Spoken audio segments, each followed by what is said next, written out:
BETARD od ponad 30 lat produkujemy prefabrykaty betonowe dla wszystkich typów budownictwa. Wspieramy największe realizacje w kraju. Dbamy o to, by Twoja inwestycja miała solidną konstrukcję.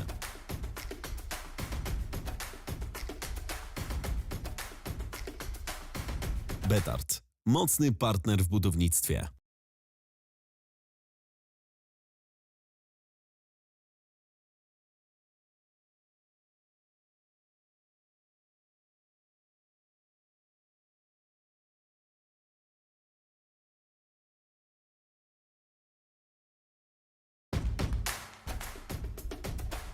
W BETARD od ponad 30 lat produkujemy prefabrykaty betonowe dla wszystkich typów budownictwa.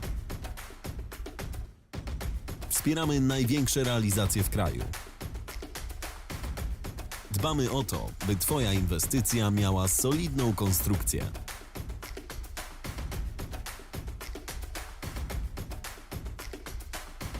BETARD. Mocny partner w budownictwie.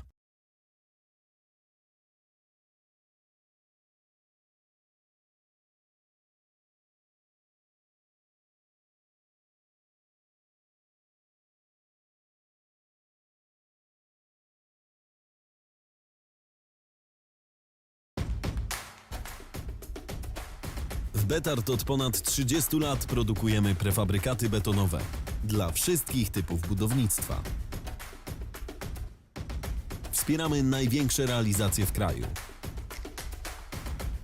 Dbamy o to, by Twoja inwestycja miała solidną konstrukcję.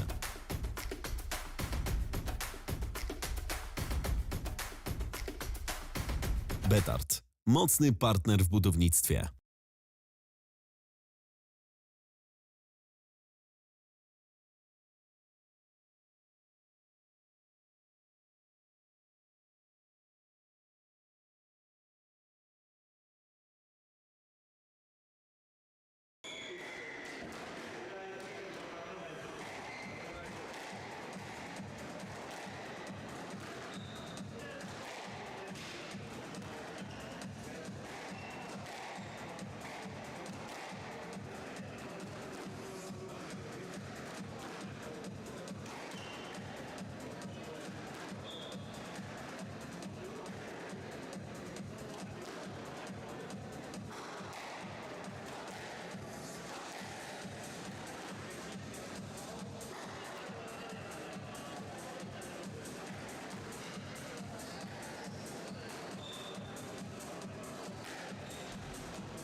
Raz, raz.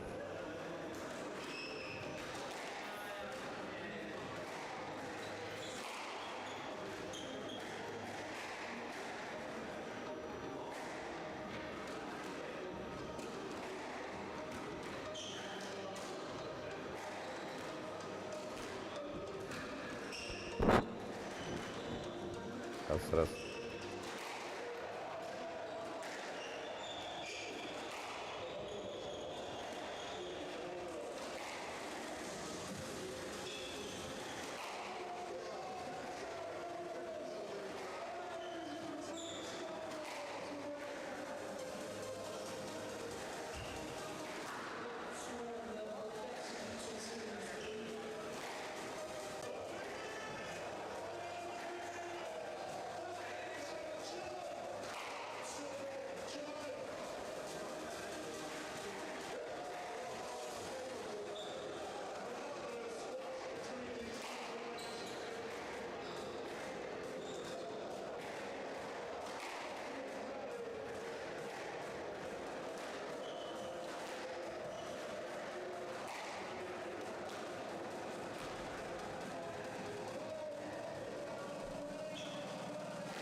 Well, good morning, ladies and gentlemen. It's time to get the action underway on the glass court. It's quarterfinals day, and we're ready to go with our first match. So would you please welcome on court, representing Austria, Jacqueline Piker.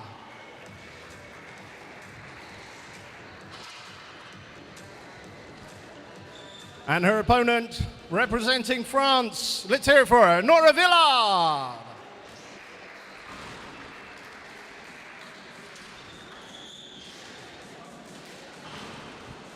And your referee for this match, from Poland, a round of applause for Bartek Oszyniak.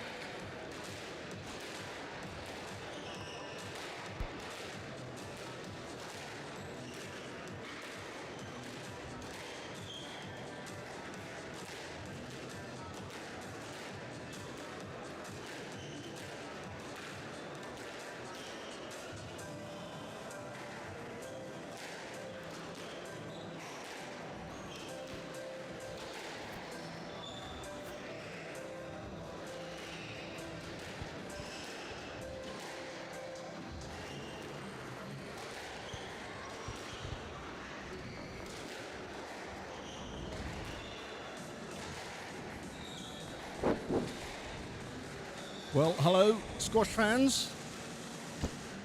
We're back here at Hasta La Vista in Wrocław, the biggest squash club in the world, playing host to the European Individual Championships 2023. It's quarter-final day, and we've got 8 matches on the main court here today in the men's and women's competition. I think we're going to be in for a real treat with the matches and the lineup today. I'm Mark Bellinger. I'm going to be your commentator for all the matches today. Thankfully, you'll get a bit of a break from my voice tomorrow because I'll be joined by the famous Polish commentator Adrian Fornacek, who'll be joining me for the semi-finals tomorrow. But it's just me today, so bear with me. It's a long day. I'll do my best to keep you informed of what's going on. Give you some useful information Half time. along the way. And our referee, Bartek Oszyniak, calling half-time for these ladies. So, the French lady, Honora Villard, on the right of your screen there. She's the number 2 seed. And enjoyed her match yesterday, sort of first time in a competitive match just sort of since the summer break, so it was good to dust off the cobwebs and get things moving. And these two, to my knowledge, have only met in a competitive environment once before, and the honours on that occasion going to Villard 3-0.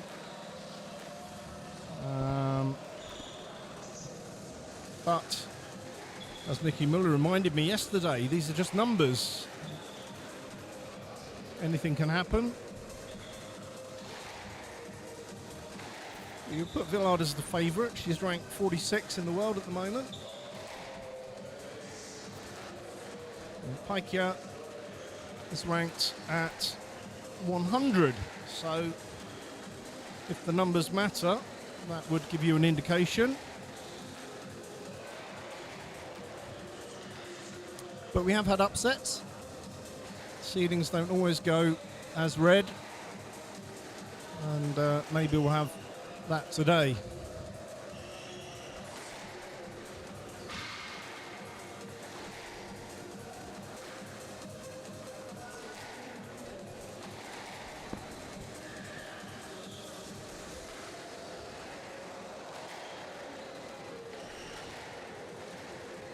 Time. Time. So time is called. Final preparations, spin of the racket, and the quarterfinals will be underway.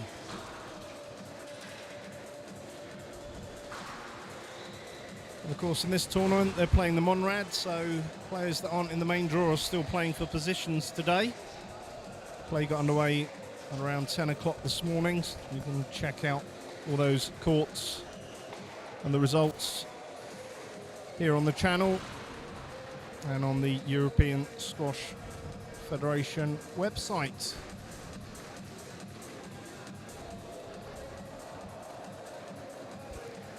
Play will start in 30 seconds.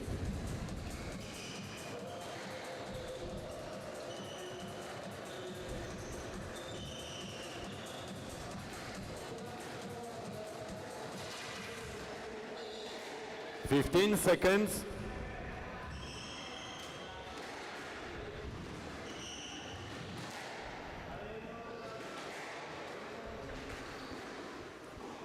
ESF European Individual Squash Championships 2023 quarterfinal match. Jacqueline Picard of Austria to serve and Nora Villard of France to receive. Best of 5 games.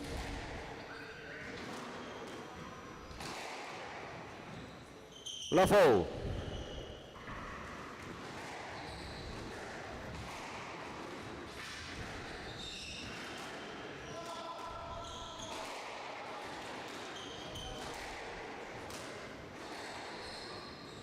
1 love.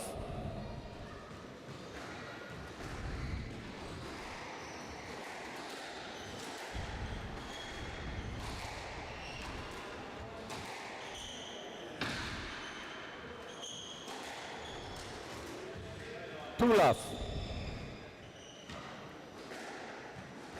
So, ideal start for the lower ranked player.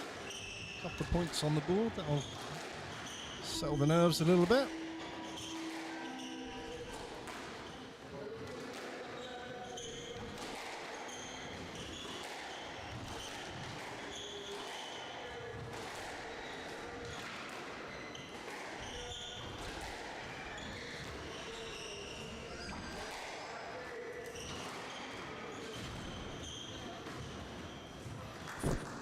Three love. This is a great start by Pike here. Really positive squash, controlling the court.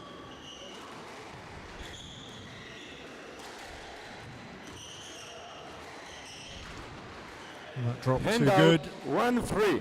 So, Billard gets her first point of this quarterfinal on the board.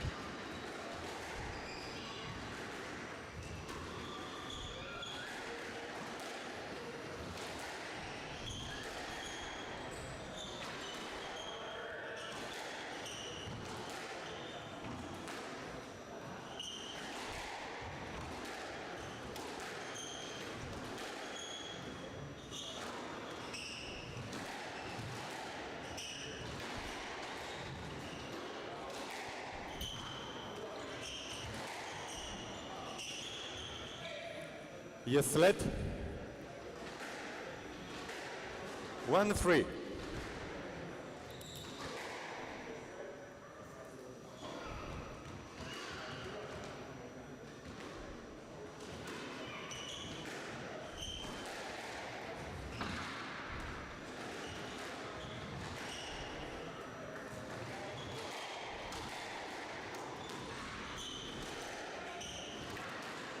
Yes, let. 1-3. Minimum interference. 1-3. Yes, let. Yep, referee Wozniak there saying minimum interference. I think the actual explanation is that the contact affected the shot, not prevented it. Therefore, it's yes, let. If it prevents the shot, it's a stroke. So, 2-3. seen, in my opinion, some very high quality refereeing so far this week. Yesterday, no 3-0. No decisions that were really that contentious, which is good to see. Lets being given, encouraging players to play the ball. There wasn't a cheap stroke in the house yesterday, that's for sure. That's what we like to see. Oh, and that boast just touching 4-3. top of the tin. And Paikia. And Villard now starting to control the match.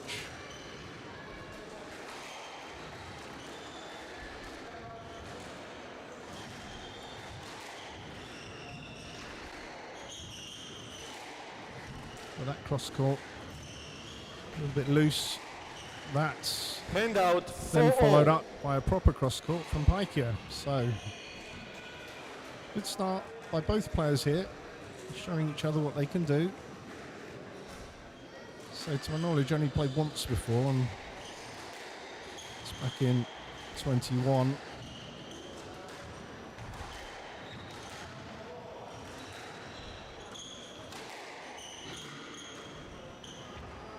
That's a beautiful drop, but Paikia gets to it, and the rally continues. Well, she predicted that cross court, read it all day long, and then puts her own cross court in. 5-4.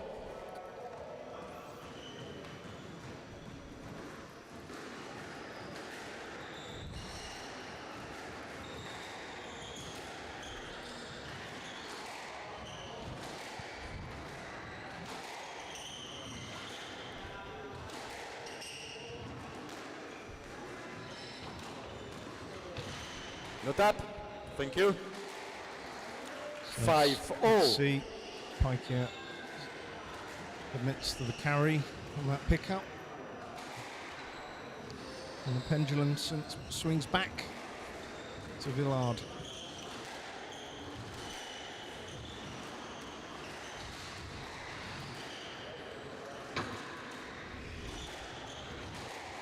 Not up.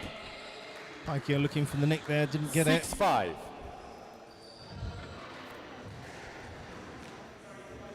Just needs to be a little more patient, look for the right opportunities.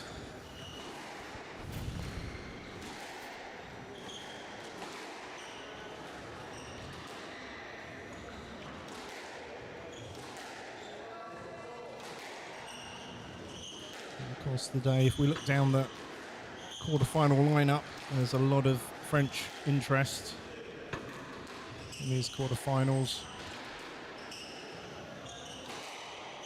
France, in actual fact, by far the most successful nation and European Handout, individuals. 6-0. Helped hugely by Gaultier, the French general, 9 titles during his career. Amongst others, Thierry Lincou.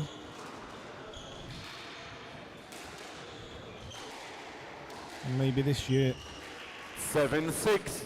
others will go on to the Roll of Honour.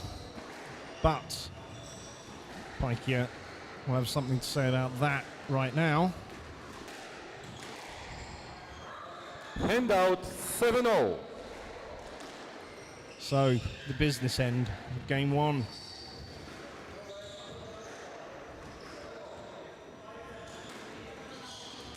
This is where concentration matters.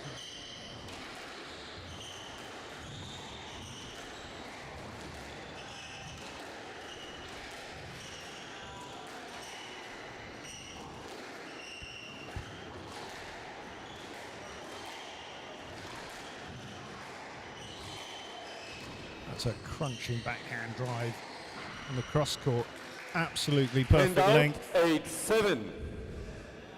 So Paikya signals to the referee, wants to a quick towel. Hair adjustment from Villard at the back, and play gets back underway.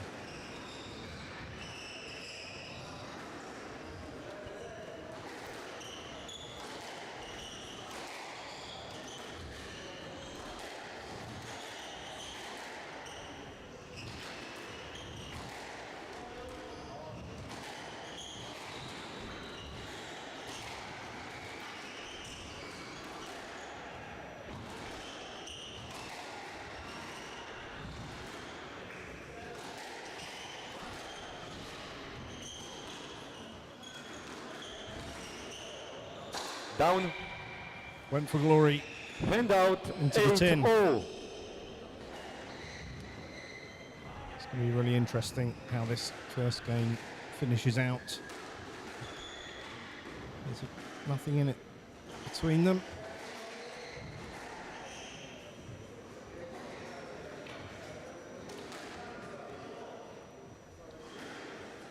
For me, Paikya's targets to the back a little bit tighter, more accurate than Villard at the moment, but that one isn't. There we go, commentator's 9-8. curse. Keep your mouth shut, Mark.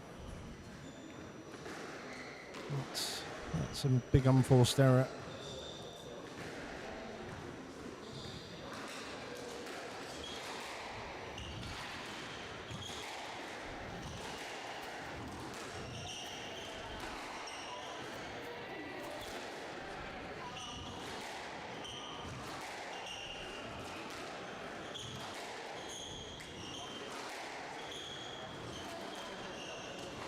It's a beautiful drop, but Paikya's there.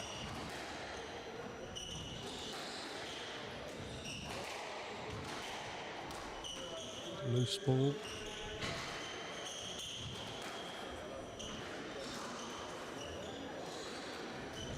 It's getting to every single drop that Villard poses her Down. with, but that, yeah. 10-8. Game ball. Waves her arms in the air. That's the second unforced error. gives their opponent 2 bites at the cherry to close out this first game.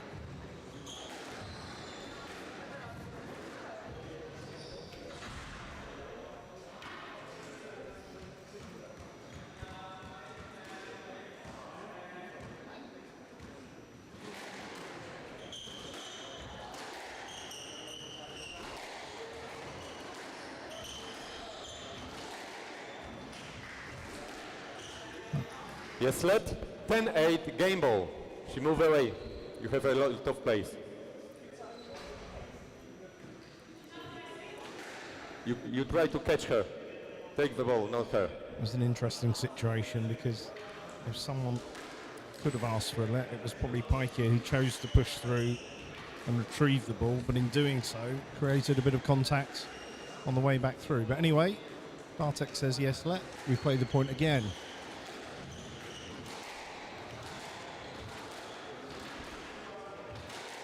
Oh, and that's an absolutely 11-8 smashing game to Villard. cross-court Villard with volley. 1 game to love. It's Villard takes the first game.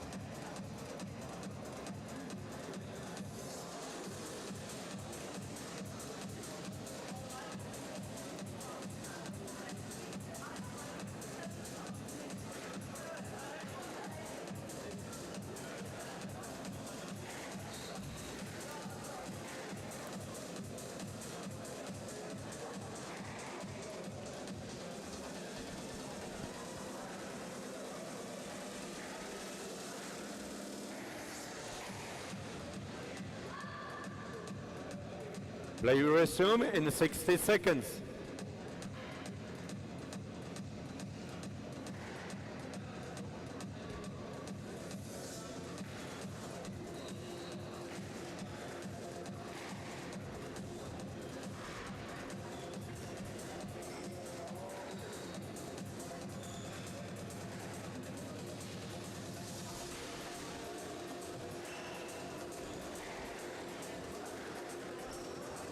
Play will resume in 30 seconds.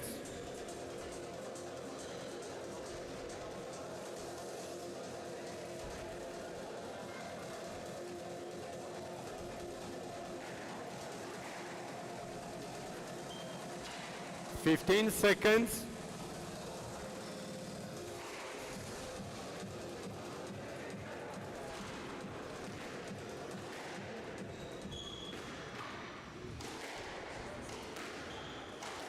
Time.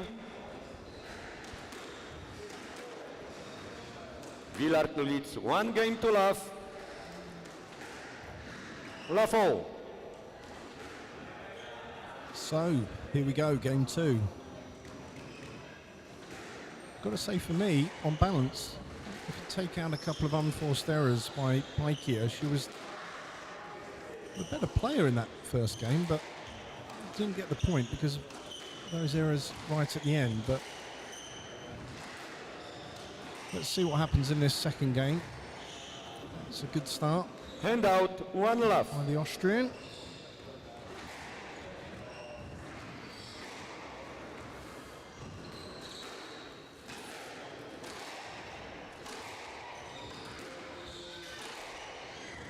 Down. Hand out 1-0. And you've got to say that's the first unforced error from Pikey.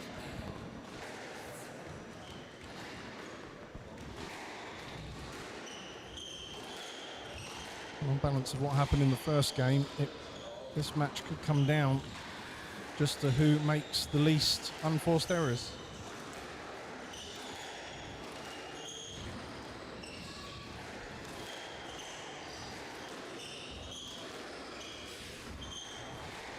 So good news here in the commentary box. Poland's let's say 6 times champion 2-1. Karina Timos just brought me coffee, so I should be on fire in about half an hour. Clearly she's got nothing better to do than to bring me coffee. She should be focused on winning a squash match later today. What time are you playing, Karina? 2 p.m. No let. 2 p.m. Are you going to win? You That's have the a plan. plenty of That's place. the plan. No, Good no stuff. let. Good goal. You have a lot of place, a lot of room to play this ball. So referee Sorry. said she had room to play. Two left. I'm just looking at a quick replay of that because obviously I was talking to Karina. Yeah, do you know? I've got to say, on the replay, it's a good decision. Well done, Bartek. Quality work. Play continues. And that boast this time goes in, but Villard's got to that. Heaven knows how. That was amazing. And it's all reaction here at the moment from Paikia.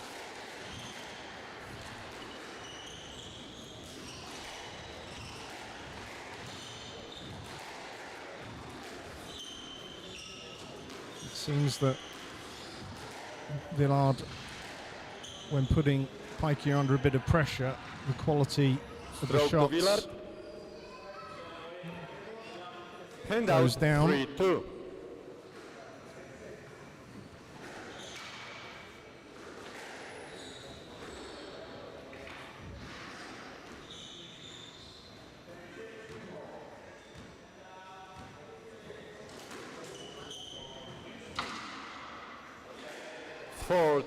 So there's a lesson to any of you watching. Always volley the serve.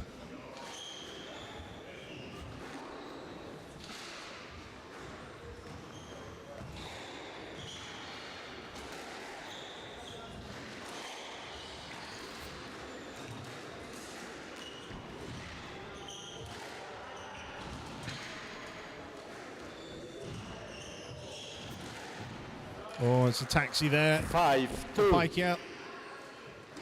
And Villard starting to take control of this match.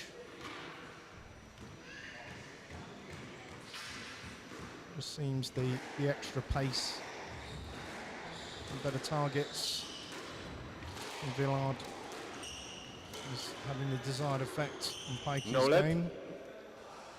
3-5. I don't think she really thought she was going to get a let on that one, but I guess there's no harm in asking.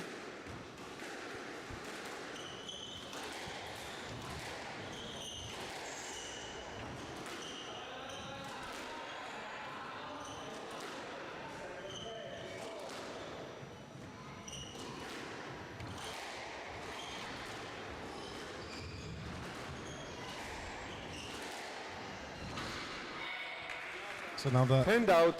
great 6-3. target by the French girl. Starting to turn the screws now.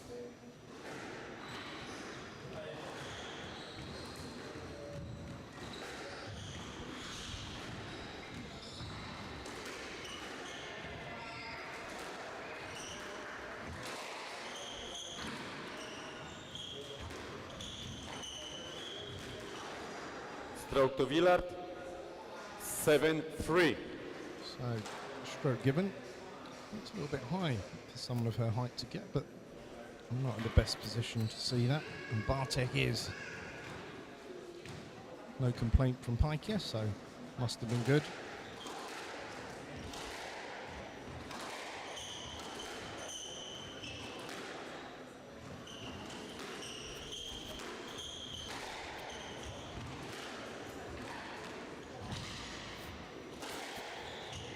And again, 8-3.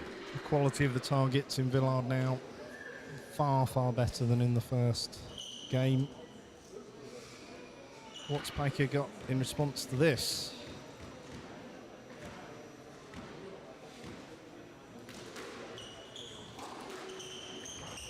Down. So Hand out.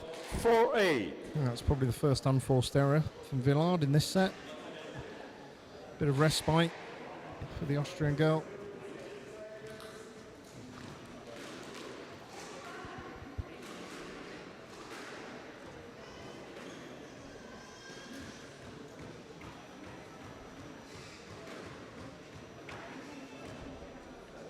Taking a little bit of time on that serve. She's just trying to settle herself, reset, and sort of start the job all over again.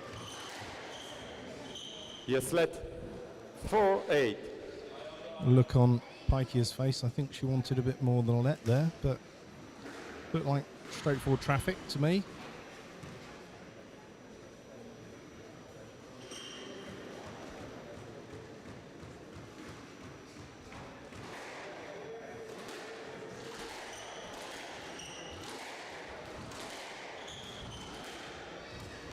It's a good drop. Villard's got it and sends her opponent the wrong way. 5-8. Pulls back the deficit to 3 points.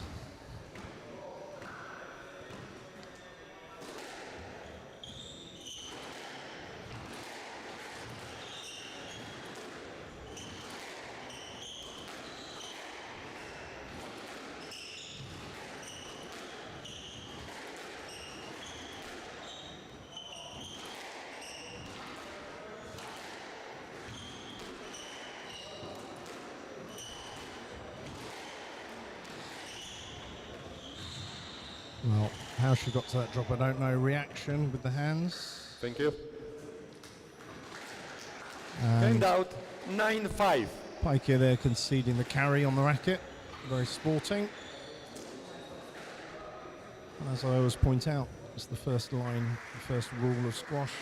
The players play in a sporting manner and assist the referee in making sure fair play happens.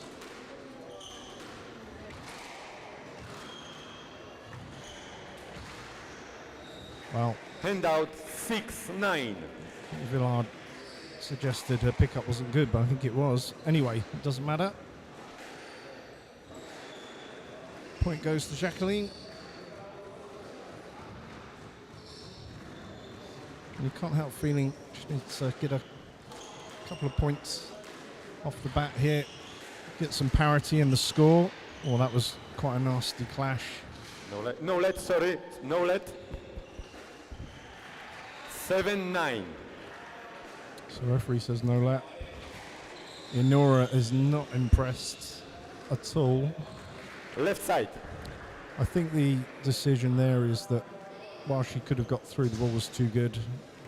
I'll have to check with Bartek later, but on balance, I think, again, a good decision. Ball's loose, but not much done with it. Containing volley. Oh, it's a perfect length. Hand out 10-7. Game ball. So, Villard, 3 games balls to take a 2-0 lead in this first quarter-final.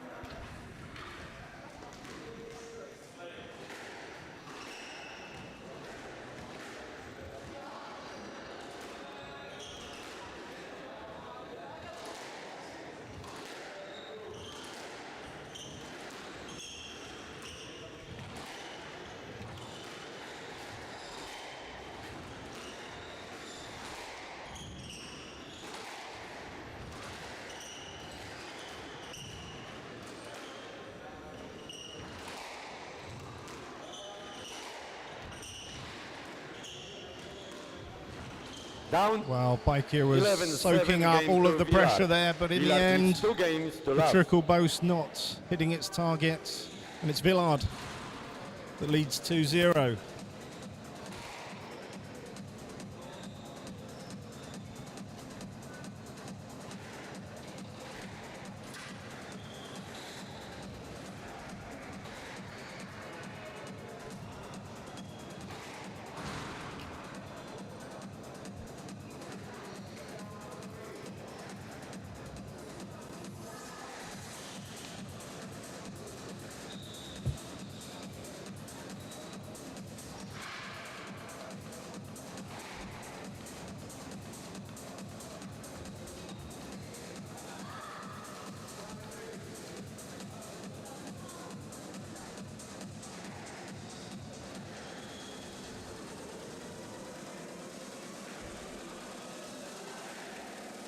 Play to resume in 60 seconds.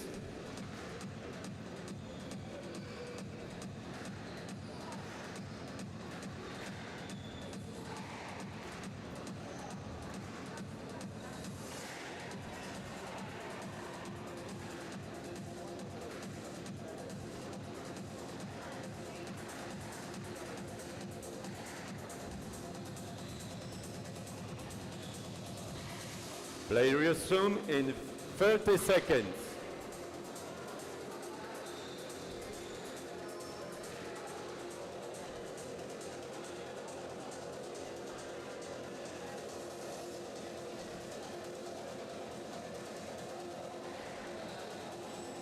Fifteen seconds.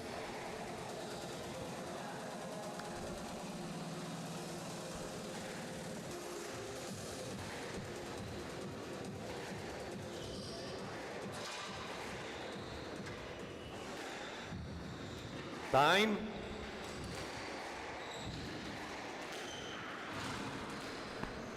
Villard leads 2 games to love. Lafaux.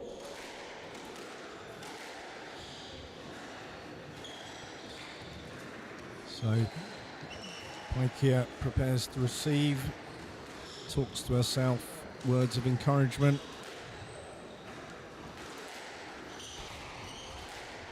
Is there going to be a change of tactic from One the love. Austrian?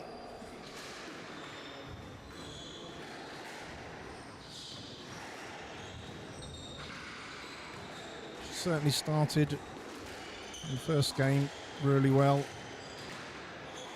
2 love. but since then, sort of, you feel the body language, a little bit of confidence has gone. And that's, I think, partly down to the Hand out. Consistent. 1-2. consistent targets from Villard. She's just got better and better. And just a much lower unforced error count, and that sometimes at this level a complete difference. But yeah, she's Hand out. 3-1. holding and moving her opponent really well now.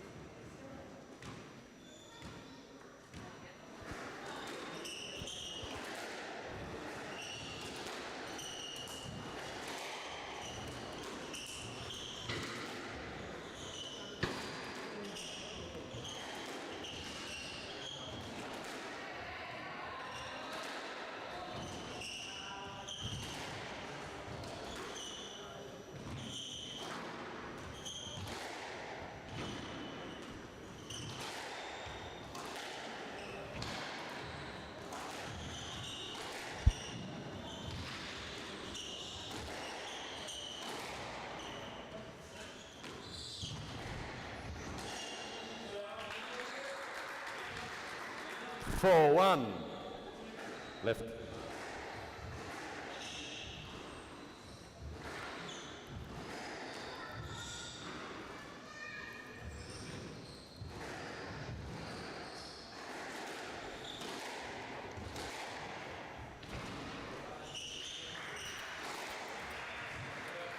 Five one. And the hard hitting continues from Villard. And if there is going to be a reply from Paikia, it needs to come pretty soon. Else it's going to be a Nora Villard that progresses to tomorrow's semi-finals. Yes, let. 5-1. Referee Right, yes. calling yes let on that last ball. It's a little bit of a trailing racket, maybe looking for a stroke there, but the Polish referee having none of it. 6-1. And the wheels feel like they've ever so slightly come off for Jacqueline Paikia.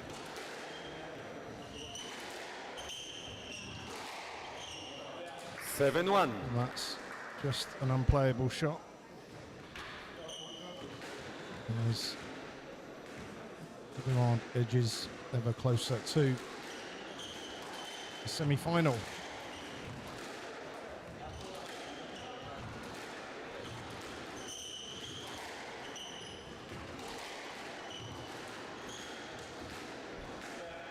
Eight one.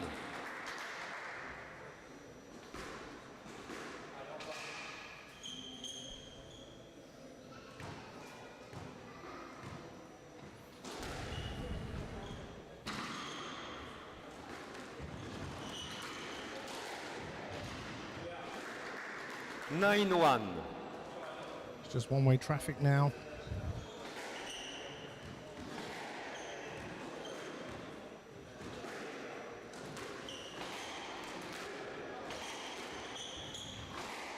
Oh, but Handout 2-9. is there another part to the story to be told? Sometimes been done from these positions, 2-0 down and a massive amount down, and that's a couple of 3-9. cracking shots. 2 points on the spin. Can't help feeling she's going to need 3 or 4 of those in this visit, and that's a No very let. good drop. That's too good. 4-9. The ball was on the left. You are going to your opponent. Yeah, ball was too good. Way, way too good. So that's 3 on the spin for Paikia. I think if she got a couple more, might get a little nervy, but long way to go.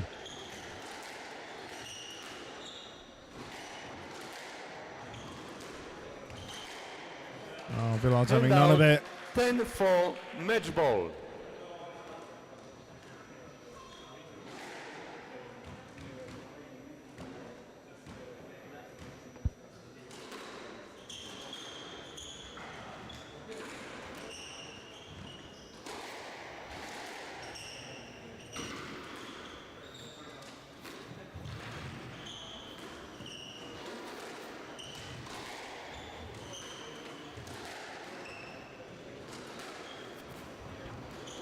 And there it is, it 11-4 dies match to Villard. in the 3 back of the love. courts. 11-7. It's a comprehensive win 11-8. by Nora Villard. She goes through to tomorrow's semi-final. I'm going to go and have a quick word with her now. Stay tuned.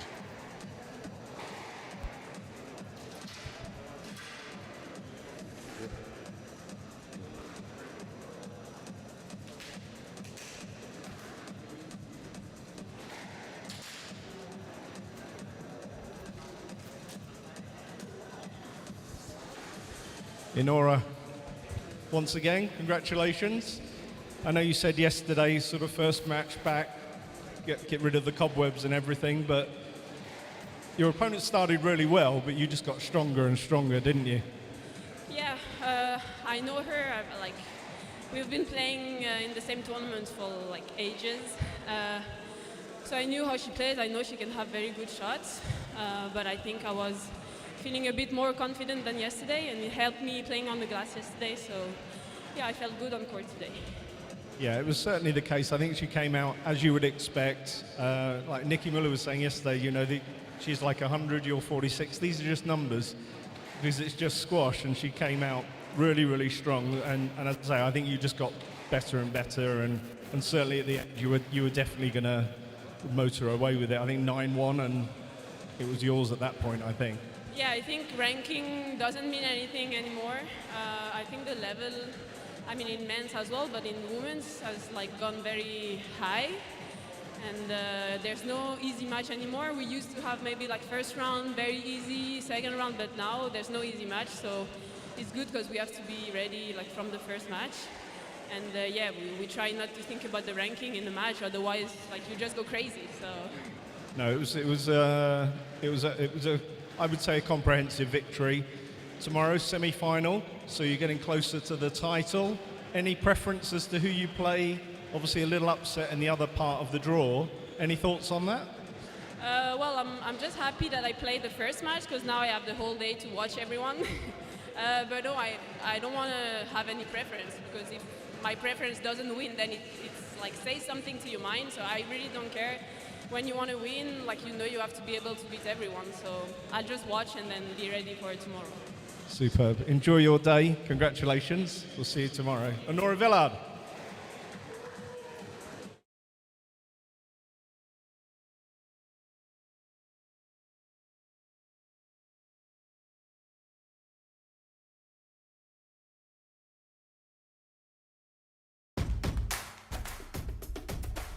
W BETARD od ponad 30 lat produkujemy prefabrykaty betonowe dla wszystkich typów budownictwa. Wspieramy największe realizacje w kraju.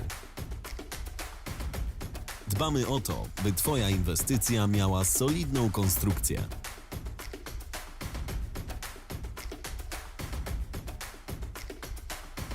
BETARD. Mocny partner w budownictwie.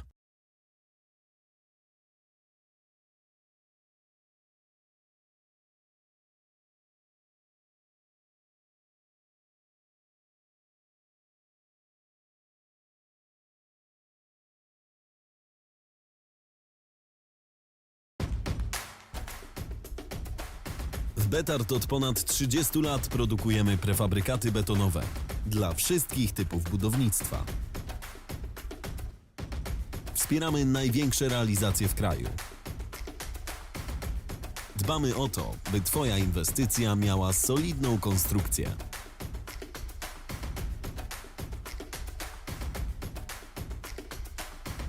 BETARD. Mocny partner w budownictwie.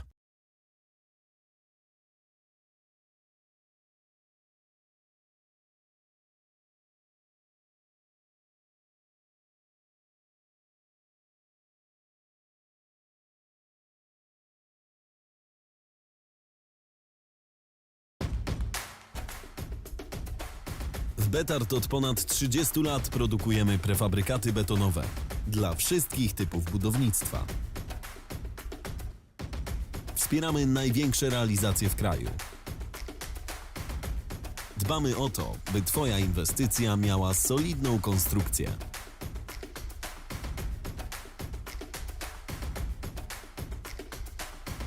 BETARD. Mocny partner w budownictwie.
Okay, ladies and gentlemen, it's time to get our next quarter-final underway.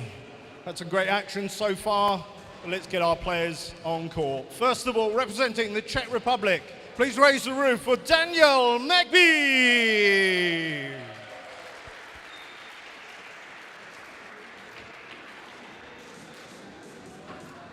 And his opponent, the number 2 seed and reigning champion, please welcome on court from Switzerland, Nicolas Müller.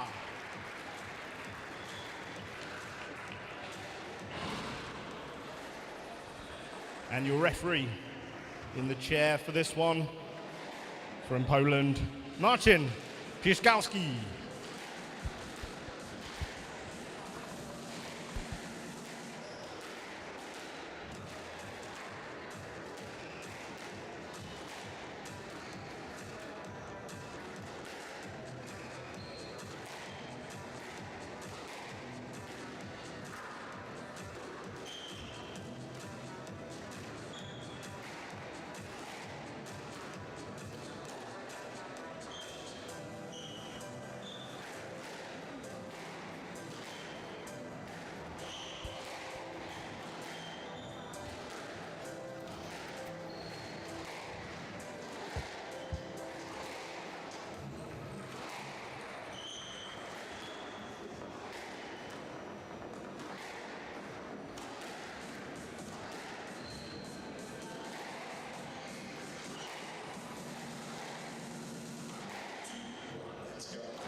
Half time.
Well, hello, squash fans.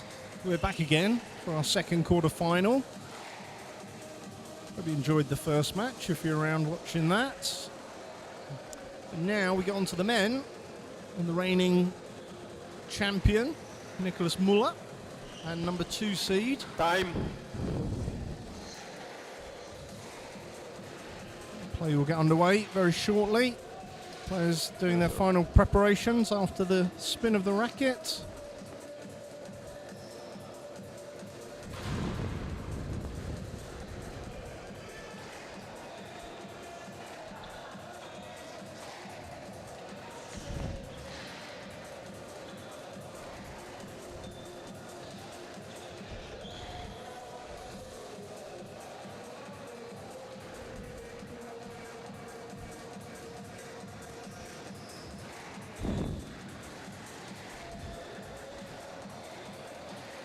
Play starts in 30 seconds.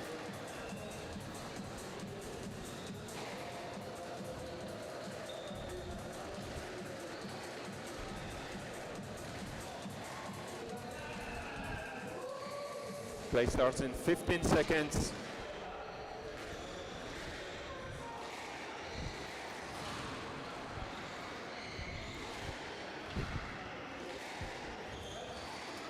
So another Polish European referee. Individual Championships 2023 men's quarterfinal. Nicolas Miller of Switzerland to serve, Daniel McBee of Czech Republic to receive. Best of 5 games. So Marcin Pryszgalski gets proceedings Love underway. So Nicky Muller serving from the left side. Daniel's a lefty. Essentially serving to his backhand. Not entirely sure makes much difference because I'm not sure at this level One people's love. backhand is particularly weaker than their forehand, but traditionally that's always where the first serve goes, to someone's backhand.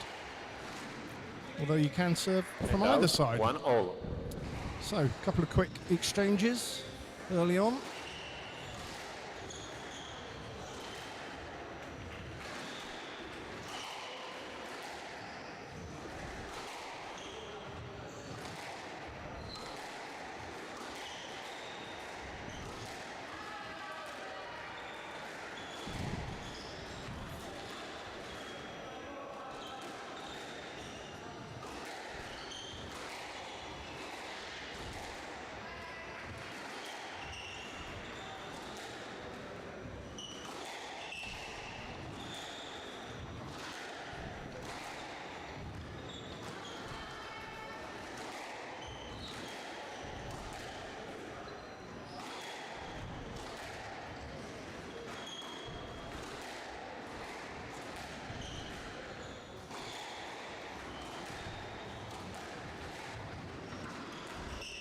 So after a quick fire, couple of points, we're now into a testing rally.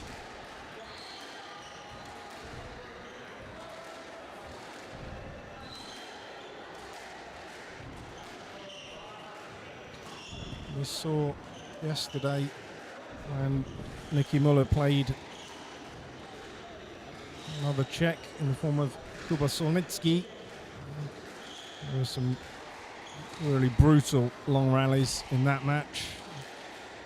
Of course, Kuba taking a game off of Muller in that, but the experience came through in the end.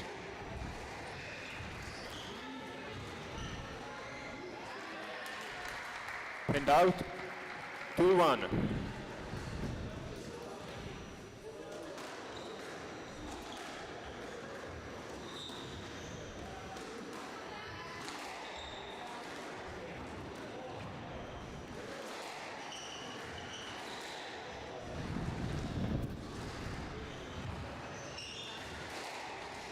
So that's twice that 3-1. the boast from Muller deftly played either wins the point or sets up the winner. I'm sure Mekvik will be aware of that. He needs to get on those quicker and do something with it. That's a great length though. He's now in control of this rally, thumps it away, but Muller. Down. So Mekvik 4-1. did Left, please. all the right things in that rally apart from executing that final shot, or what could have been the final shot. So reset, start again.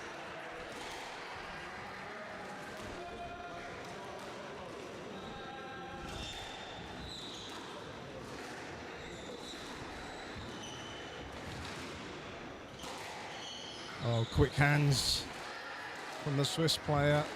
Down. And 5-1.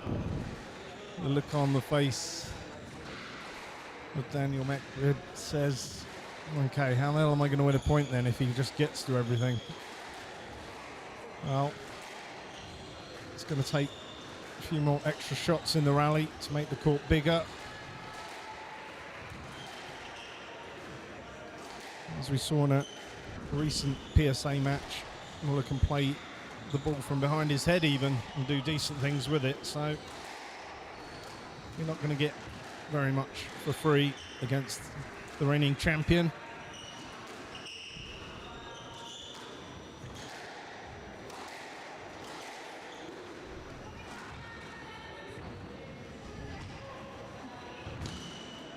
And the drop 6-1. or counter drop from Muller there, just too good. Left, please. And this is a fantastic start by Nicolas Muller. He's posing all sorts of questions for Mekbib to answer. And out. Maybe that Two is the sticks. answer. Cheeky shots like that, outrageous. But And out. Muller can do those too, so it 7-2. seems. You see that quite a lot in squash, where a player wins with a certain type of shot and then straight away their opponent, either consciously or subconsciously, does exactly the same back to them. Anything you can do, I can do better.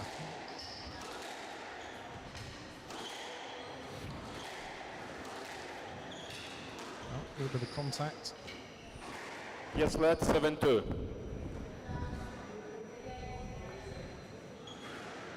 Yes, left, 7-2. Left.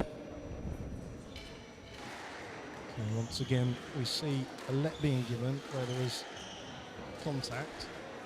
Just to remind you of the rule, if the contact affects the shot, the decision is yes, let. If it prevents the shot, then the referee will give a stroke and a point. So some testing targets going into the back of the court. That's a lovely boast from Daniel, and then thunders it away down And out. to the forehand 3-7. back corner. So managing to manufacture a few points here now, Down. and an unforced error for Muller 4-7. will help his cause.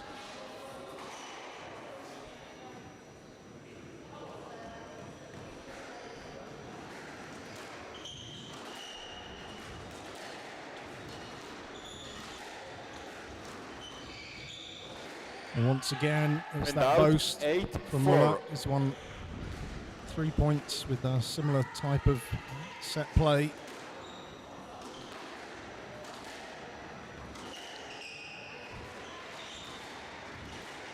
And the counter drop there.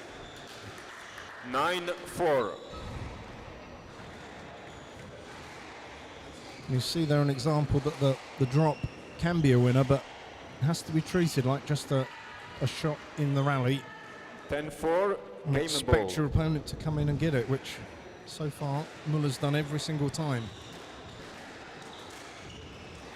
Oh, that's a cheeky. 11-4. Game to Miller. What Miller a leads beautiful 1 game touch to from love. Muller. He takes the first game.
Play resume in 1 minute.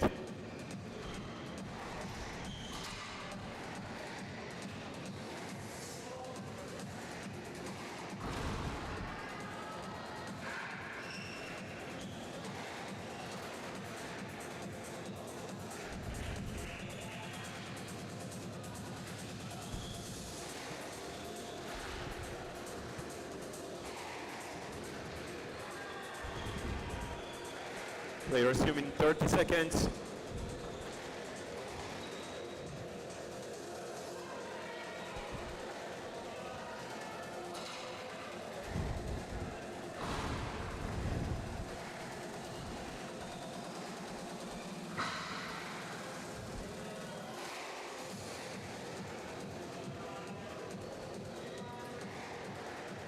Miller leads 1 game to love.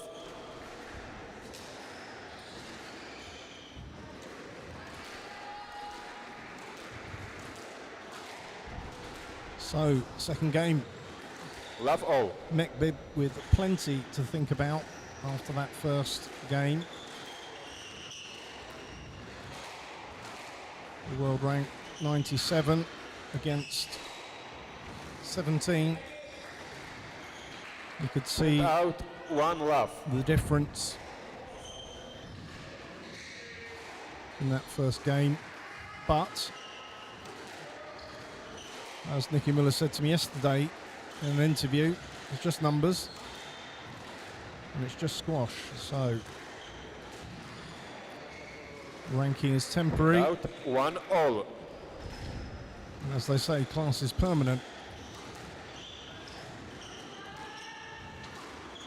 And at one time, even the top players had lowly rankings as they worked their way through the tour. Thank you. So Mekbib submits 2-1. to the... Oh no, hold on. Yeah, there was a carry on that ball. Very fair play.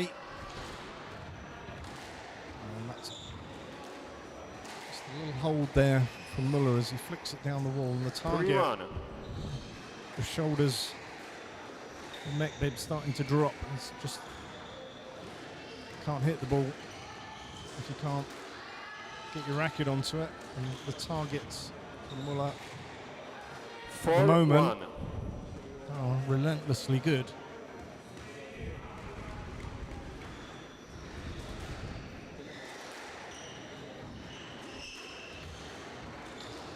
Down 5-1.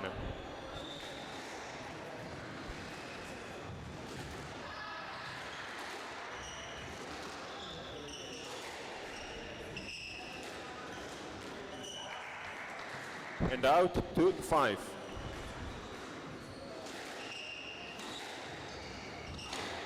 Down. And out 6-2. So the points coming pretty thick Yes, and please. fast now. I think Mekbib trying to extend the length of this game by having a little towel down. He just is talking to himself there. He knows that what he's doing at the moment isn't good enough. But to be fair, his opponent's not giving him the opportunity. Certainly, oh, that's much, much better. And out 3-6.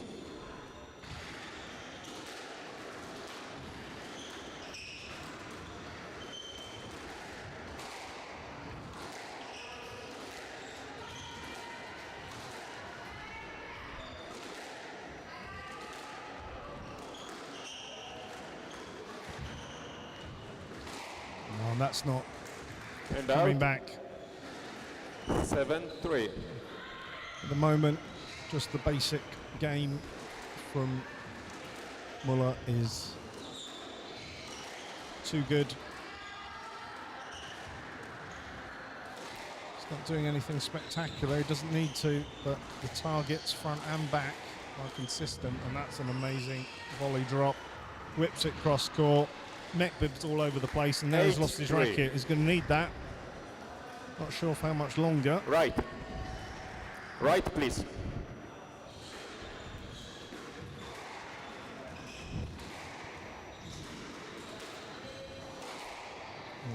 go. That might be the And out. answer for Mekbib. 4-8. One-shot winners. Shot. And out, And 9-4. Daniel Mekbib smiles because once again his one-shot winner. And out. It's 3 one-shot winners in a 5-9. row. Both players smile at each other. Amazing how sometimes you can have a 2-minute long rally and then you can have 3 points in a matter of seconds. What a funny game.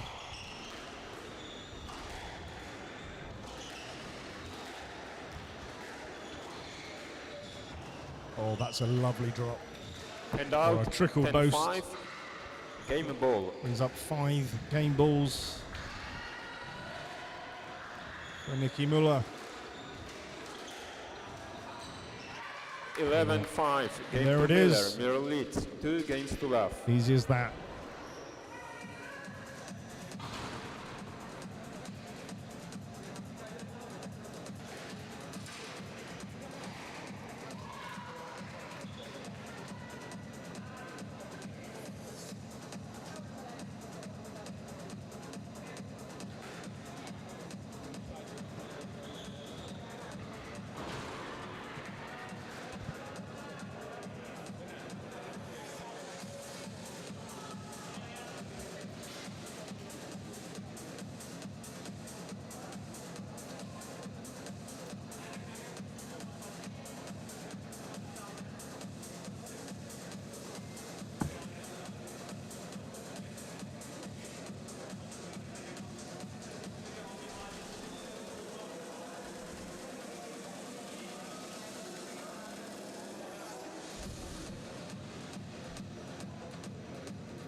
Play resuming in 1 minute.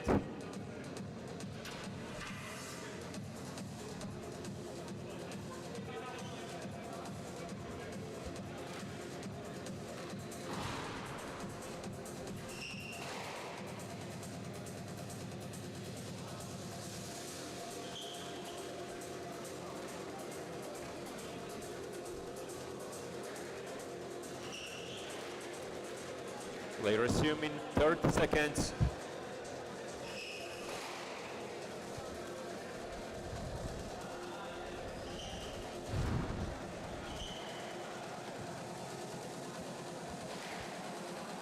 Fifteen seconds.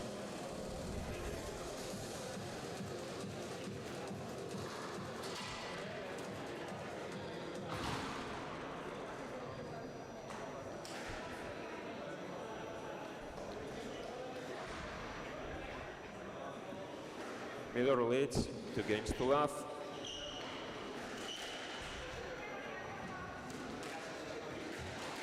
So,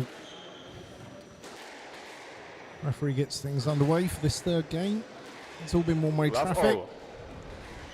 for the reigning European individual champion, Nicky Muller, but lots of advice for Daniel from his teammates And out, 1 love. during that break. Maybe there'll be a change of tactic that can turn this match around, but it's been pretty quick work so far. We haven't really had the crunching long rallies we had from fellow countryman Solnitsky yesterday. It's been a much easier Down. ride. And out, 1 all.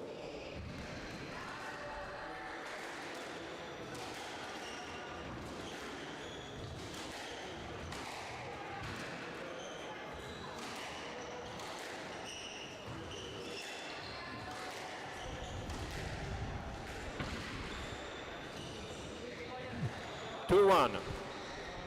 The quality of that shot, and I can tell you, I'm sitting right on the backhand corner, right at the back there. That was just, it doesn't get any tighter. There was nothing that Mekbib could do with that. And then that is a And out. lovely touch. 2-all. Thumbs up from Muller. Recognises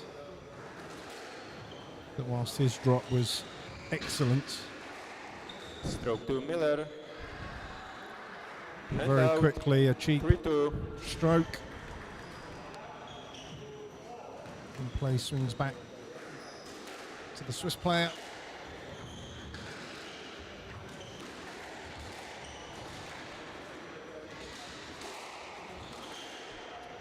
Of course, this year, potentially, with his fellow countryman, Dimitri Steinman, in the other half of the draw. It would be against seeding, but could have an all-Swiss 4-2. final. That would be... So, Megbeard trying to fire himself up. He knows the writing is starting to be written on the wall in this match. If something's going to change, it needs to change now.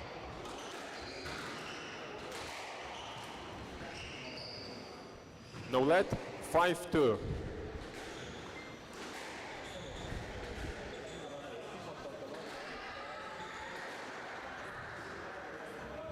So, Megbeard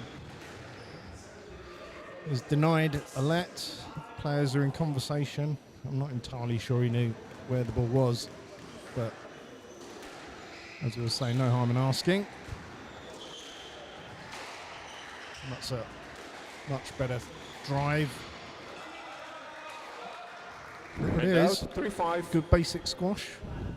Into point. Good target at the back. Well executed short ball.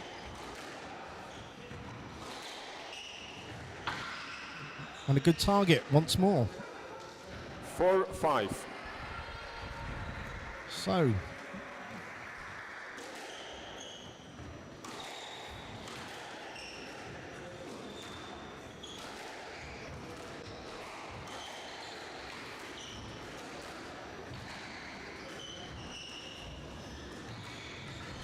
this is a good passage of play by the Czech player.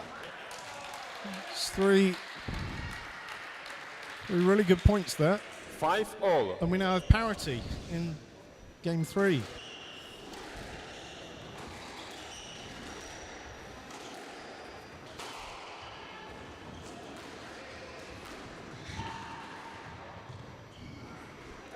Hand out. 6-5.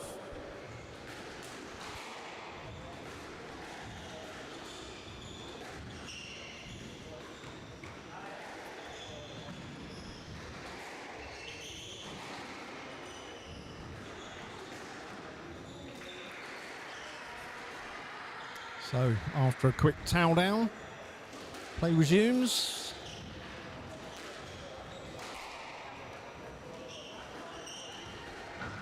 Counter drops are going in. 1, 2, 3, 4. The lob from Muller. And then we're back to the straight drives. Oh, and that's absolutely beautiful.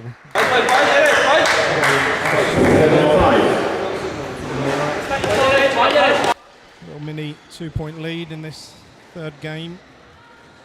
He wants to use all his experience to push this across the line in 3.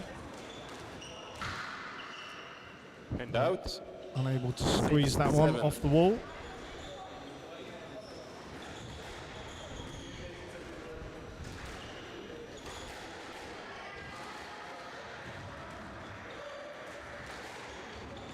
Oh, and again, Hand out. world class 8-6. flick cross court. Megbeard smiles at his teammates. I think he knows that he's playing in a different class here, but he's enjoying it by the looks of things. He won't give up, that's for sure. Oh, Muller squeezes that off the wall somehow. Oh, and that's a fantastic boast. And the rally continues. I think that Out. has gone out. 9-6. Muller just soaked up everything that Megbeard could throw at him. And in the end, The lob soars out of the back wall.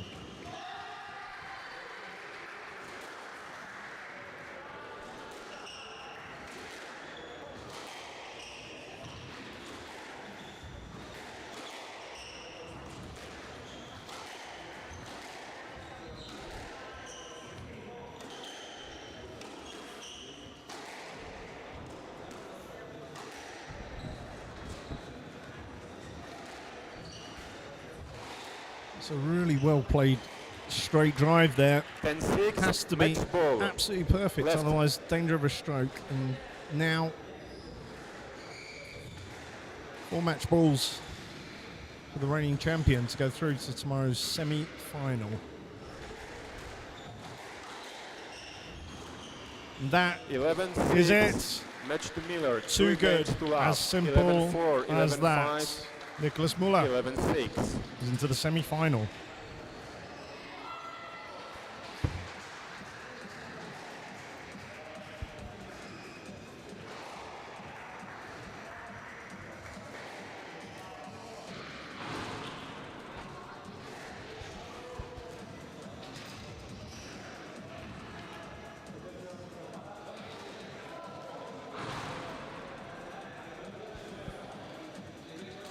Nicholas Muller, congratulations.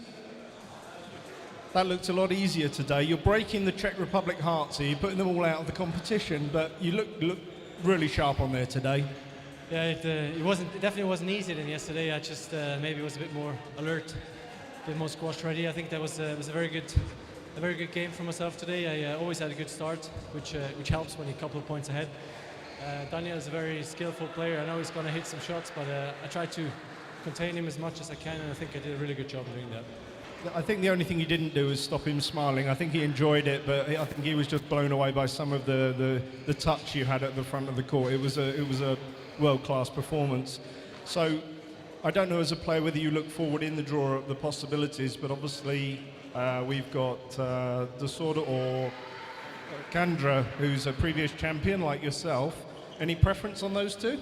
Doesn't matter as long as they play a long game, and the winner's going to be tired tomorrow. No, I feel fresh. I mean, defending champion, I came here. I didn't come here to finish 20th, so I'm definitely looking forward to the match tomorrow.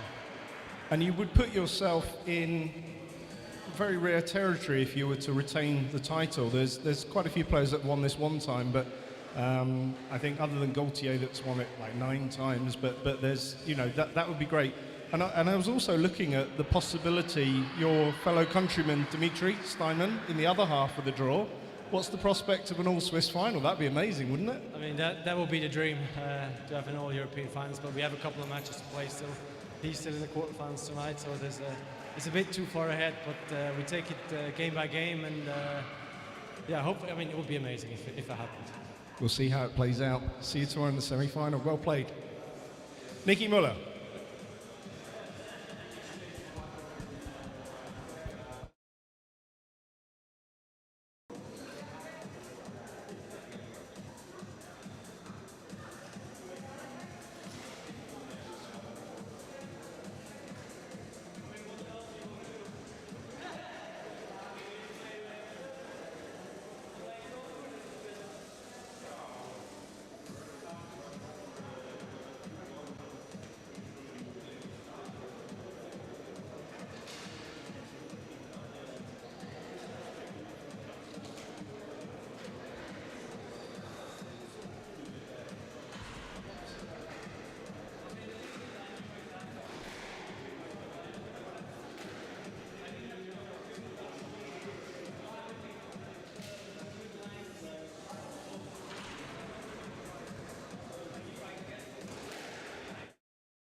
W BETARD od ponad 30 lat produkujemy prefabrykaty betonowe dla wszystkich typów budownictwa.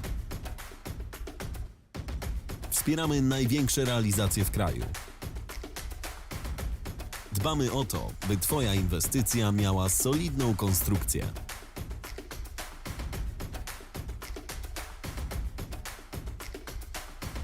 BETARD. Mocny partner w budownictwie.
Okay, ladies and gentlemen, it's time to get our next quarter-final underway.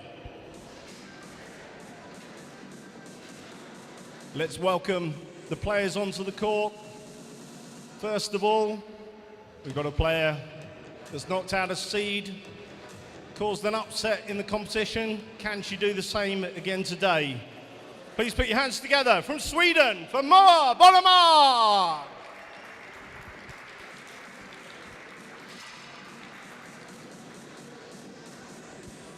And her opponents, number 3-4 seed from Finland, Emilia Soingi.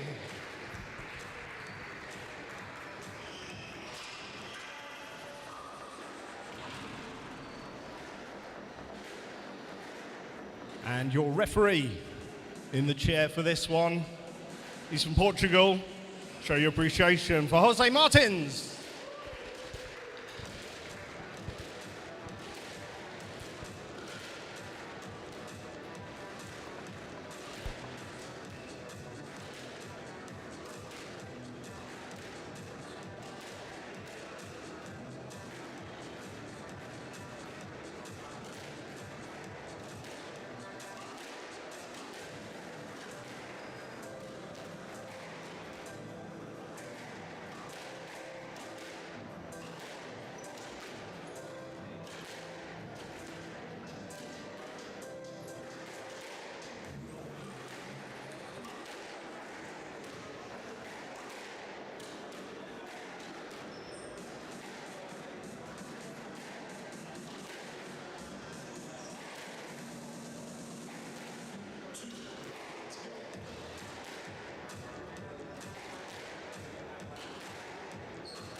Well, hello everybody.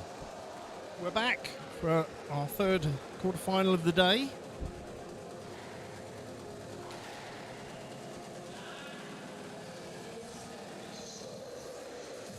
Time.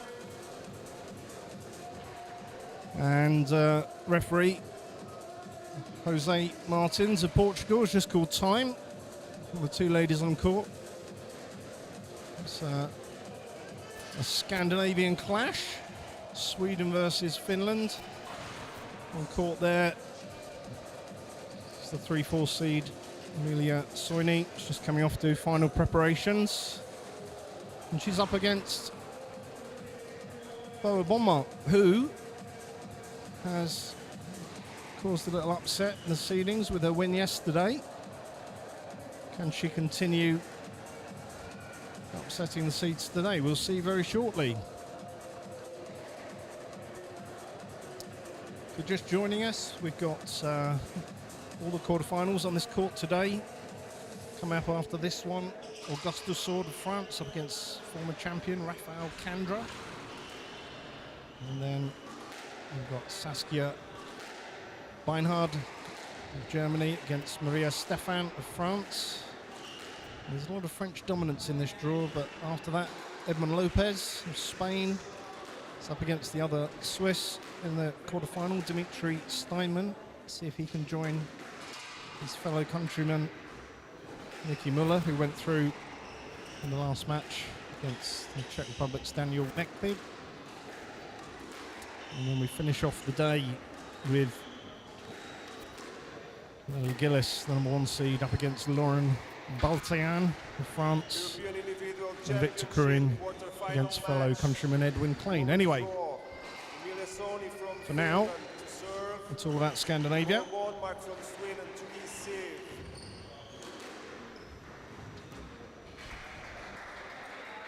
Best of 5 games, love all.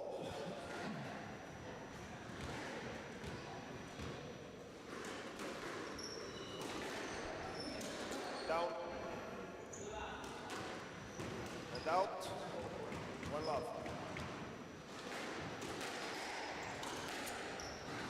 So, quick point there. The Swede, an unforced error for our opponent, but And out, 1-all. quickly gets the serve back. My understanding is these two have played quite a few times. There's no stats on the PSA tour, but 2-1. from a world ranking point of view, there's quite a difference. Down. Mara And out. Bonnemont currently ranked about 297. And her opponent 54. So 3-2. but she's starting off, the Swede, as she continued yesterday. Probably full of confidence after that win.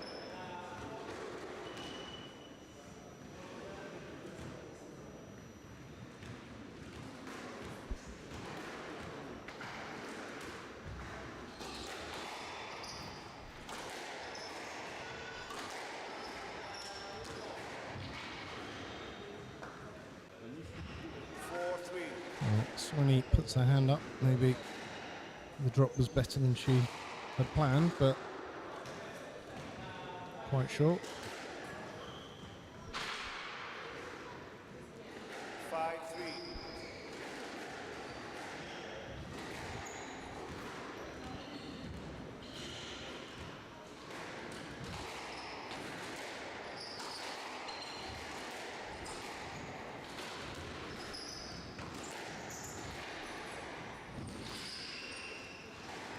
Stroke to Soini. 6-3. On the left.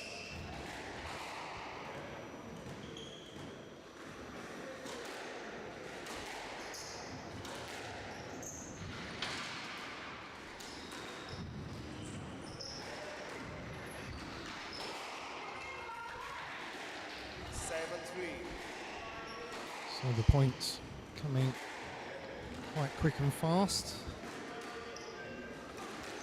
Soini.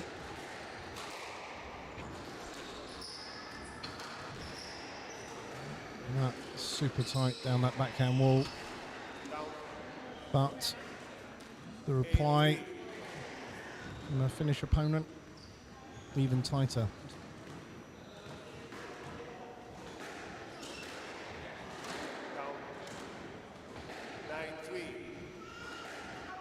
So remember they're going for a quick cross-court winner, hits the tin and very quickly. She's gone 6 points behind in this first game. Doesn't look like she's settled just yet. A little bit snatchy. And that brings up 7 game balls.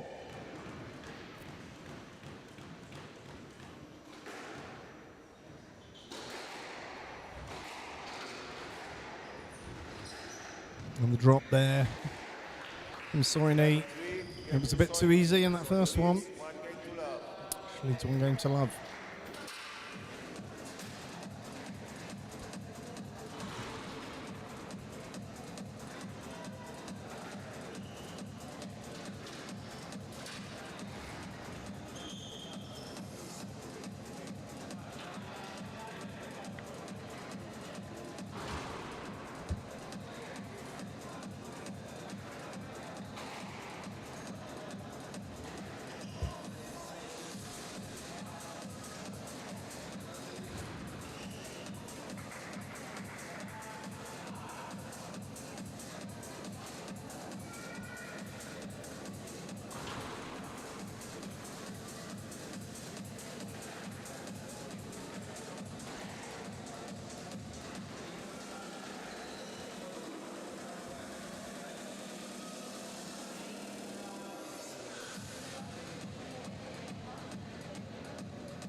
Play will resume in 60 seconds.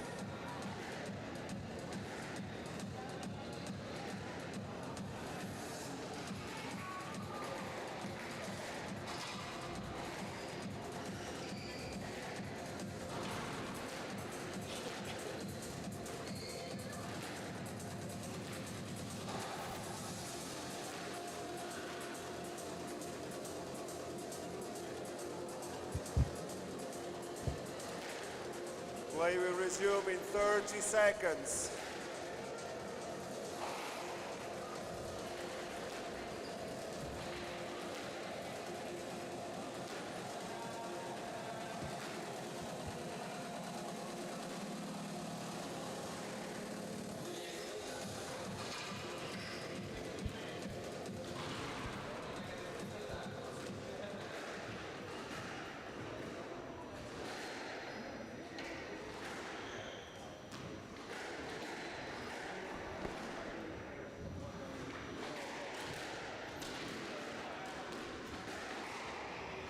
So we're back for the second game in this Scandinavian clash. 1 game to love. But it's not been much of a clash so far. Let's see if the words from the Swedish coach are going to change the direction of this match.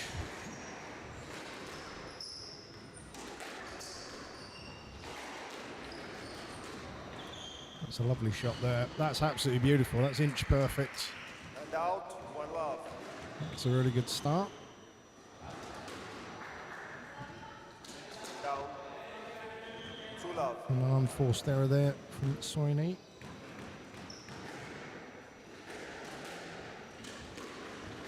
But the serve And to the out, forehand, 1-2. just not good enough and slotted away. Quick 1-shot winner.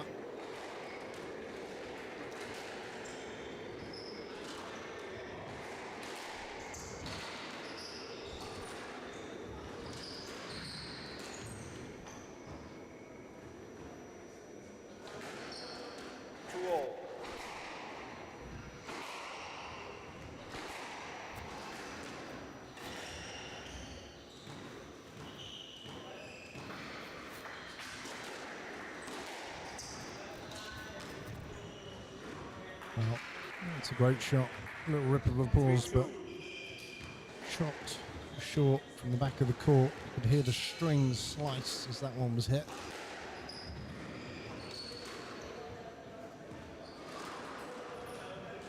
Down. And the drop. Catching the tin there. And the secret to those, play them quickly. Just wait when the ball starts to drop. It's really hard to execute properly. So, some very quick points in this match. The rally's not being extended very long before either there's a winner or an unforced error. And out for all.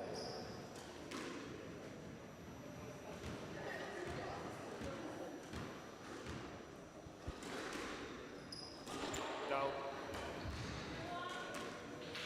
5-4.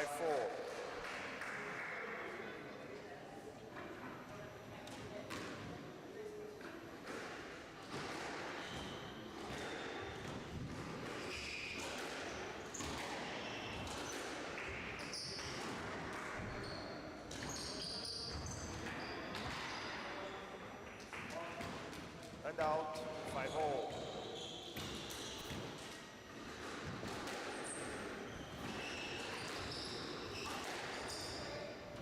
Yes, right. 5-all. Down.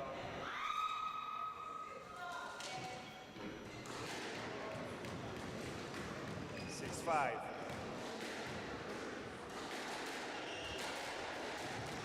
Well, very quickly, the points have racked up 7-5. for Moa, and she's back in this second set. Neither player for me is very consistent yet in this match. But 8-5. Moa slots that one away. On the left.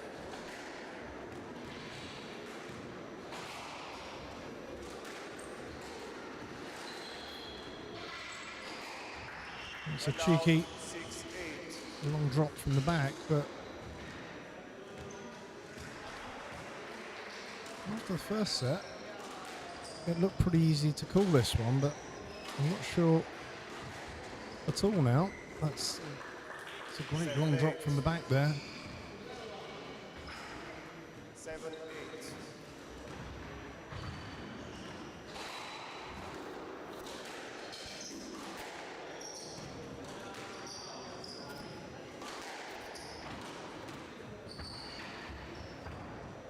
It's a beautiful counter drop.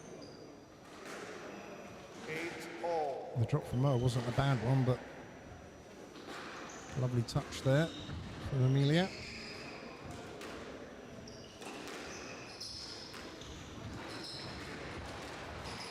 It's going to be a stroke. Stroke ball mark. And out. 9-8. So, right at the business end now of this second game. And that's a bit of a hefty lob. Comes off the back wall. And out. 9-all. Bonamart not really reading the short balls that are coming in from Soini at the moment. If she can start reading those, that's going to make a big difference in this match. Chops it in short, cross court. There's quick hands there. Good 10-9. target. Game ball. I don't think we're going to see very long rallies in this match. It seems to be going back and forth. A long drop. She's onto the counter drop, cross court. But that one's too good. Sort of And caught, out. 10 caught the all. corner. Player must win by 2 points. And we're into a tie break.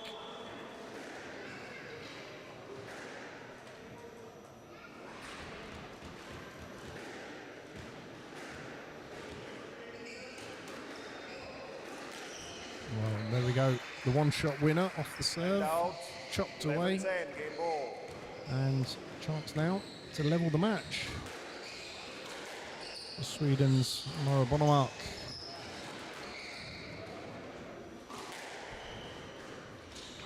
And the long drop hits the tin. And it's all square in this quarterfinal. 1 game all.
Play will resume in 60 seconds.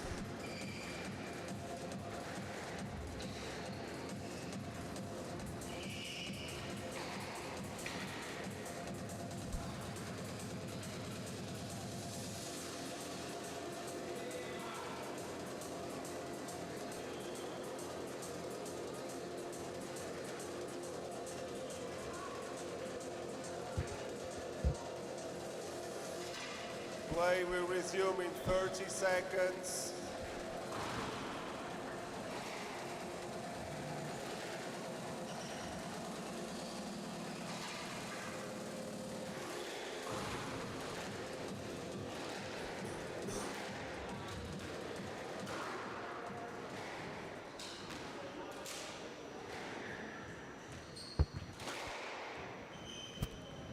One game all. So square Go now back to serve. in this match. And Level. Amelia Sweeney came off court after that last game. And she was not happy. Pretty frustrated with her efforts so far.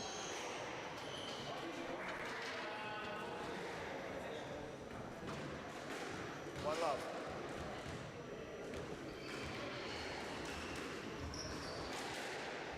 Out. And a loose shot there 2 love. from Noah. Gives her opponent an early lead.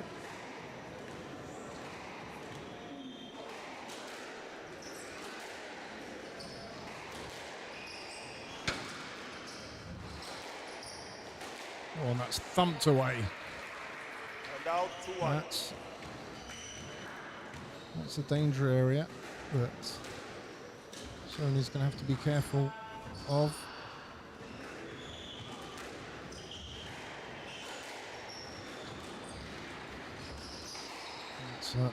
It's a good testing lob. Just catches the back nick there. 3-1.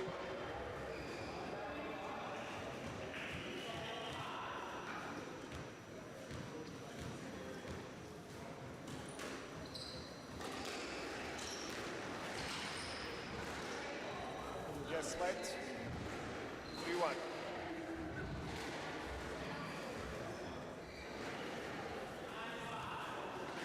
Well, you can feel the tension building on the court now. It's one apiece, and this, of course, is going to be a really important game 4-1. because neither player has really stamped their authority on this match yet.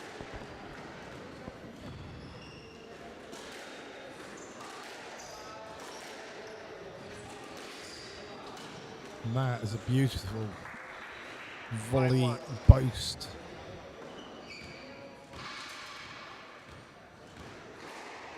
And for me, the weakness in Bonamart's game is reading the short balls from the back. Down.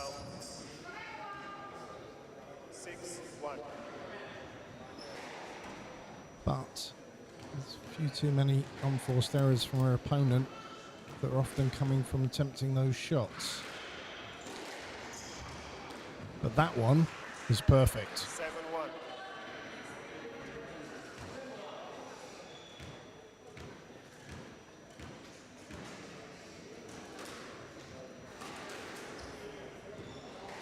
It's a good testing serve that. It's forcing the volley. 8-1. And too often you see players, not certainly at this level very often, but at club level, don't take too much time over the serve, but it's extremely important to get a good serve, put pressure on your opponent from the first shot, control the rally, control the tee. So once again, loose serve chopped away. 9-2. These rallies are extremely short between these two. No attritional play going on here. This combination of shot making and errors.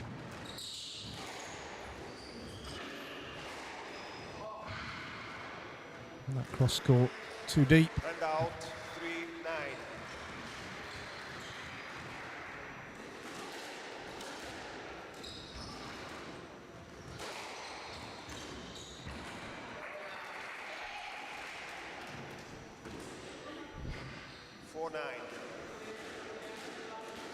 So 5 points adrift.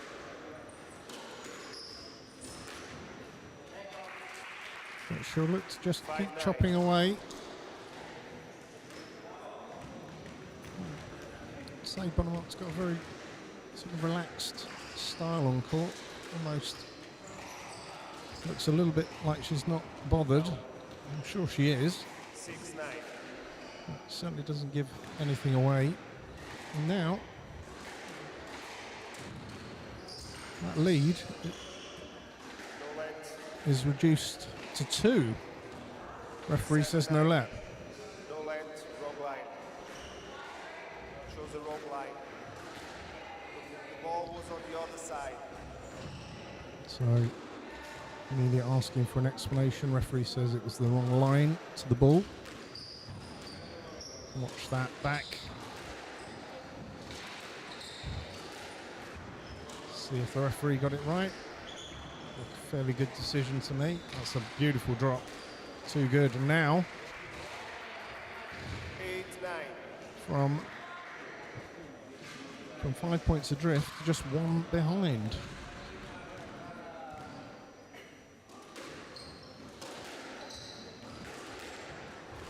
And that is now all square. So, pressure now on the 3-4 seed, Amelia Soini. She looks up to the heavens, maybe. But it's 9-all. A couple of big points coming up now. And that is just chopped straight out court. 9. Game ball. And now, the giant killer, Moa Bonamart, has got a game ball to take the lead in this match 2-1. And that is into the 10. There's a fist pump from Bonamart. Game to Bonmark. Bonmark She leads takes the lead. 8-1.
Play will resume in 60 seconds.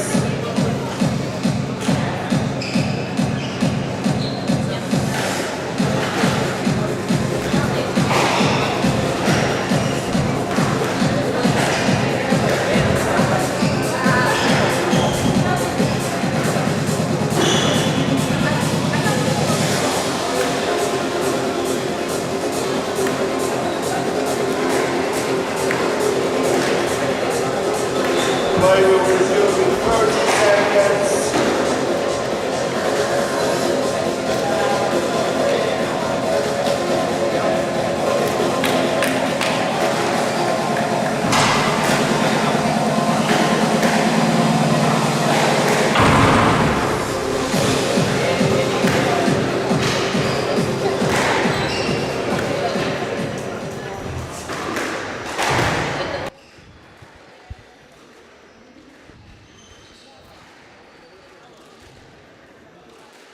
So, have we got a story playing out here? Yesterday, Sweden's Bonmark knocked out the 5-8 seed from Switzerland, Nadia Pfister.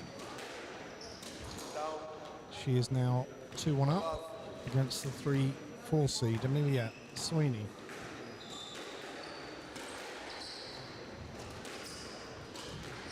Has started this fourth set by winning the first point from an unforced error.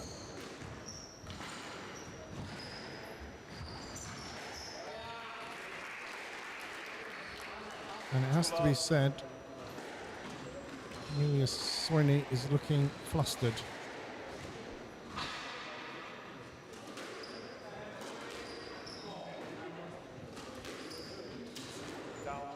And another unforced error is not helping her case.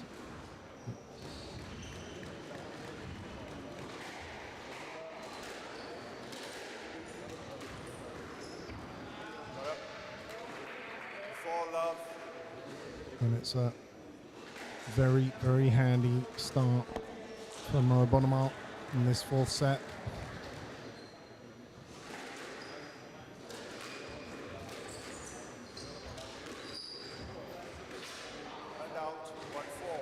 So, a look of sarcasm from Sweeney as the ball goes where she intended. Has to be said, she's not looked comfortable for me right from the start in this match. Not sure why. She's pointing to where the target should be.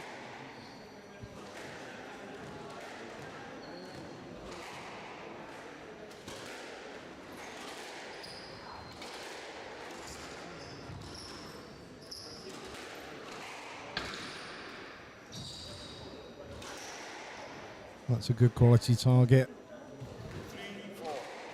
from Sweeney as she starts to claw her way back in this fourth set.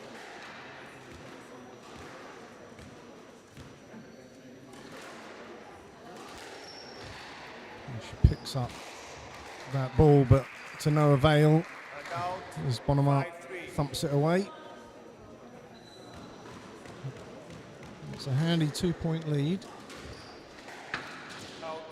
Now a 3-point lead with a really uncontrolled effort.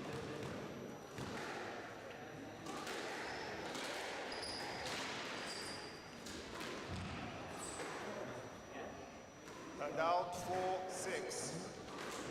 I can't help feeling that Amelia needs to get her head right pretty quick, otherwise this could slip away and go the way of the Swedish girl.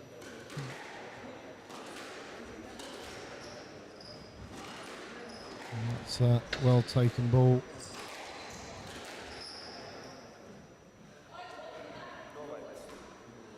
The referee says no let.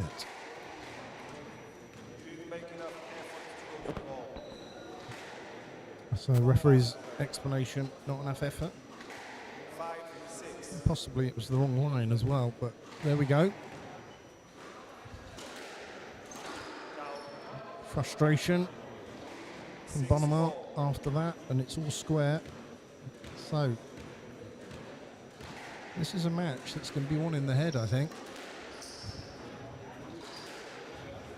Which of these two players can keep their head?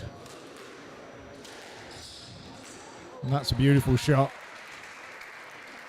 And out 7-6. So the lead, once again, Sweden's Moa Bonnemark steps closer to a place in the semi-finals. Again, we've seen And out 7-0. precious little in the way of long attritional rallies in this match. It's just quick points. Quite a lot of unforced errors, it has to be said.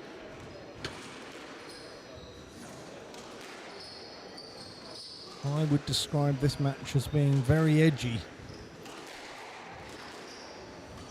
Oh, and that is 8-7. into the tin.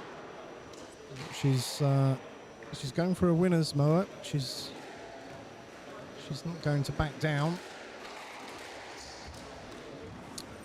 But 97.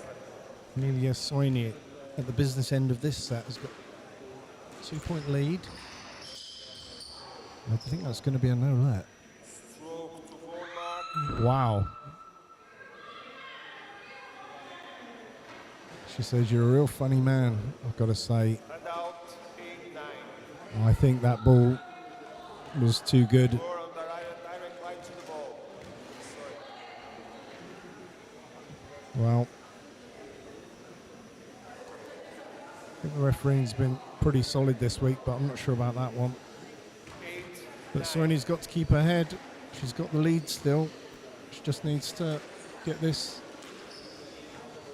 game and level the match.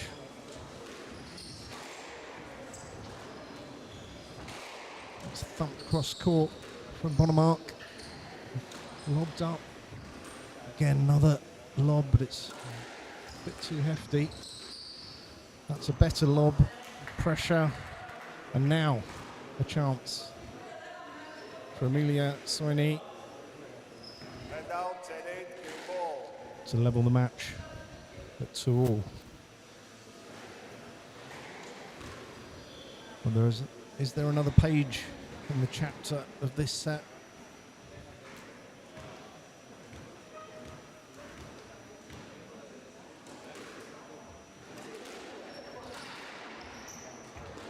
No, it's in the 10. We're going to go to a decider. It's 2-all. Soini, 2 games all.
So, squash fans, who's your money on?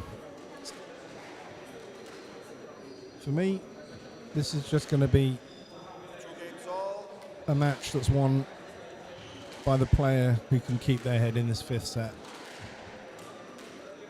It's not been To serve. the best squash, in my opinion. Neither player has looked particularly settled at any point. It's gone back and forth.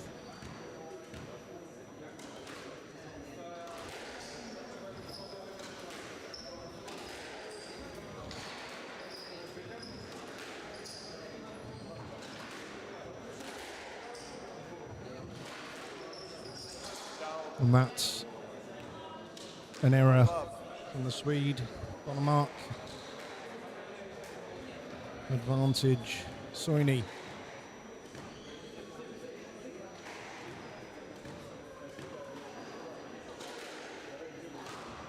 And that's a fantastic boast. And out, 1-0.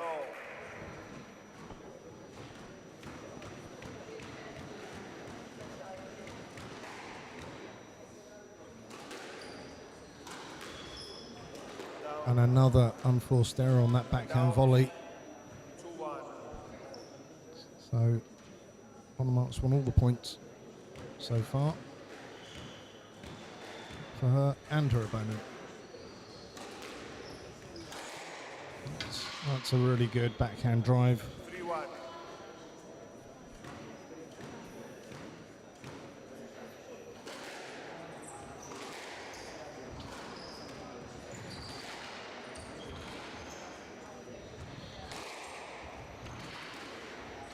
Down. And Soini there, 4-1. soaking up the forehand drives. I don't think we've had many rallies that have gone beyond 6 or 7 shots in this match. Stroke the ball mark and out. Referee 2-4. denotes that that ball was too wide. Awards a stroke to Bonamart.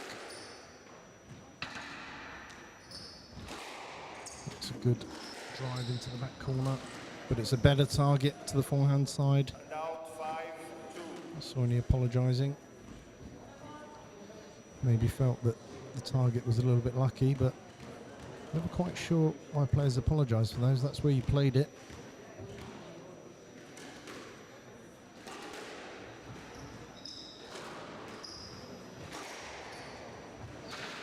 So Bonamart has her opponent pinned at the back of the court there.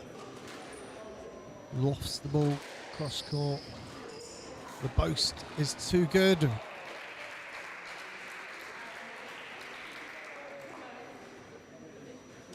out 3-5. So still Finland's Emilia Soini with a little mini lead early on in this deciding game. And there is an example of why you always volley the serve. Curiosity killed the cat. Let it go. It's the last you see of it. So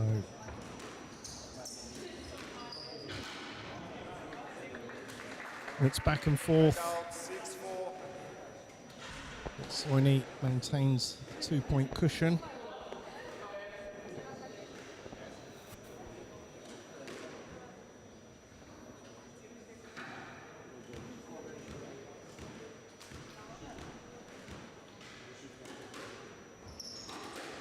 Out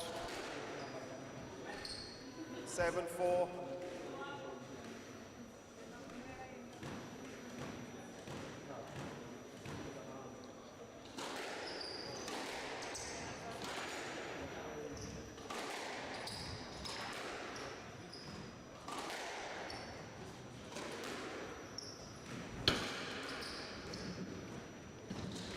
Oh, that's an absolutely fantastic shot. Chopped in from the back. And that 8-4. gives Soini a 4-point lead in this deciding set. Does Moa Bonamart have an answer? That's a good try. And that brings up 9-4. 9-4. It's a way back now, but that I think, well, yeah, 10-4. Match ball. looks out of court to me. But anyway, she won the point. 6 match balls, and I think Emilia Soini will be delighted if she can close out this match after the frustrations that we've seen. But it's been a great effort from Moa.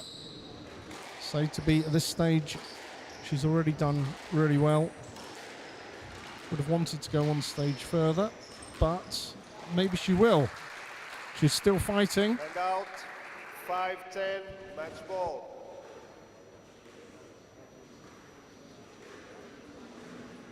So Soini taking a moment to clear the sweat, compose herself. She's still got plenty of match balls to play with, but she won't want to use all of them. She'll want to finish this off. right now.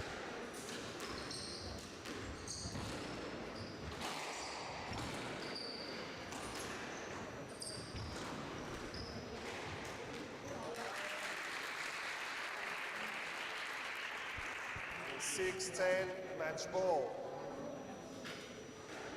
4 match balls remaining.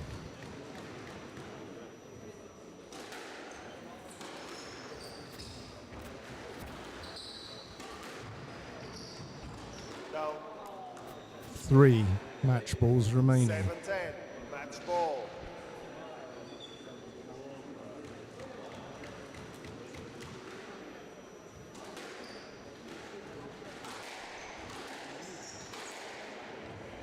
And there it is.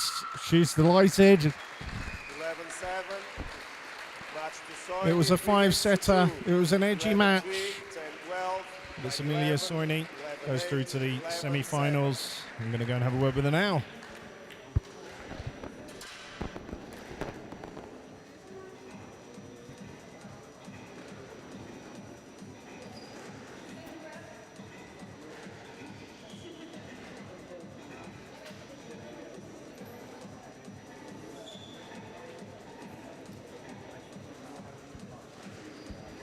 Emilia. Pretty stupid question to ask you how you're feeling, but that looked pretty frustrating. Let's come this way a little bit. How are you feeling? You must be happy to be in the semi-finals at least. I'm super happy considering what my summer's been like. It's been my own decision not to be on court as much.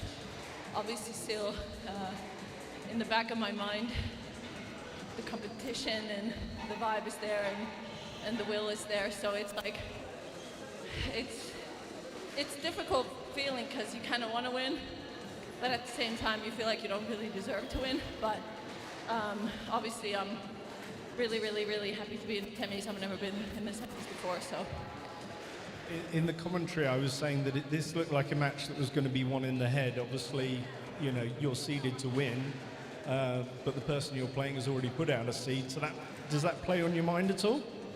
It played in my mind big times. I think it was the second game where I might have been 8-1 up, and I know that Moa was 10-3, 10-5 down yesterday and came back and won. So I was trying to tell myself in the second game that it's not going to happen now. It did happen now. So yeah, obviously there was a lot of pressure for me because I felt like I have a decent draw here. And to be honest, I've played Mo before a couple years ago, so she's obviously improved, and back in the day when I played her, she was injured and she still gave me a hard time. So personally, I do struggle with her game, so when I saw that she won yesterday, I was a bit like, ooh, yikes, but yeah. Yeah, I mean, at the end of the day, you've got the W, you've got the win. Sometimes you have to win ugly, and I think that's probably what you did today, but you kept your head and powered through. So thoughts on Inora Villard? Have you played before? We have played a couple times. Not recently, I don't think. But I think we're playing, during this PSA season, we're playing a lot of the same tournaments, and my friends are playing against her, and her friends are playing against me, and her teammates are playing against me a lot, Melissa. And so I think we're pretty aware of each other's games, so it'll be interesting. It certainly will, and of course tomorrow the tables are turned. She's the seeded to win, so maybe less pressure on you tomorrow, and you can calm down and enjoy that a bit more. But nevertheless, congratulations, you're in the semi-final. Look forward to seeing you tomorrow, and have a good rest. Thank you.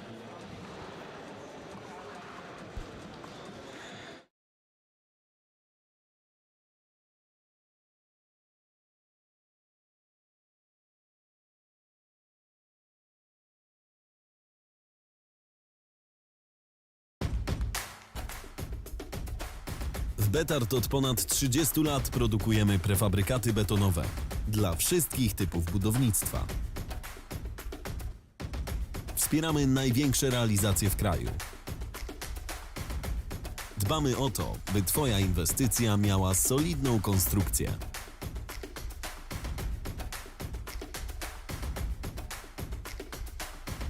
BETARD. Mocny partner w budownictwie.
for some more quarterfinal action?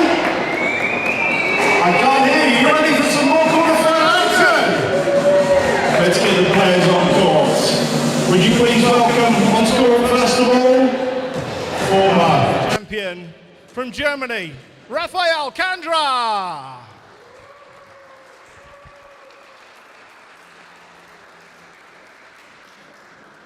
And his opponent today from France. Please welcome on court, Auguste Dussord.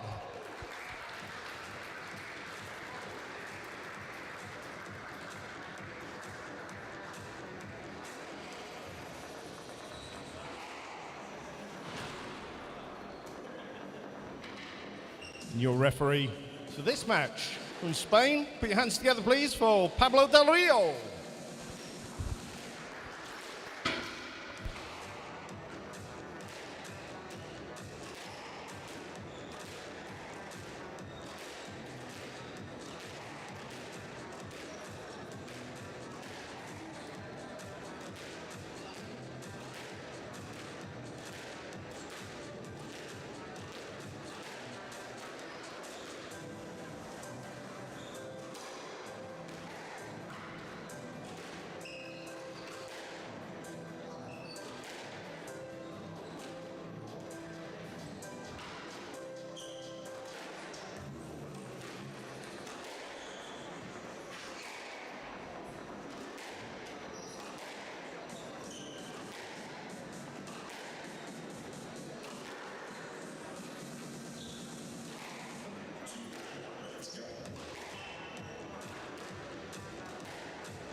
So, hello everybody. Mark the Ledger here, back with you at the Hasta La Vista Squash Club in Wrocław, Poland. I may have mentioned, biggest squash club in the world, you know, 32 courts, and hosting this year's individual European Squash Championships. Referee Pablo Del Rio, who just calls half-time. Players on court, the left of your screen. Germany's Rafael Kandra, champion 2019. He's the 5-8 seed. And he's up against Auguste Dussord from France, the 3-4 seed. Got to say, when I looked at the draw this morning, this could be a really tight match.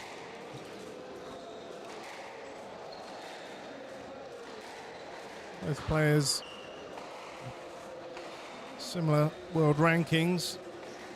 You see Kandra, probably the more experienced of the two players. He's 32 in the world at the moment. He's just soared at 21 in his ascendancy.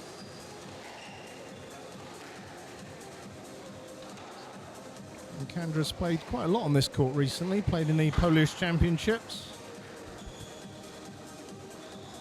And got a couple of good wins on this court against England's Curtis Malik and Czech Republic's Daniel Mekbib, who we saw earlier on, up against Nicky Muller.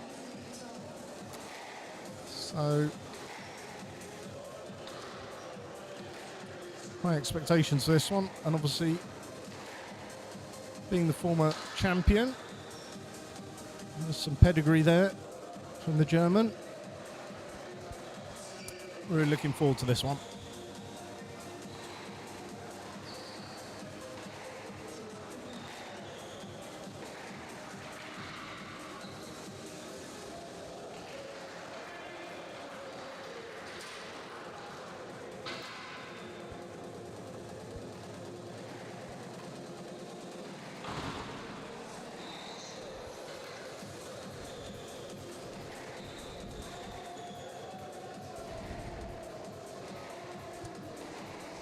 as far as I can make out, there's no record on the tour of these two playing, so there's no history there in that respect.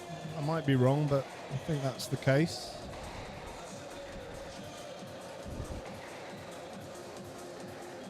Play will start in 30 seconds.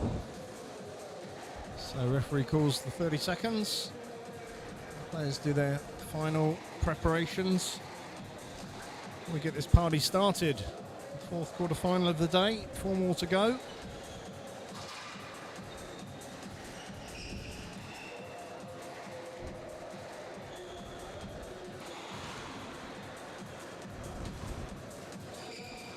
Time.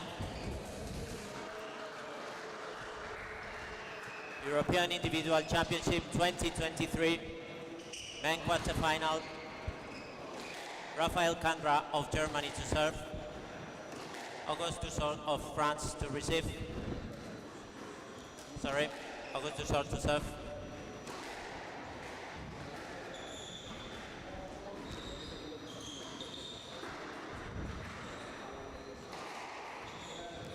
So we've got our first issue.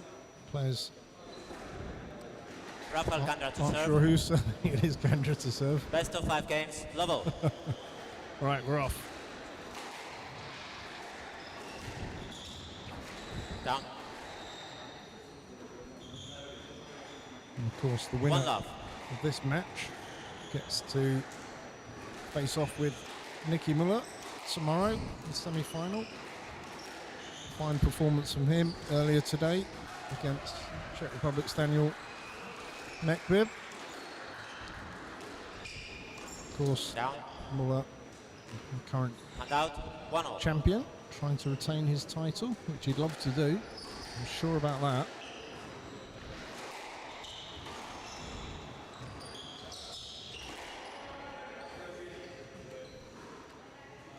Two, 1. And I'm quite sure Candra would like to add another one to his tally.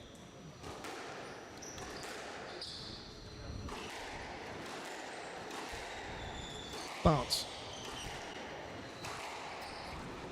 the pedigree of French players in this particular competition is pretty impressive over the years.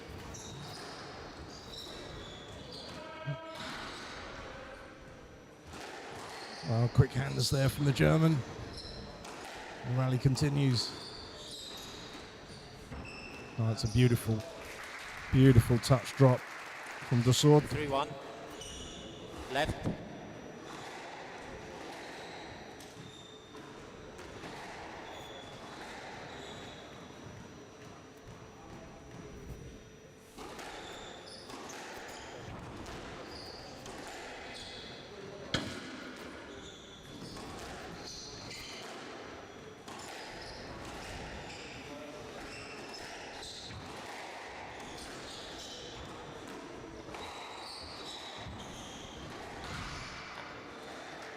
And that drop from the Frenchman 4-1. clinging to the side wall. And a nice little mini lead with the sword here in this first game. But long way to go.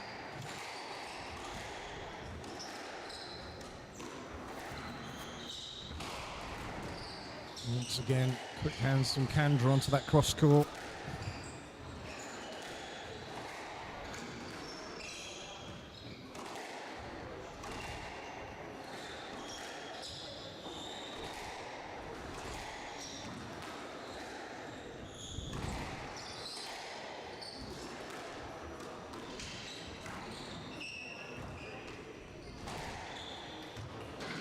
It's a great target on the cross court there from Candra. Hand out. 2-4.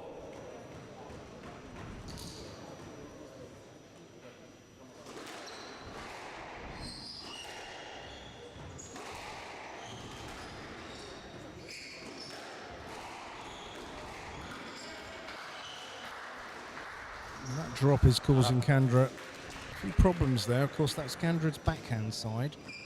It's on the forehand Out. wall, but 5-2. Candra being left-handed. And the sword's Got some good value out of that shot so far. Count. So 6-2. certainly the points being won, it's the forehand side or Kandra's backhand where the best effect is being felt from the Frenchman.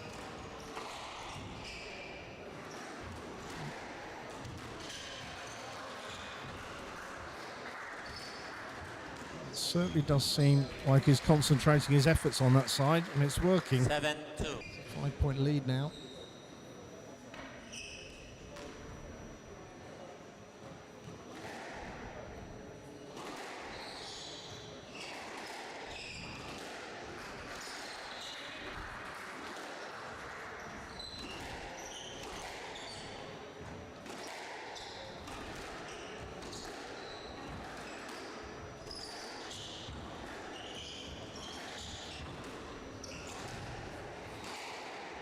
Kandra leaps onto that cross court but can't put it away. And the rally resets, and for the first time that long drop 3-7. fails to hit its target. And a small bit of respite for Kandra as he looks to fight his way back into this first Stroke set. to Kandra. Stroke to Kandra. So it's a stroke called from Pablo Del Rio, 4-7. Spanish referee for this match.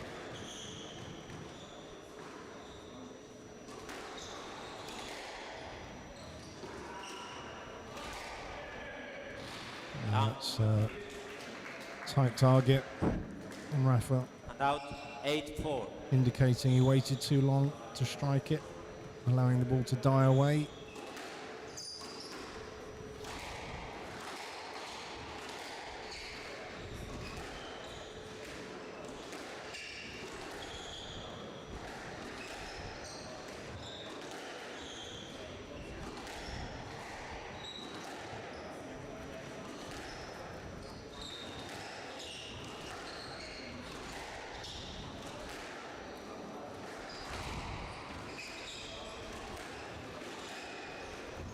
Well, the width on that, too good. 9-4. And the sword edges within 2 points of taking this first game.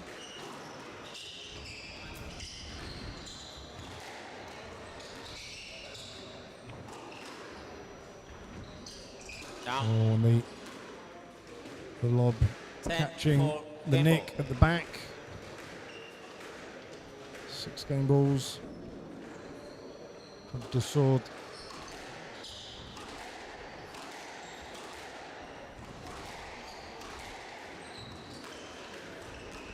And he only needs one. 11-4. One game to go.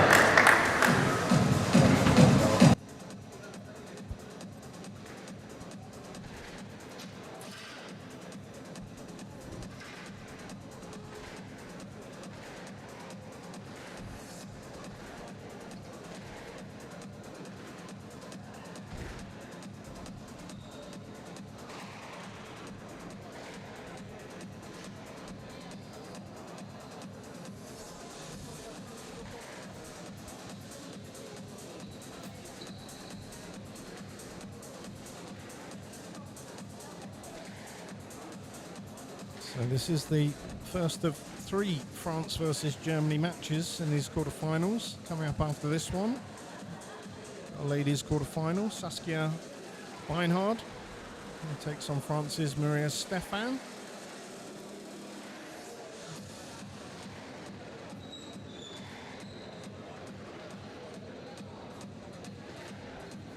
Actually, I lie. It's just 2, France Play will versus resume Germany.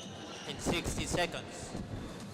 Certainly a lot of French domination in this quarterfinal draw. 6 players following on in the fine tradition that France has in this competition. And as I said earlier today, led up by the French general who took this title 9 times during his career. Play will resume in 30 seconds.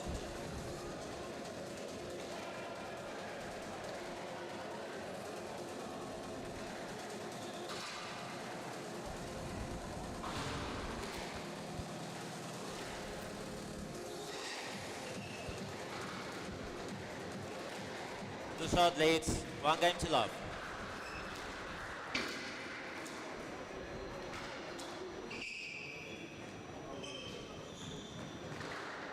Lovo.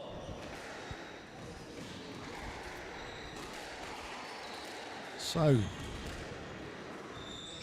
a couple of minutes between games. We'll see if Now, the one direction love. of travel in this match is going to change. Not sure the sword needs to change anything about what he's doing.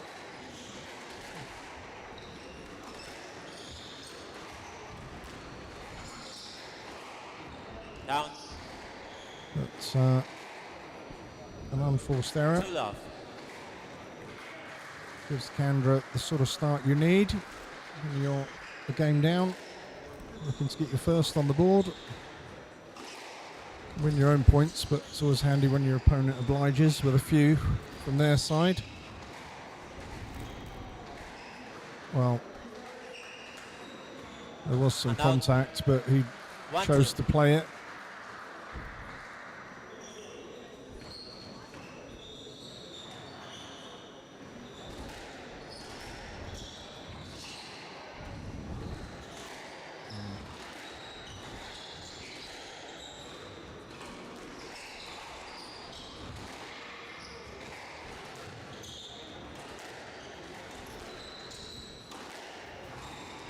Good pick up from Kandra. Just let, just let.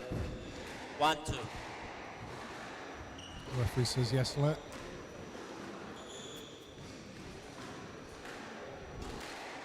The ball from Kandra was pretty tight on that backhand wall, so pretty good decision from where I'm sitting. Down. 2-0.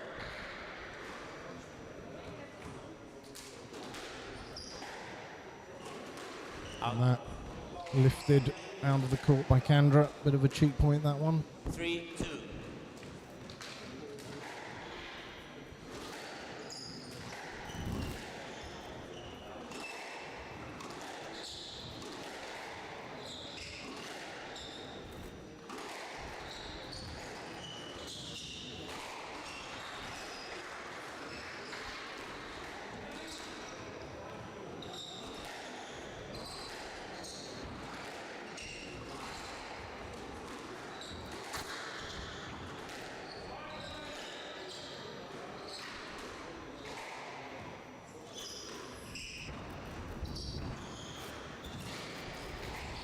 Quick hands from Kandra, he's out of the way. Stop to the shot. Wow.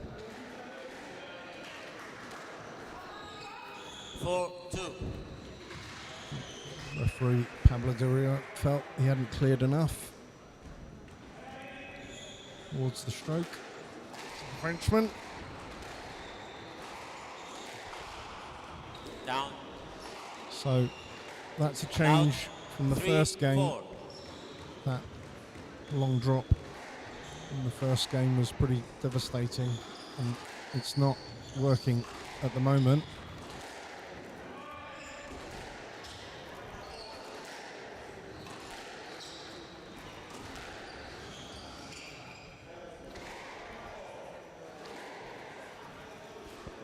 Just let. 3-4.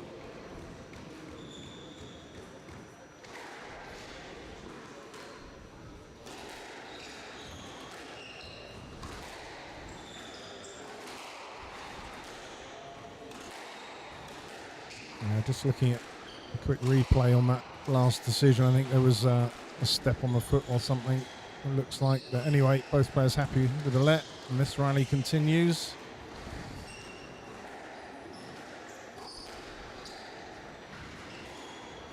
Lofted high ball onto Kandra's backhand. And Yeah, the short drop there, not winning the point, but setting up the Now, winner across the court 5-3. for Dussault. And in this second set, now starts to establish a mini lead.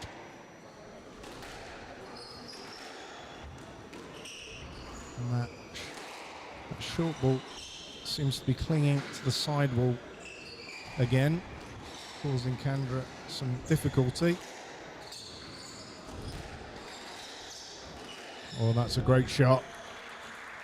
Across court, not good enough 6-3. from the German. And slotted away down the wall.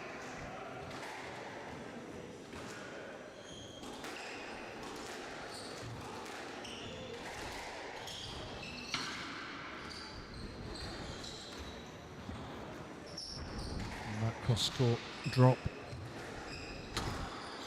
Is that 6-3?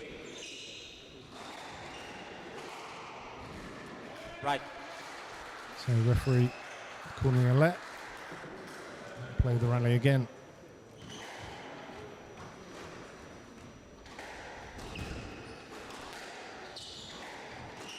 Well, having looked at the replay on that one, not entirely sure Kendra could have executed a shot, but anyway, both players are happy.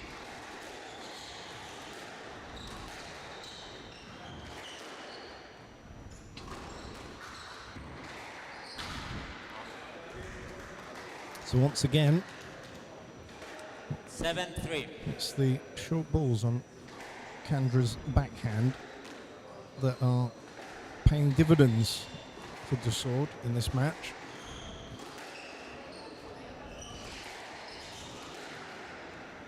It does seem that the Frenchman has a plan and is sort of concentrating his efforts on his forehand, Kendra's backhand. Oh, that's a lovely little touch there. And we're back over onto that forehand side. Down. And Kendra goes for the drop on the volley. And that mistake 8-3. creates a 5-point gap.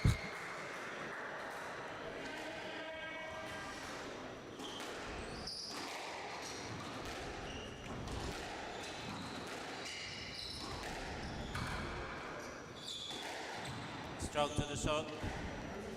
No arguments there from Kendra. It 9-3. was a poor drive. And very quickly, we get to the business end from Dussault's point of view of this second game. And the plan that he had.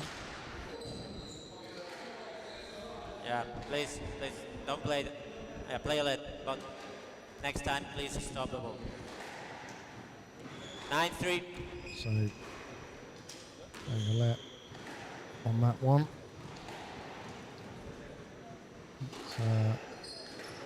Dussault actually did play the ball into Kendra, so probably should have been a conduct warning.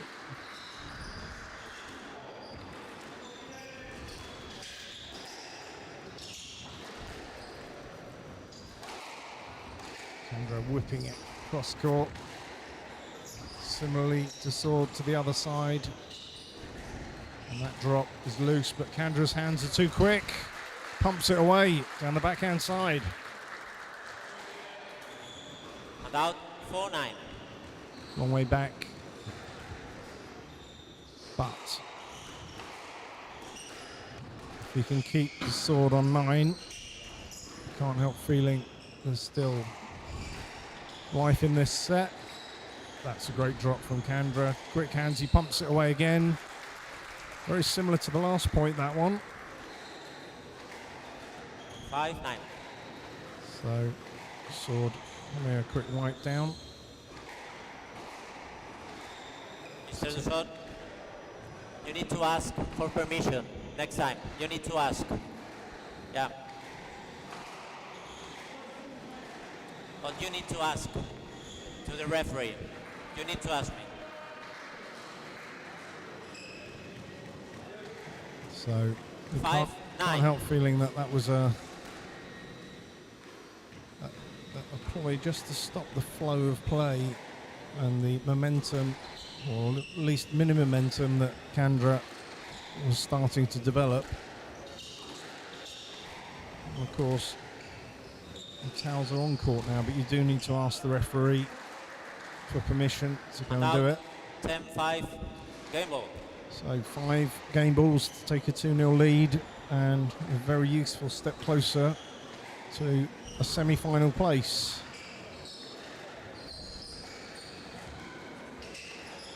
And the counter drops are going in, and that's a really clever flick from Kandra, but Desord is on it, but fails to execute the drop on the backhand Now side. 6-10, game ball.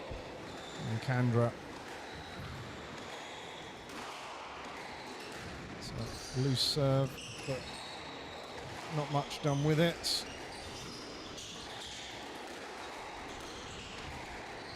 So for Kandra, last chance cafe. Needs to be mistake-free squash now. That drop he picks up cross court, and another. This is amazing. Well, absolutely unbelievable. How's he getting that back?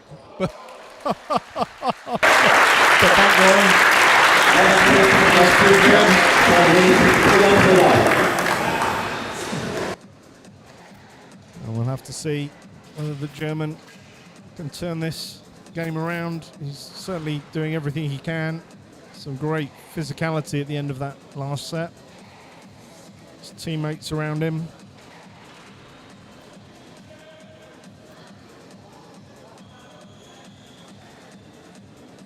A lot of support here for the Germans and the French, for that matter. And a good crowd in for this match here at Hasta la Vista in Wrocław. Hosted a good many events now. World Championships, European Championships. And of course, hosting an event like this has no effect on the club really, with 32 courts.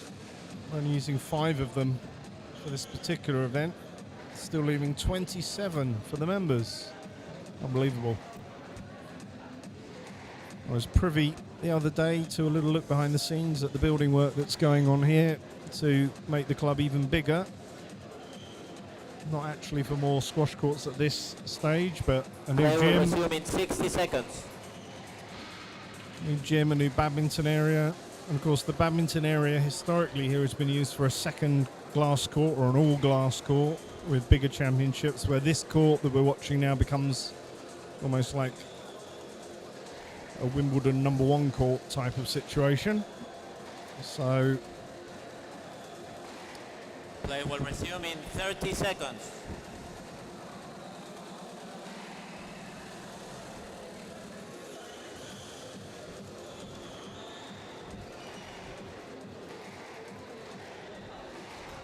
So that's the 2 minutes. The players come back onto court. Can Rafael Kandra from Germany turn this match around?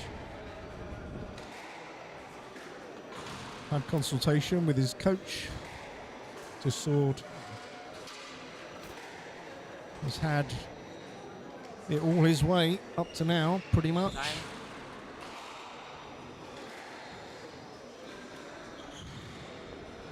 Dussault leads 2 games to love.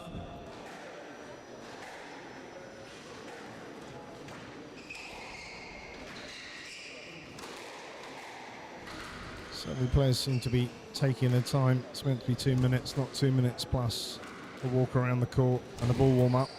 But sure, Pablo Del Rio will get things underway as he does.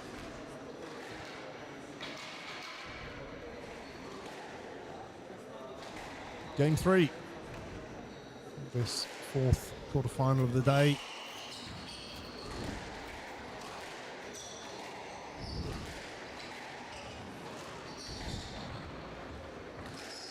And that's a good choice of shot there.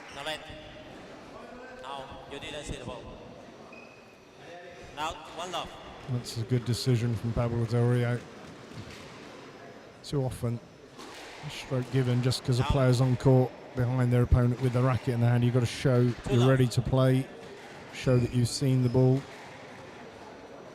So, in my opinion, solid decision by our Spanish referee.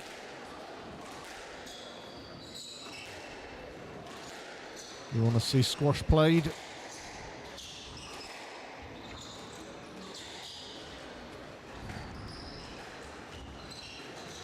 Wow. Frenetic stuff, but the target's just not good enough by Kandra at the moment.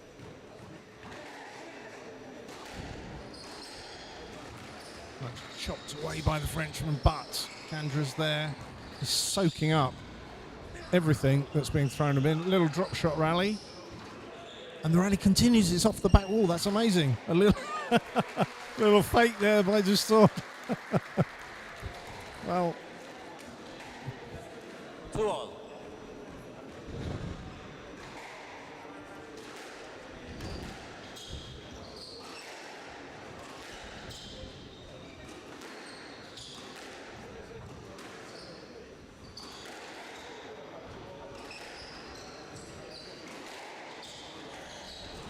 Down.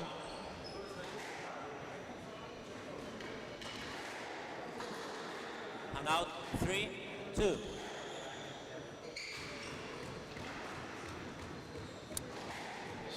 the sword just taking a little bit of time to do his laces up.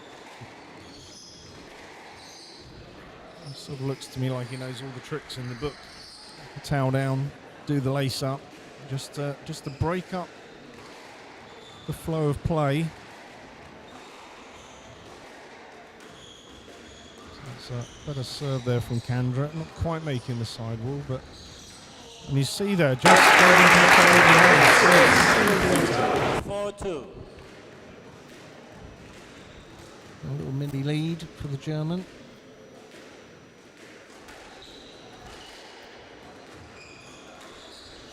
As he tries to find a way back into this match.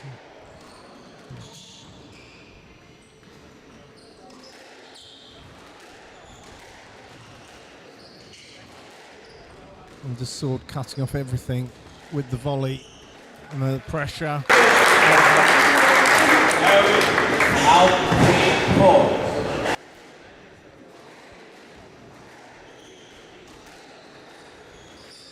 Wow. It's a quick And out. 5-3. hit back from Kandra there. Loose serve, chopped away. Well, not so much chopped away, just stroked away. It's a little nonchalant. There's a good French word for you that's used by the English. I think it's a French word. I might be wrong. Sounds French. Nonchalant. Oh. Just let. Just let. So Disordered saying, why You're let? far from the ball yet. You're far. 5-3. Okay. Pablo de Rio saying he was too far from the ball, that he could maybe have got to it, but not a stroke.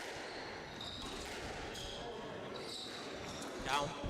Well, Disordered going for a cheeky 6-3. cross-court drop. Fails to execute it. So a few little unforced errors sneaking into the Frenchman's game here.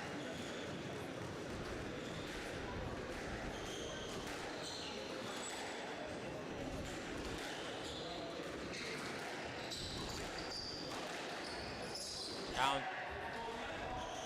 But Kandra Now, obliges with an unforced error of his own, but still has a 2-point cushion.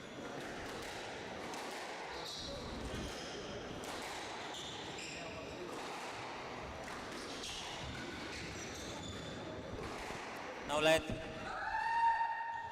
Referee says You no. need to play that ball. Let. That ball stick to the ball. I think you can play that ball. 5-6.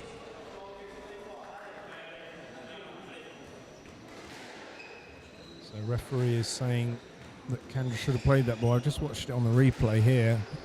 And I actually think that's a good decision because he was through to play it and it was tight on the wall. I think that's the reason he chose not to play it, not because of the contact, but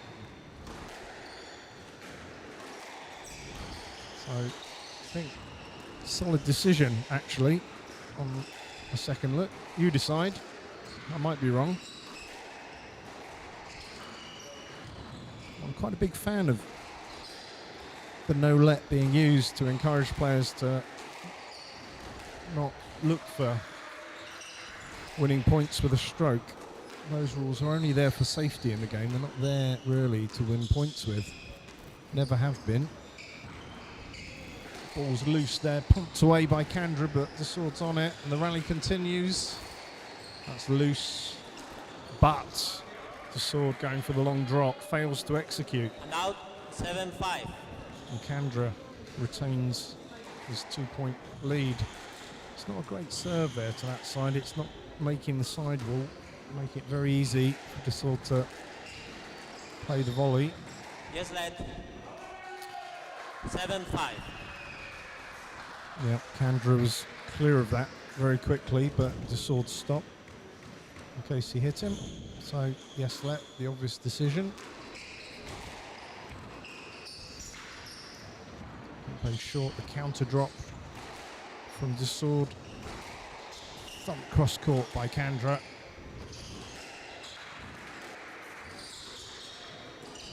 And once again, it's another unforced error from the Frenchman. And now we're approaching the business end of this third game, and Kandra has a handy 3-point cushion.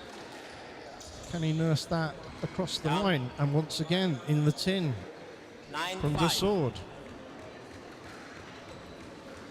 Could this be a turning point in this match?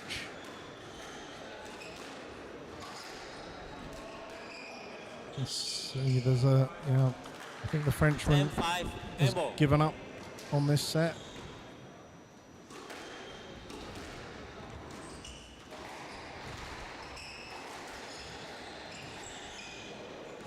Yes, lad. 10-5 left. So still 5 game balls. Rafael Kandra, Germany. The sword goes for the nick. That's a great lob, and I think Dussault's already on his way off court. So that's 2-1.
So it was all one-way traffic for the Frenchman in the first two, but Kandra, Dussault leads 2-1.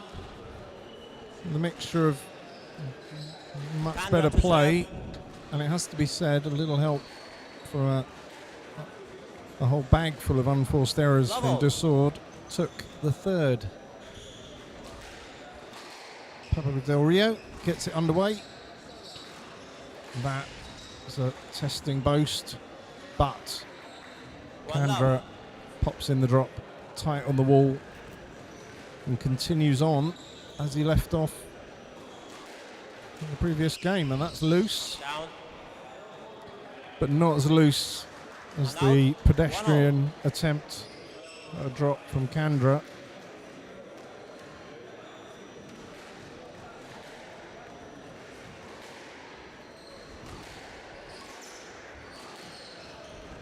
No let.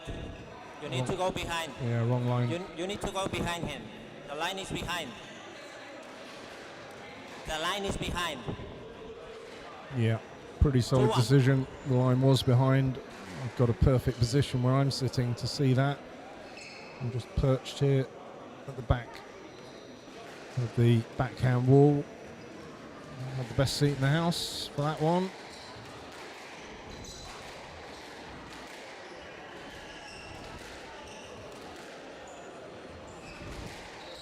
So for those of you watching, what do you reckon? Down. Is this going all the way to 5 sets? And out. 2-all. Or can DeSword continue the work he started at the beginning?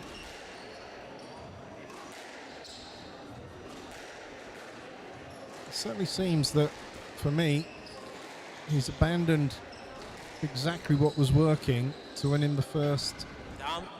2 sets. He was getting a lot of success on his forehand, 3-2. Kandra's backhand, particularly in the short part of the court.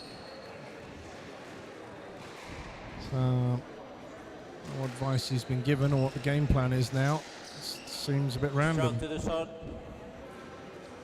Well, it's a few words And out. on 3-all. court between these two. It's starting to hot up. Not just outside here. Scorching temperatures here in Poland at the moment. But this is where the real hot action is.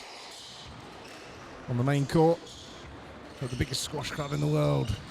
As these two exchange counter drops with the swords. And out. 4-3.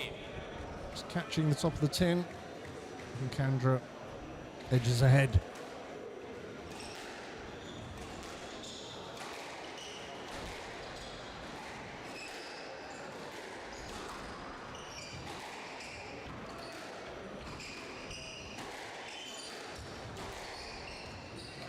No let. Line is behind.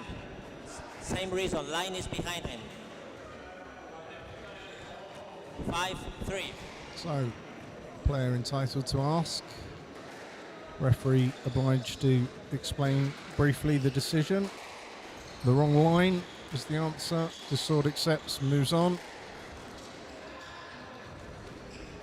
And Rafa saw that drop. And then 6-3.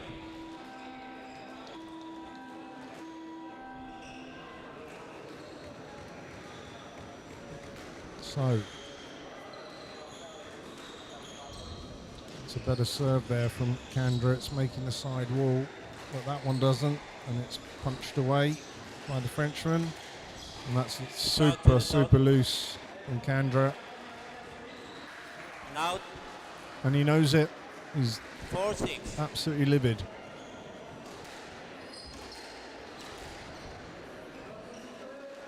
No let. No, it's the wrong line again. It's exactly the same I see the situation. contact, but your ball is loose. 5-6. So Kandra's going to take a little time out to towel down. He's still got a 1 point Mr. lead. Kandra. Mr. Kandra, you need to ask to go to the tower.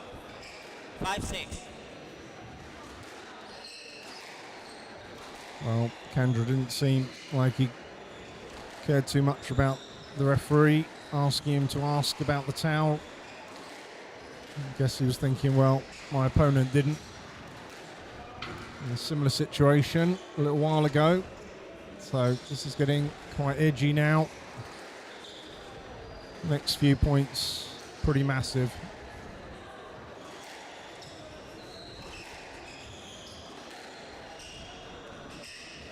And that's a tight tight ball from Dussault.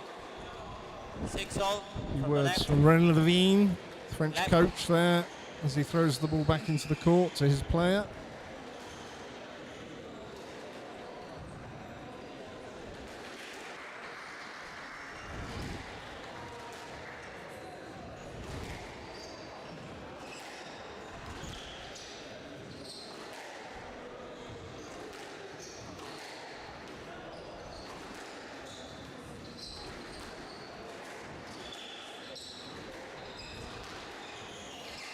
So ball squirts out of the corner joint there, but no harm done.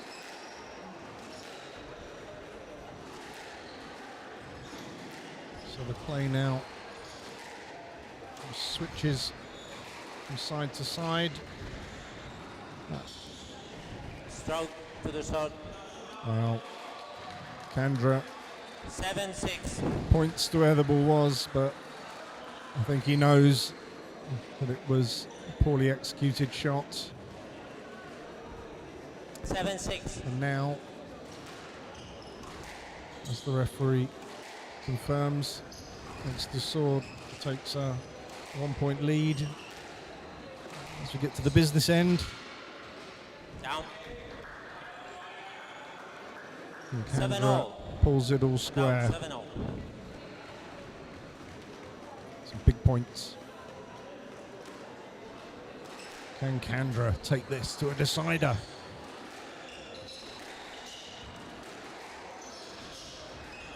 That's a great drop, but the rally continues. Not good enough. Counter drop there. Off the back wall from Kandra. It's loose. The fake didn't fool anyone. This is a brutal rally from these two. Kandra's onto the boast. It's a really beautiful touch play. Stroke to Kandra. Stroke to Kandra. 8-7.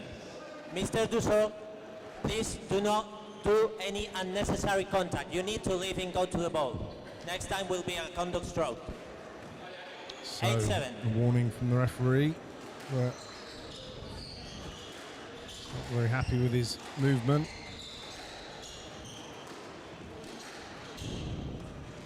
That's a little shot there, moving it forward. Down. But it wasn't a rolling neck, but it was a And well out. executed shot 8-all. into the corner there. And it's all square in this fourth game. Both players would love to be in tomorrow's semi-final against Switzerland's Niki Müller, already through earlier today. Down. It's like a heavyweight boxing match this. One And blow, out. 9-8. back and forth. Kandra now needs 2 points to level the match. It's a strange serve. He nearly got punished severely for it. But he's certainly... No let. No, that's going to be no let. I've got to say, Now 9-all. Mr. Kandra, conduct warning. Sorry. Conduct warning. You need to ask to go to the tower. You need to ask. No, you ask afterwards. 9-all. well, it's getting pretty tense on there. There's conduct warning issued for not asking to go to the towel. When Kandra asked to use the towel, and he's told that he has to ask before he goes to the towel. And now we're back to playing squash. Who thought towels would introduce conduct warnings? Who knew?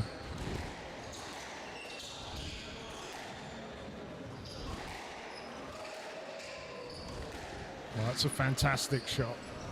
I'm not sure that pickup was good. Stroke to Kandra. But he gets the stroke anyway, so it's fairly academic. Yeah. Oh, Ball is it's- very near It's him. getting... The ball is right near you. And now 10-9. Game ball. Dussard looks in all sorts. So 10-9 game ball. it's game ball to Kandra to level the match. It's not the best serve to that side again, but it was certainly better than the one before that put him in all sorts of trouble on a previous point. And Dussard plays that short ball, and again to the backhand side as well. Kandra tries to whip it cross court, but the target isn't very good, and that's loose. Oh, the straight ball from Dussard. And Kandra hits the side wall. Knocks the ball into the 10. Out 10-all. Player must win by 2 points. Now we've got a tiebreaker on our hands. Wow, what a match.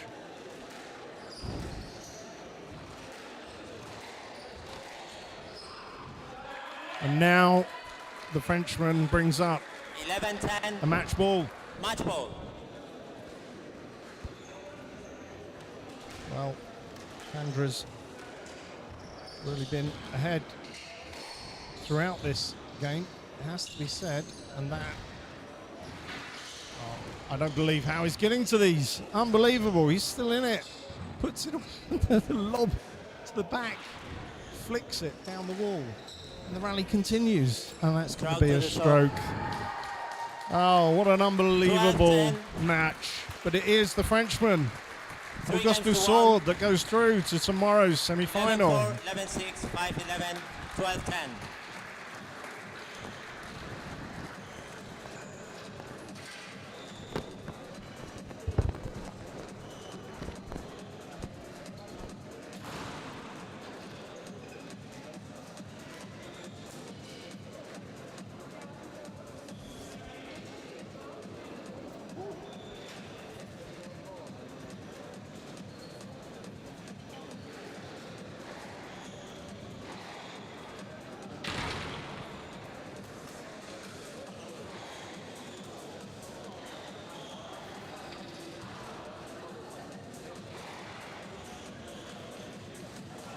Auguste, come and talk to me.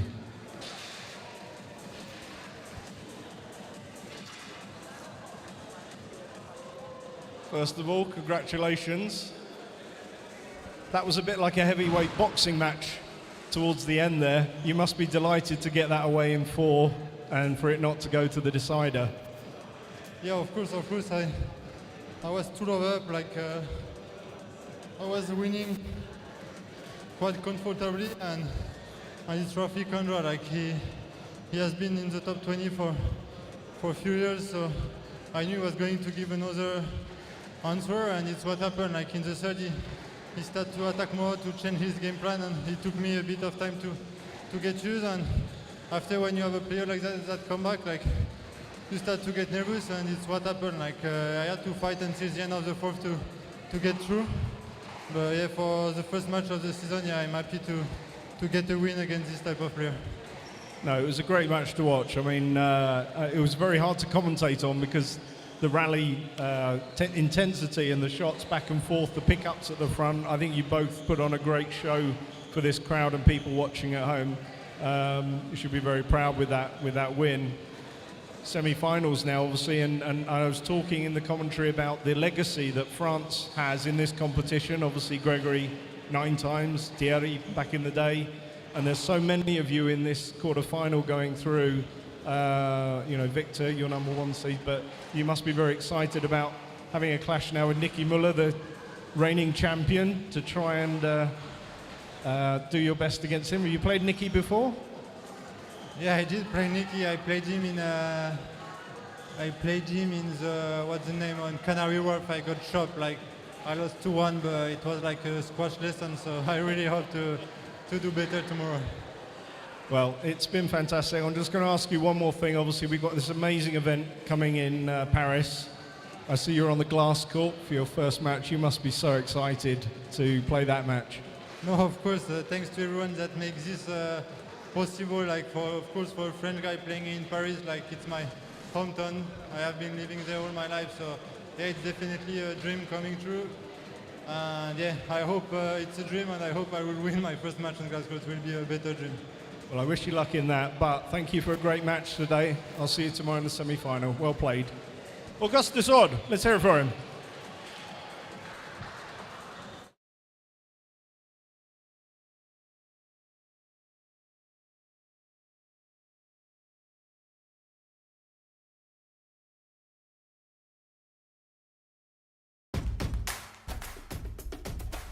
W BETARD od ponad 30 lat produkujemy prefabrykaty betonowe dla wszystkich typów budownictwa.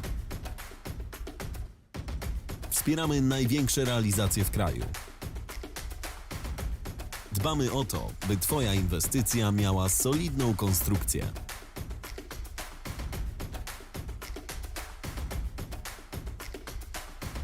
BETARD. Mocny partner w budownictwie.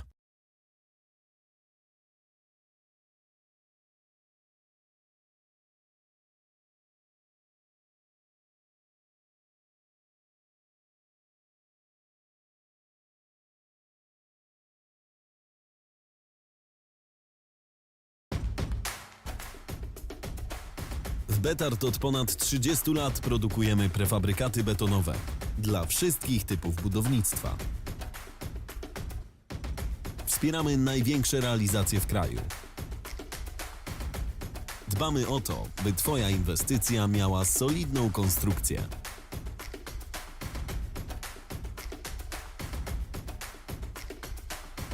BETARD. Mocny partner w budownictwie.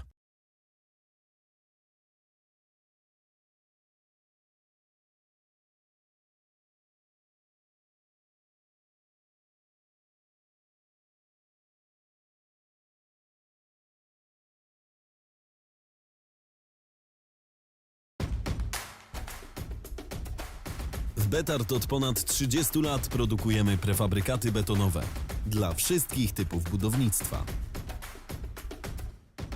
Wspieramy największe realizacje w kraju.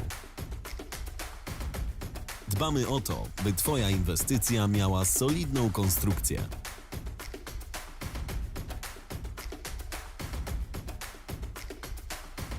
BETARD. Mocny partner w budownictwie.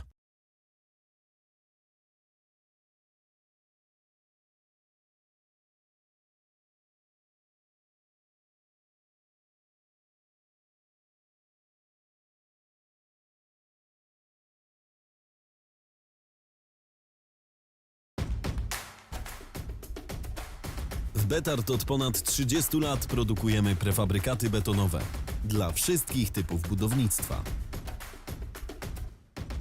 Wspieramy największe realizacje w kraju. Dbamy o to, by Twoja inwestycja miała solidną konstrukcję.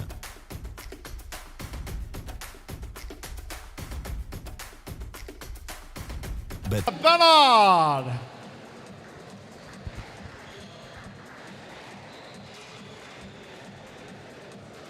And her opponent from France, let's hear it for Maria Stefan.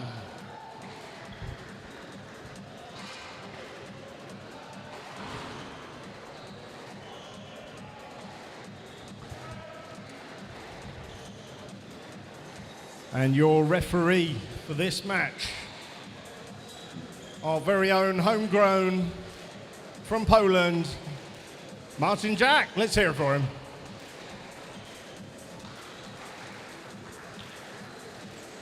Got a small round of applause from our fantastic German coach on the front row. He appreciates a good referee.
So squash fans, as you can see, we're quickly back on court with our next quarter-final.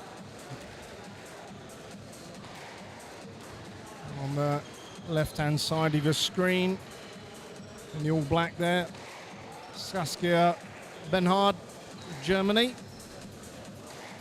And she's up against Maria Stephan of France. So maybe we'll see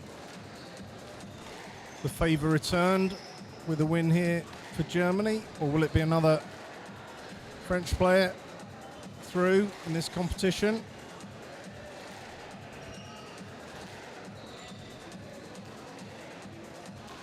Maria Stephan seeded to win, but if we always went by the seedings, we wouldn't need to turn up and play. So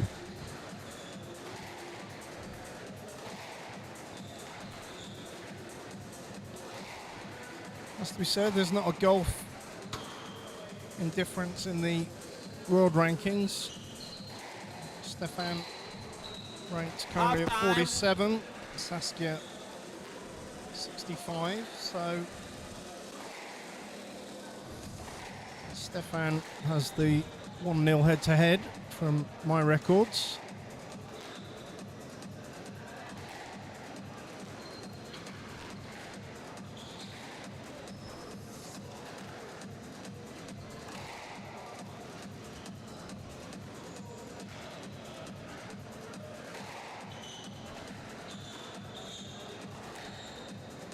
If you are just joining us for this coverage here from Hasta La Vista in Wrocław, we've got this and 3 more matches to go after. Coming up after this one, Edmund Lopez, Spain, takes on Switzerland's Dimitri Steinman.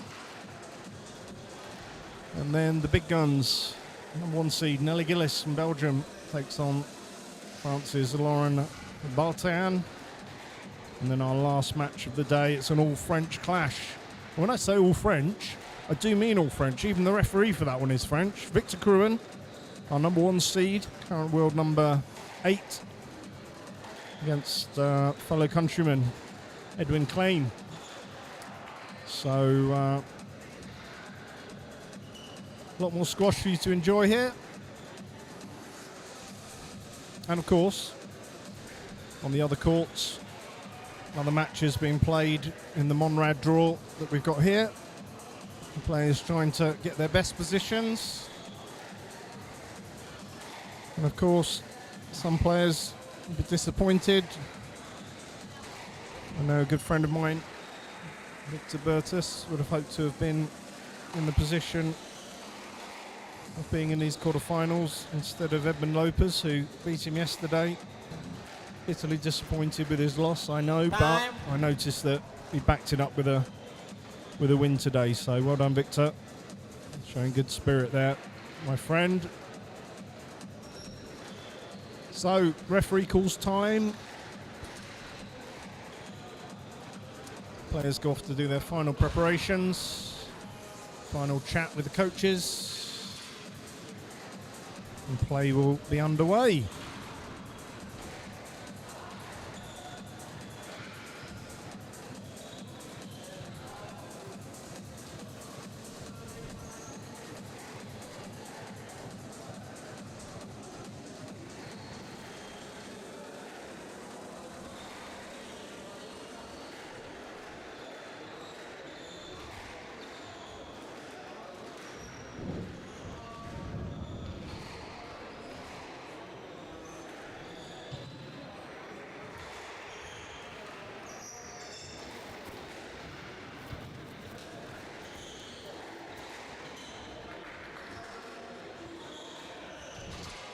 ESF European Individual Close Squash Championship 2023. Women's Individual Quarterfinal. Saskia Benhard from Germany to serve. Marie Stephan from France to receive. Best of 5 games.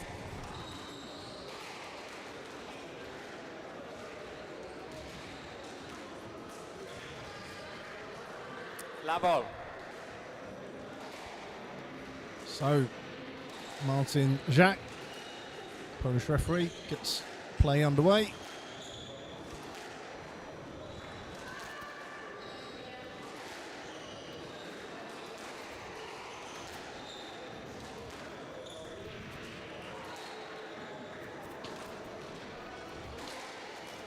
One lap.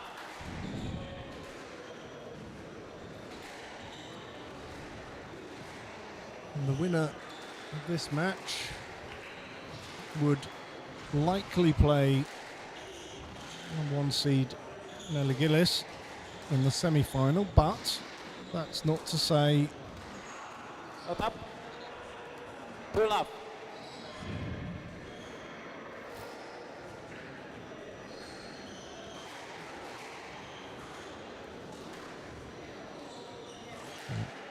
Sorry about that, just had someone come and speak to me. No, what I was saying is Nelly Gillis is seeded to meet the winner of this in the semi-finals, but Lauren Baltean will have something to say about that later this evening. Yes, lad, please play next time. There is room to play. 2 lap.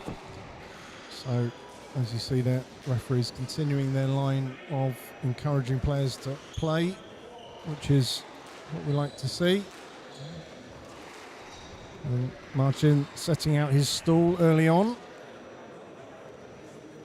3 lap. So, good start from Saskia.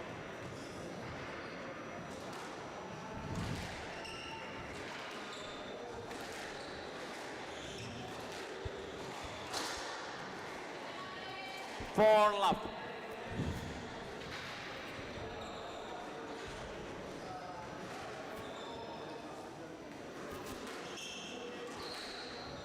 It has to be said of the two players on court currently, 5 lap. it's the German that's had the slightly easier route, 2-3-0 wins. And Maria nearly had a scare yesterday. Madeline Highland taking her to a 5th set. They closed out 11-8 in the end, but had been behind for much of that match. 7 lap. And has to be said, has had a bit of a nightmare start here. So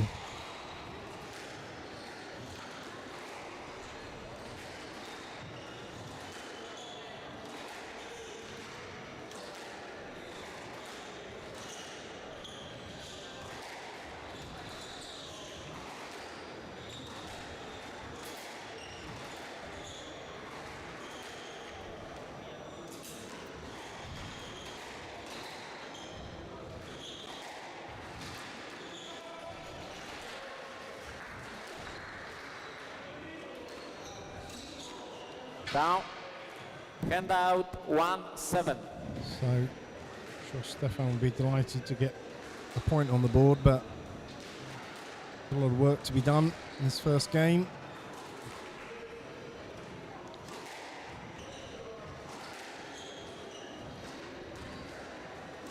It's often the case that if you go this far behind,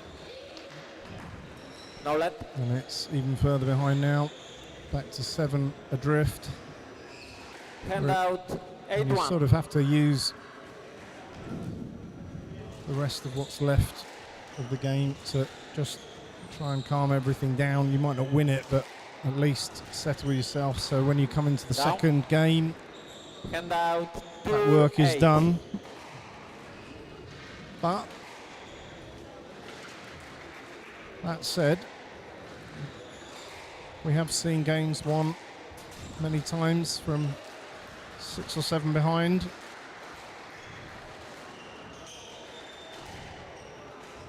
Sometimes getting a massive lead, concentration can go. The other person loosens up a little bit. 3-8.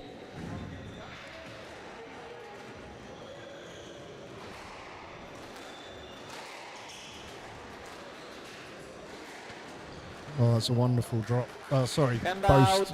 out 9-3.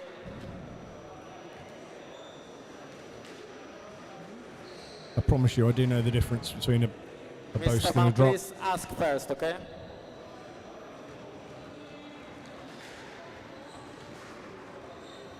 So, once again, the referee's being quite insistent that the use of the towel has to be asked for. Not actually entirely sure whether that's an official rule yet. Obviously, towels on court sort of introduced during the whole COVID thing, but I shall check on that later and report back to you all. Is permission to use the towel now an official rule? Maybe it is. Anyway. Hand out 4-10 game ball. Still 6 game balls. Ben Hard. 5-10 game ball.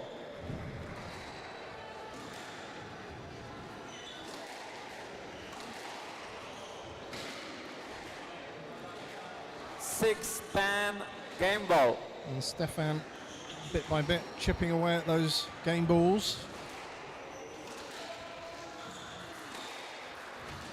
Shows it's probably unlikely that he's going to get back into this game, but as I said before, one player tightens up, the other one starts to loosen up the shoulders, and things all start to change. But oh, that's a beautiful shot. Stroking the ball around much better now. 7-10 game ball. So Saskia there just asking permission to use the towel, breaking up the momentum ever so slightly. Just reset and try and close this first game out.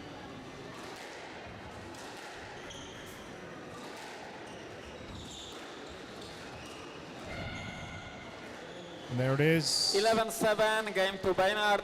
Beinhardt leads 1 game to love. So it's the German. Takes the first game. Could we have a seeding upset? Stay tuned. We'll be back in 2 minutes and find out. I can.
Play will continue in 60 seconds.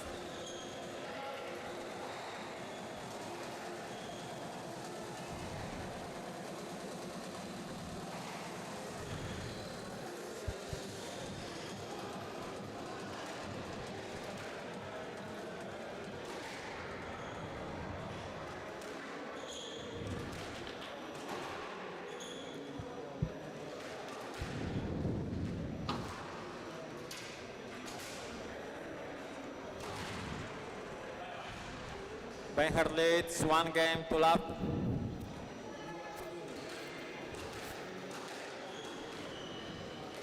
Level.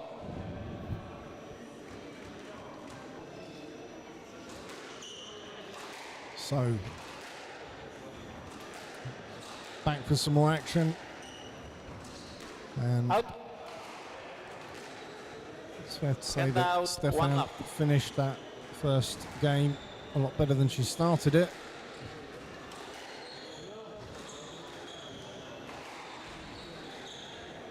Two lap. And she's continued that into the second.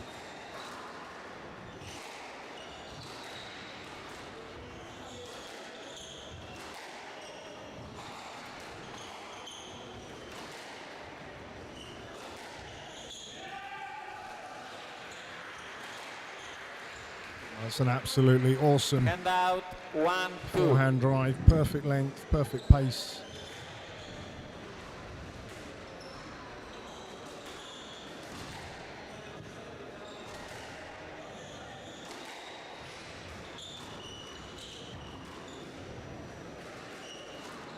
Down. Hand out. 3, 1.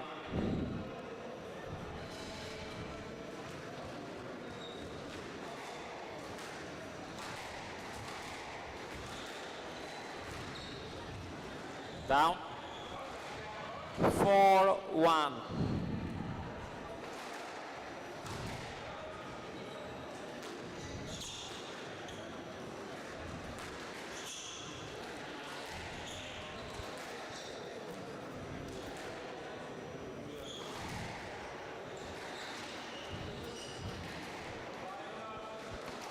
Hand out. 2, 4.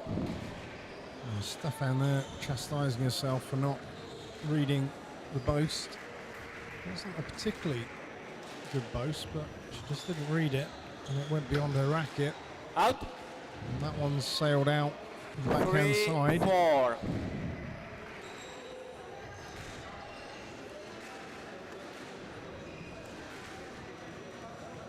Just wonder how much yesterday's 5-setter that Stefan had is playing on her mind. She very easily could have lost that match. No let. You accepted interference and moved to the back, yeah. Yeah, but I saw you move to the ball. 5-3.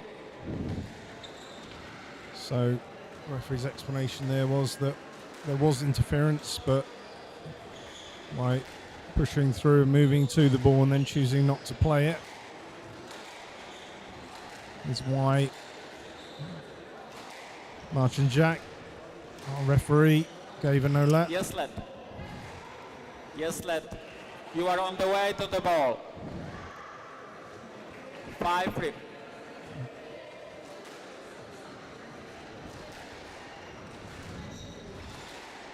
It's always a fascination to me how you can have two players be on court and the referee is reduced just to someone calling the scores, and then sometimes you have a match where the referee is taking almost as much involvement as the 6-3. players.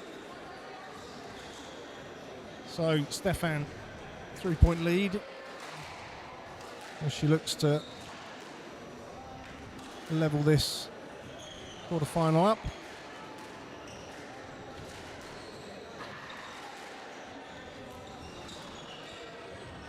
Well, that's a lovely deft drop. 7-3.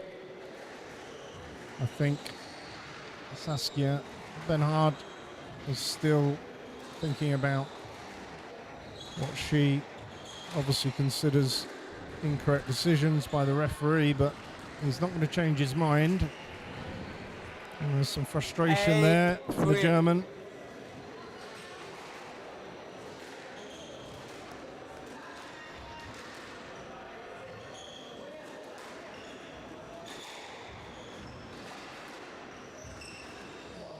From a testing length, the loose ball 9-3. just touched away.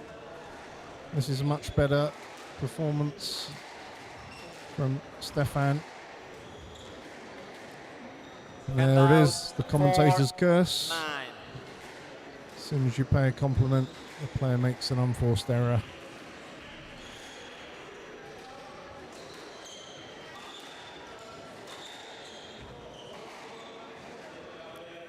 5-9. So Stefan still with a 4-point cushion.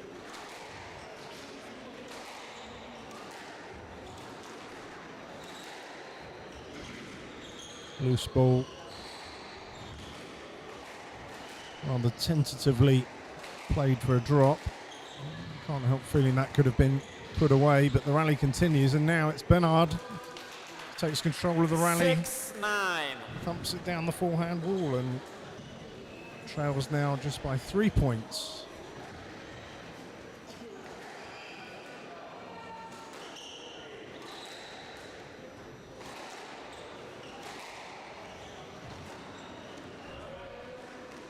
Hand out, 10-6.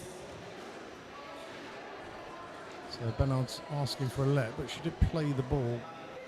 I'm pretty sure if that boast had gone in the net, she wouldn't be asking for a let. I don't think she's going to get any joy. Yeah, I'm looking to the ball. 10-6, game ball. So Stefan looking to level this match up for game balls. And there it is, simple as that. She only needs one. 11-6, It's all square. game to Stefan, 1 game all.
Play will resume in 60 seconds.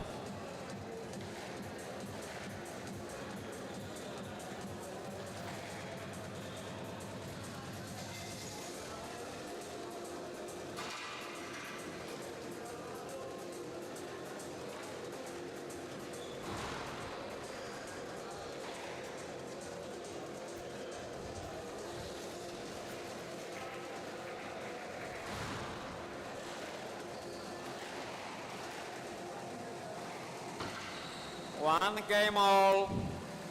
Stefan to serve.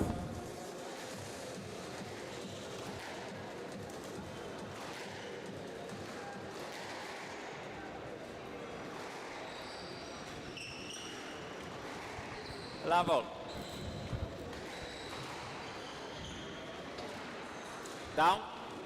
So here we go. One lap. One apiece. Stefan in the ascendancy, I would say. 2 lap. Reinhard looking a little frustrated and flustered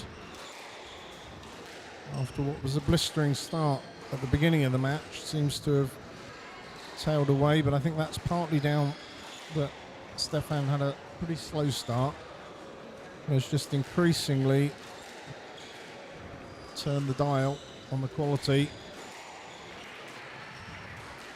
but that Hand out 1-2. give the German girl some confidence. Dispatches that away with ease.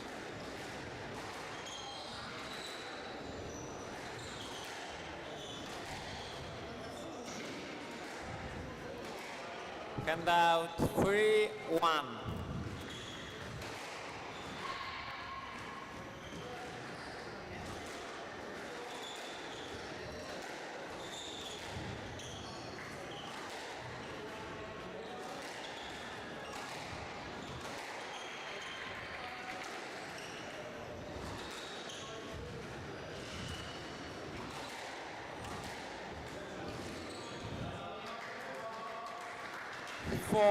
4-1.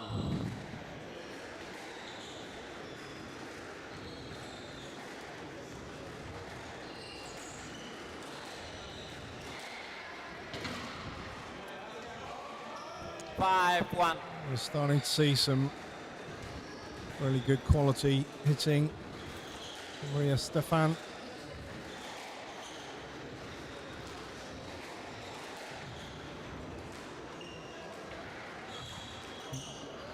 But Hand out 2-5.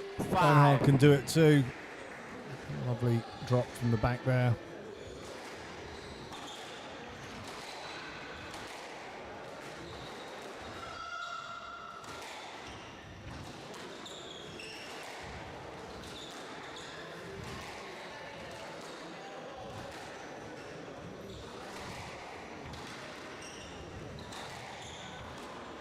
Oh, that's an absolutely blistering boast. Hand out 6-2. Wasn't a bad drive there from Bernhard, but I think the problem was that Stefan just read it, the racket on it, pumped it into the wall for Hand the out post. 3-6.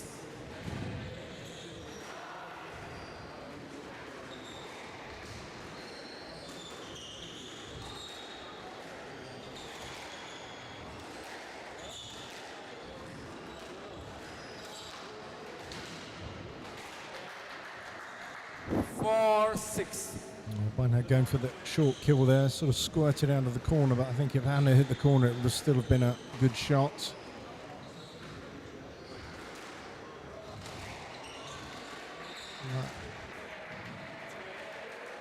No let. Can't help feeling that we've lost a little etiquette in the game. Back in my day, I think you were meant to turn to the referee and say, "Let, please," not throw your arms in the air in frustration. But maybe I'm just old-fashioned. Write in and let us know.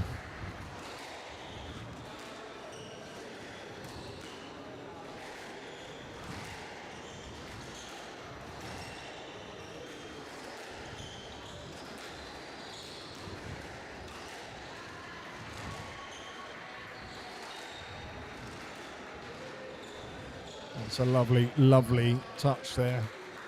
8-4. Following up the hard hitting with a gentle touch onto the front wall. And 9-4. Bernhard now looking utterly dejected on the court. I think it's a combination of frustration with her own game. Game ball. Her opponent just playing so much better now, and probably a little mix of the referee, but it's been pretty solid.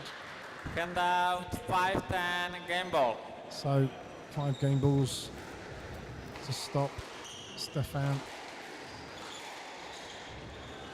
Taking a 2-1 lead, having trailed 1-0. 6-10. Game ball.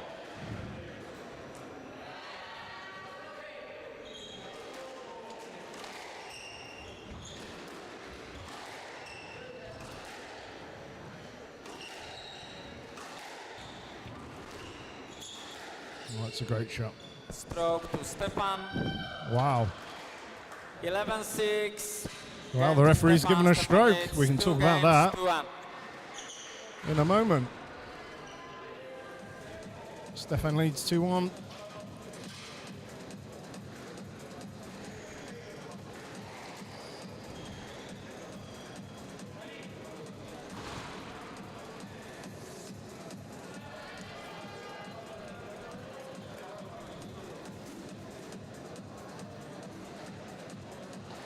Well, got to say, I've just watched that back on the replay. I don't actually have a replay here, it's just that the live stream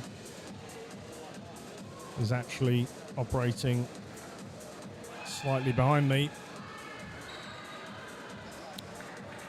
And I have to say, it's a good decision by the referee. The ball was a lot looser than it looked at my first glance. So, once again, refereeing is solid. Bernhard needs to now reset. Play will resume in 60 seconds.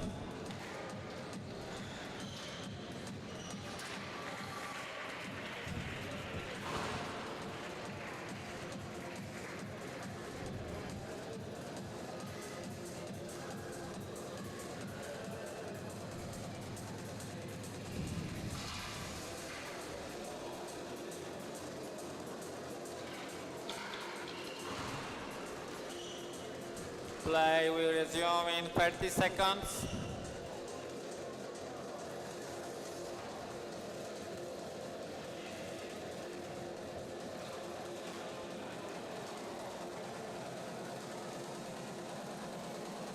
Fifteen seconds.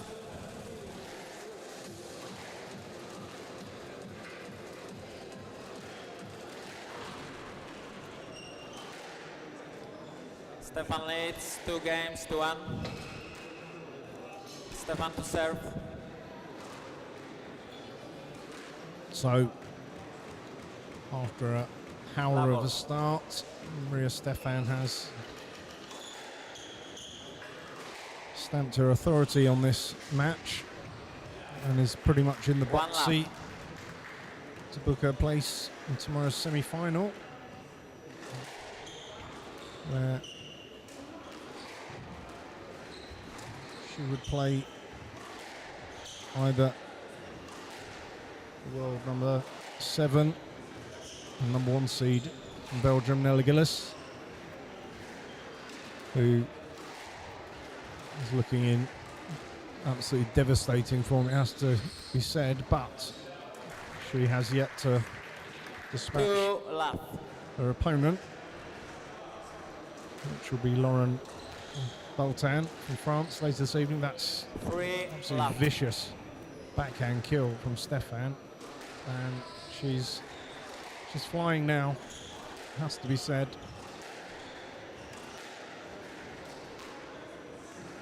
Has Beinhard got anything 4 left in the tank?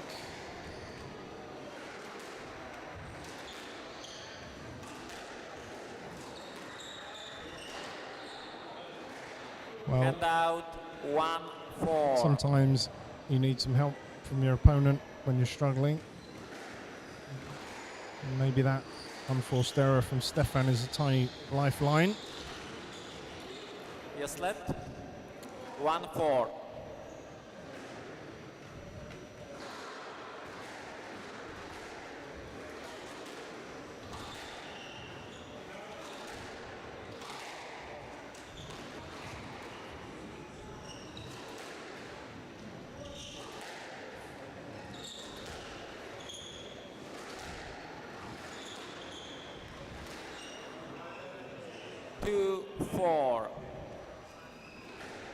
So following up an unforced error with a point of her own. Beinhard chips away at the early lead.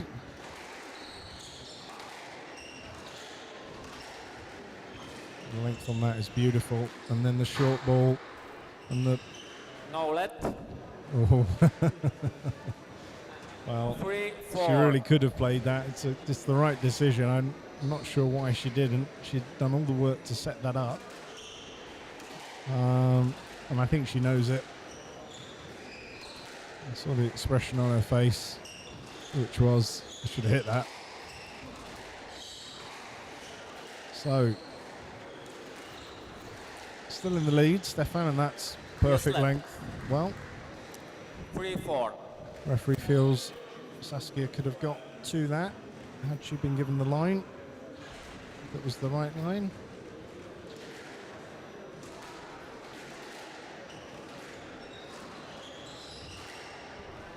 That's a thumping straight drive from Stefan. Out 5-3.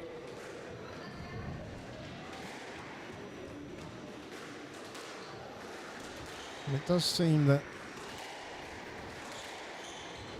the quality in Stefan's game just, it's almost like she's turning the dial. It starts off with the quality off and just dials it up as the match goes on, which is the way you'd want it.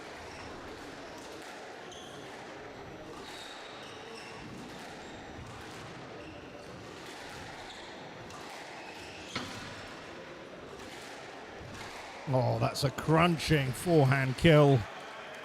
Hand out 4-5. I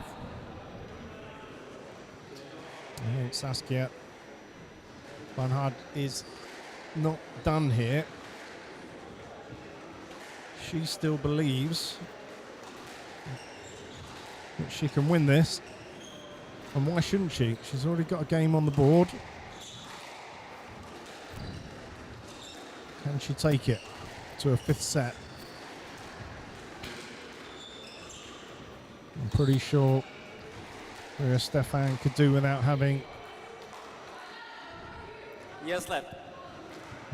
4-5. I was going to say, I'm pretty sure Marie could do without another nail biter to fight her way through, but needs to put yesterday out of her mind. It's been and gone.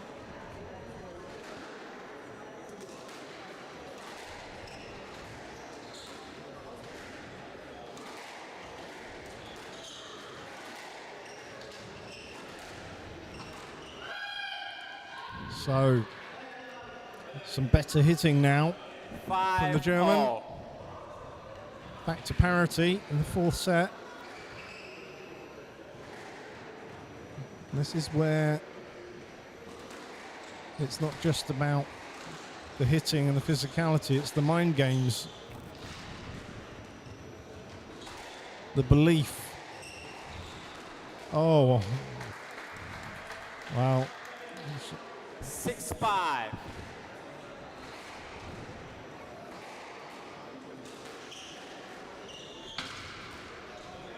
So Hand out 6-0. Stefan apologises to her opponent. It's a little bit lucky. Digging it out of the back corner, but it's all square. So players have to reset. Start again.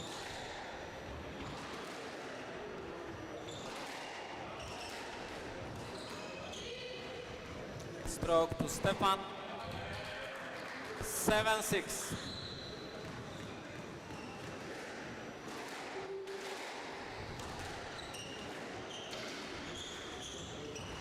Well, she's played that shot a lot better today, and that was just a setup.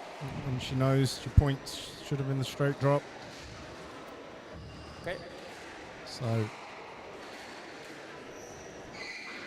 Beinhard takes a towel to compose herself. What is going on in the minds of these players right now? Stefan probably thinking, no, not again. Please don't let this go to 5. Beinhard will know what happened yesterday in that match.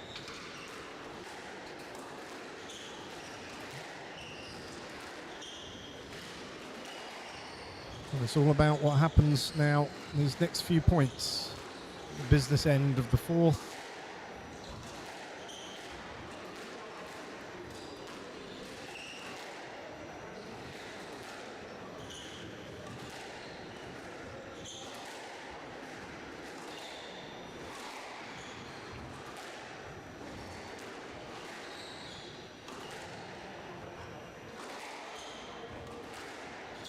Neither player really trying to risk anything at the moment, but look at the fist pump from Saskia Beinhard.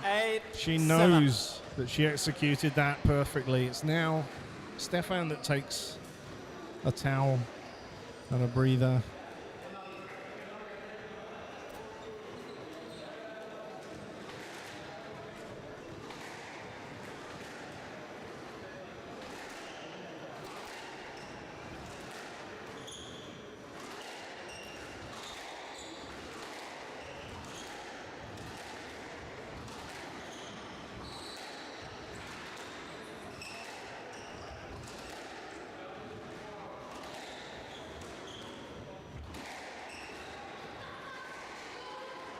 Yes, left. 8-7. I think both players will settle for the Yasalat. I'm sure it could easily have been a stroke. I'm not really at the right angle to see that. But Both players seem quite happy.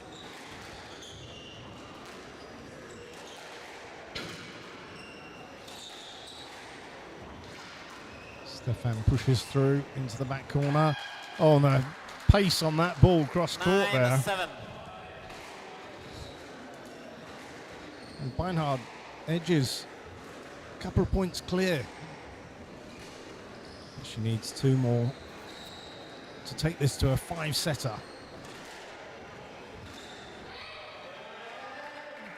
Hand out 8-9. But I can assure you Stefan won't want to be in another 5-setter.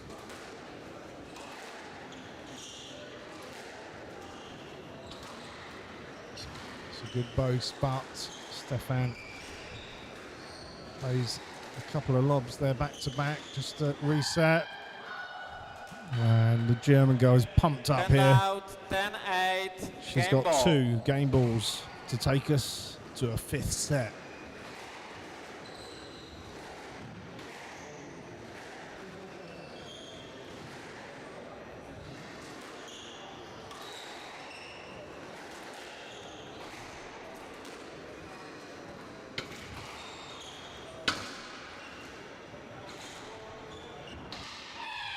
And she's done it. Stefan smacks her racket on her head. 11-8. Game 2. It's Beinhard. 2-all. Got a 5-setter on her 2 hands. games all. The drama is going to continue in a couple of minutes.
Play will resume in 60 seconds.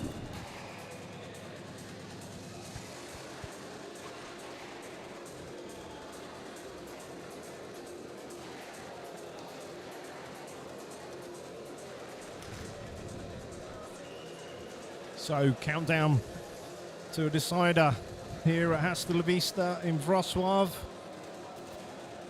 European Individual Championships. Play will resume in 30 seconds. I don't know about you guys watching, but I'm thoroughly enjoying this match.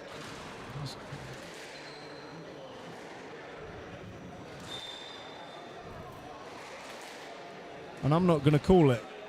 I have no idea who's going to win this.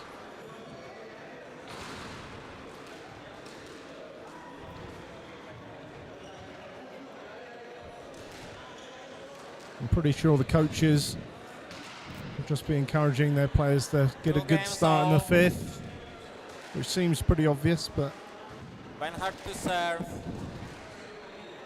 let's see what happens. Both players have had a set where they've gone ahead by 5, even 7 points. I'm just wondering if this one's going to be back and forth. We will see. They start.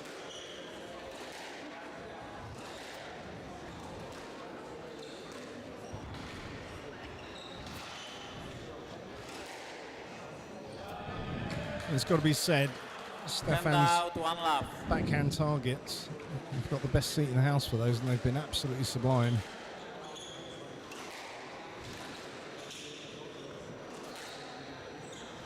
Very, very consistent. Oh, and that forehand's not too shabby either. 2 love. Good start by the French girl. There's Stefan.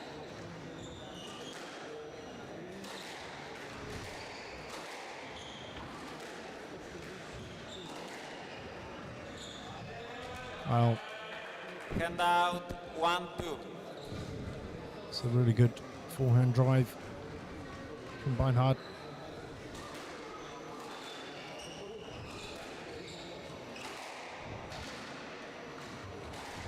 And I guess just for the sake of the drama, I'd quite like to see neither player go too far ahead in this one. I want to see this one go to a tiebreak and beyond.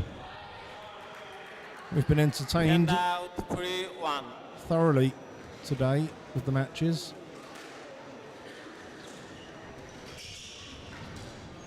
Well, Hand out 2-3. waited too long to play the drop and then just popped it into the top of the tin. It's edgy out there.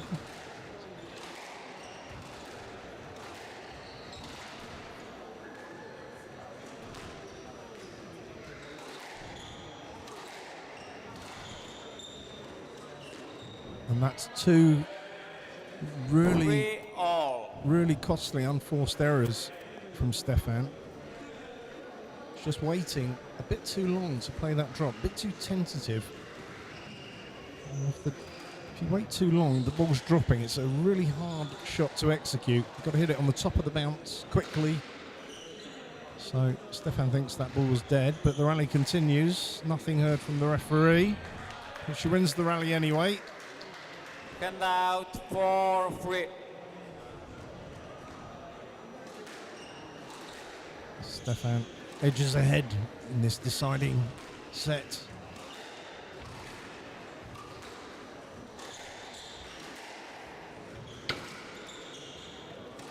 Once again, a beautiful target into the backhand corner from Stefan. 5-3. That's been meat and potatoes for all day.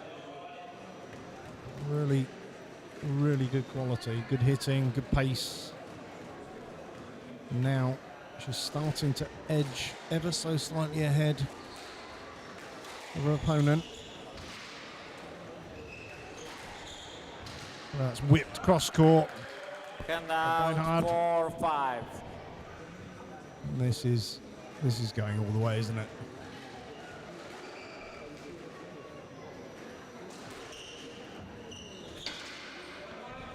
A fist pump. 5-all. It's all square.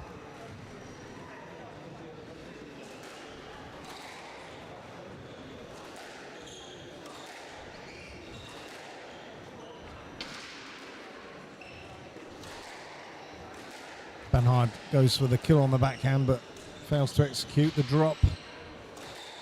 And pressure being soaked up by the French girl. She tries to drop herself. Once again, Beinhard digging it out of that backhand corner. But it's... well...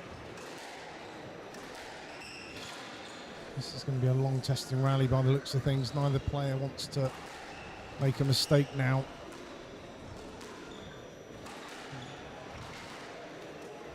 Oh, and Stefan takes the volley drop onto the backhand. Hand out 6-5. So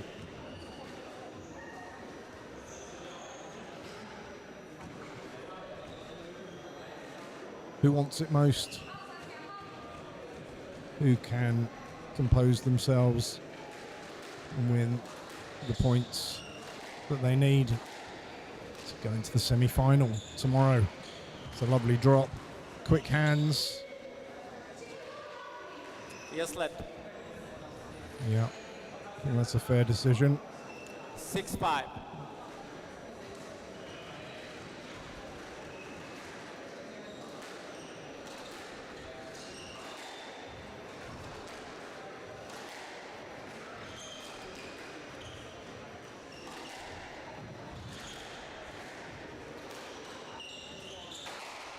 Oh, it's absolutely thumped cross court by Beinhard. Hand out 6-all. 2-all. 6-all. A place in the semi-final of the European Individual Championships up for grabs for one of these two players.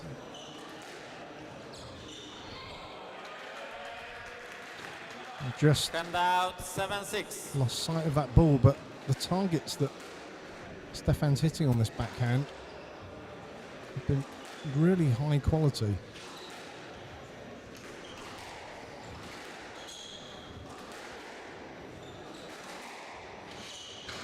Whip cross court, ball's loose, and again pushing Stefan into that backhand corner. It's a backhand kill Handout from 7-0. Beinhard. It's still all square, but now we edge even closer to the finishing line. There's a packed crowd now. They all are aware of what's going on here. And the serve. 8-7. I've said it before, I'll say it again. Volley the serve. Gotta volley the serve. And now it's Beinhard who edges ahead.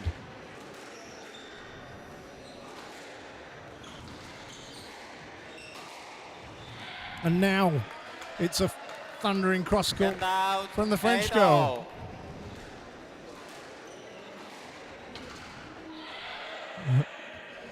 There's a wry grin from Beinhard. She knows she should have done better with that. Stefan, 2 points away, plays a beautiful drop, but it's picked up by Beinhard. A fist pump as she strokes it cross court. Match ball. And it's match ball to Maria Stefan of France. A country with an amazing legacy in this competition. Are we going to see yet another player from that country push on? Well, let me tell you, Saskia Beinhard hasn't finished here yet. 9-10, match ball. One match ball to save. Can she take it to a tiebreaker? I did say it had a tiebreaker written all over it. And I think this crowd would love to see that, but Stefan wants this match finished. That's a beautiful drop. It's a great drop, and she's done it. She screams out, what an amazing match. Maria Stefan goes into the semi-final. Great match. Let's go and talk to her.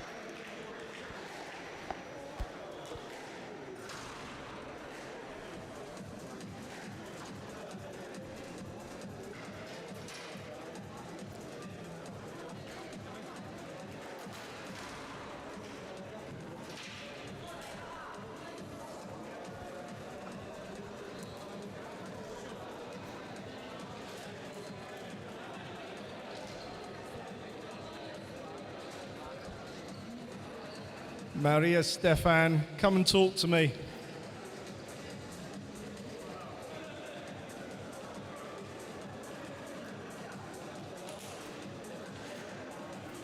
We'll be with you in 1 second. She's celebrating with her team. Maria, don't worry. You're having some long matches here this week. I don't even know where to start. First of all, an amazing match and well done. Talk me through it. Well, I know Saskia, we've played a couple times. I know she's a fighter, she never gives up, so I was expecting a tough battle, but started pretty bad, 7-love for her, and I just tried to get back into it in the first game. I think I played way better the next two. In the fourth, I kind of lost my game plan, and the fifth, you know, it's just can go either way, so I'm just happy to get through. But you sort of had to do that yesterday. Was that in your head? I know you shouldn't think about what happened yesterday, but did that play on your mind? Were you thinking, oh no, not again? No, actually kind of helped me because in the fifth, I was like, yesterday I was down in the fifth and I still won, so I got this. Even though she was, I think, 8-7 up, I was like, no problem, just 4 more points.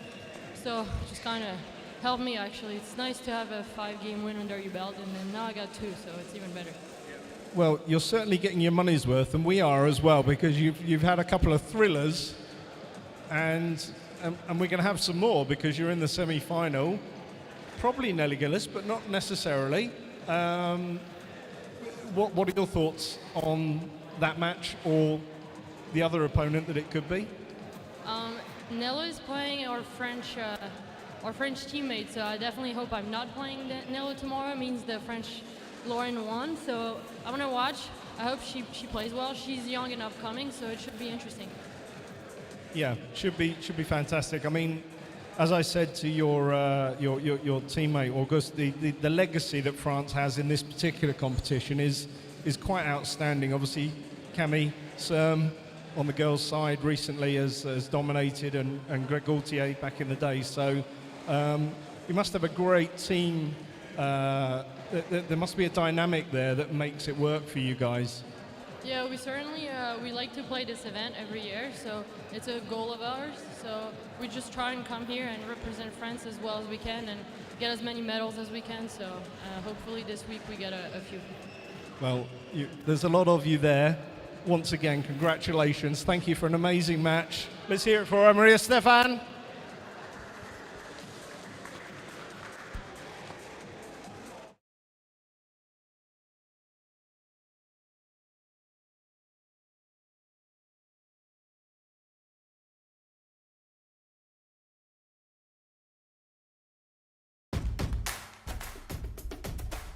W BETARD od ponad 30 lat produkujemy prefabrykaty betonowe dla wszystkich typów budownictwa. Wspieramy największe realizacje w kraju. Dbamy o to, by Twoja inwestycja miała solidną konstrukcję.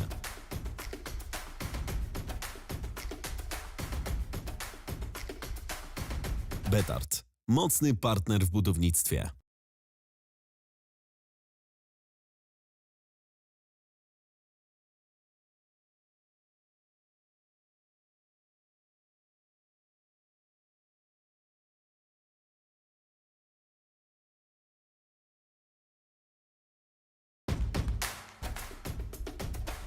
W BETARD od ponad 30 lat produkujemy prefabrykaty betonowe dla wszystkich typów budownictwa.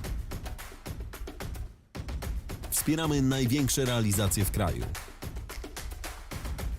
Dbamy o to, by Twoja inwestycja miała solidną konstrukcję.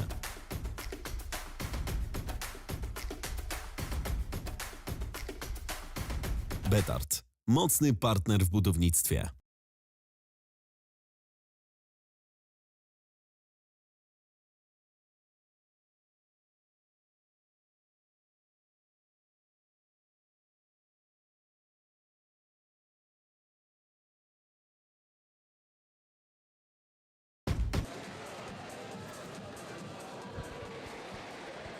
Okay, take a deep breath. We're moving on to the next match in our quarterfinals today.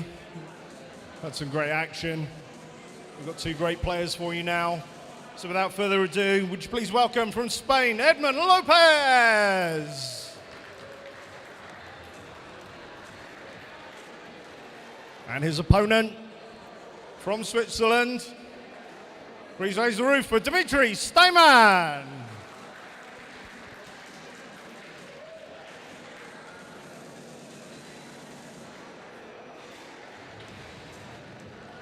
And we got a new referee for you. The old one needed a rest after that long match. Please show your appreciation from the Czech Republic, Thomas Forta.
Hey squash folks, I'm back again. No respite here. We're moving on fast with the action.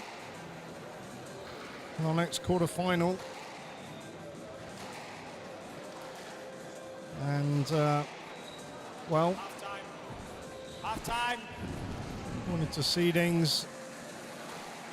Edmund Lopez shouldn't be in this quarter-final, but he is. Beat Victor Bertus yesterday. But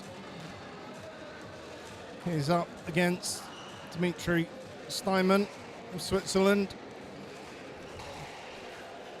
This is countryman Nicholas Muller, the reigning champion already in a semi-final of his own, but Steinman's in the opposite half of the draw, so still on the cards is a potential all-Swiss final, but there's a whole bunch of French players that will have something to say about that.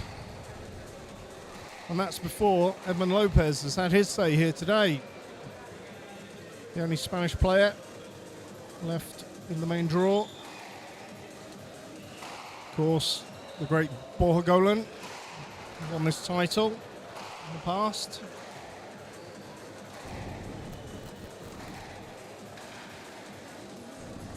In fact, Borja Golan was here playing in some Polish team squash a few months ago. Still enjoying the game, still playing some great squash, showing the younger players how it's done.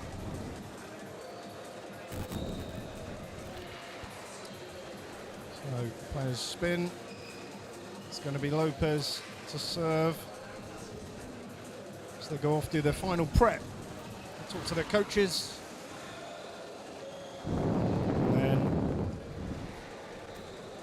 Thomas Forta in the Czech Republic will get play underway.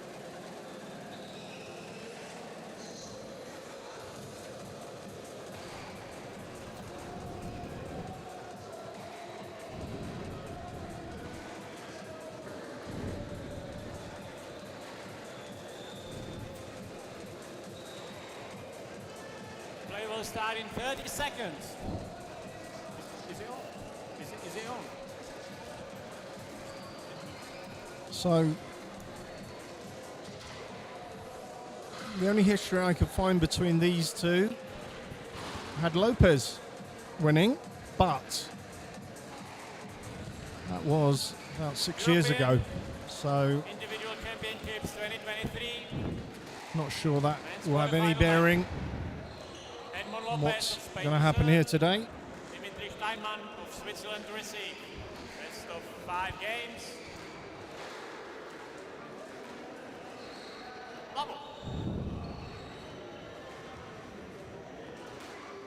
The current world rankings, Lopez is 151, has been as high as 49 from what I can make out here.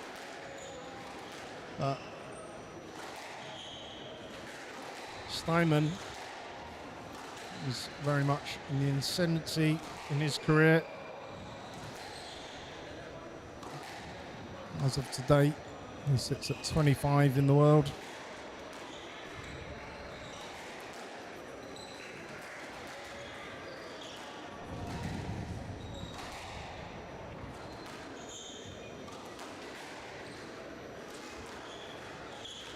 Oh, that's a beautiful drop from Lopez. 1 love.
Steinman thinks that ball was dead. Nothing heard from the referee. Rally continues. And that's a half-hearted drop there from Lopez.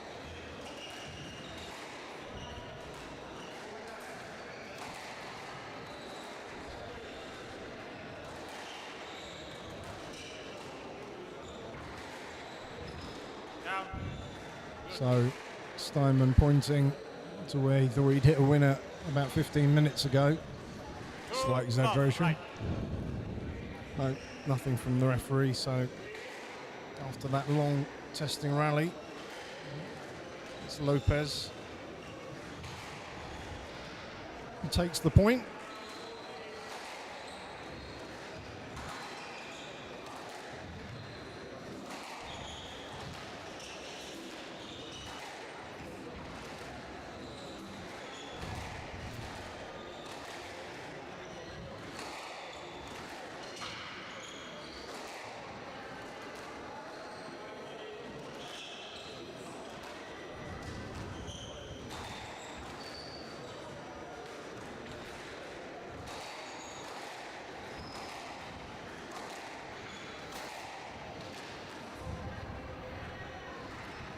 Well, I was going to say, how's Lopez got to that, but he didn't. That's the answer.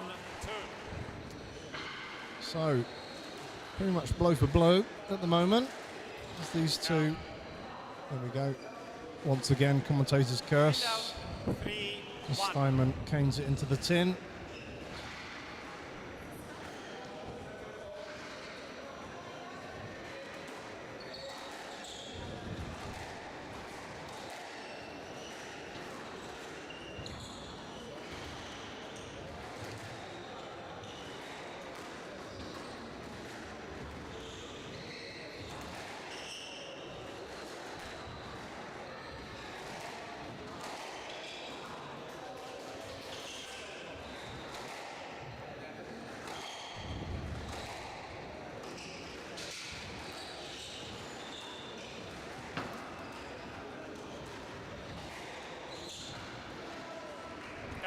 Well, Steinman did all the work there to set up the final shot, but strokes it into the tin.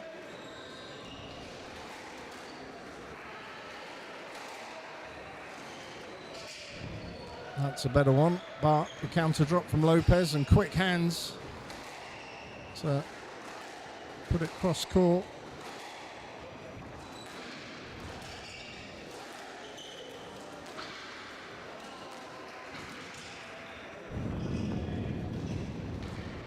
But that drop, too good. And out, 2-4.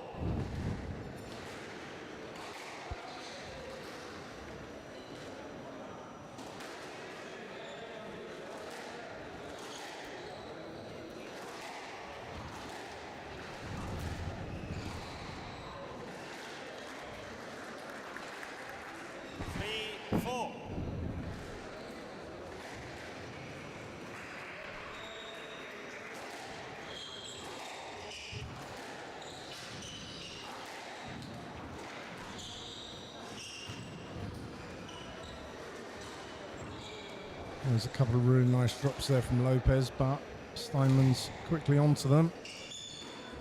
The rally continues. Steinman tries one of his own to whip cross court from Lopez.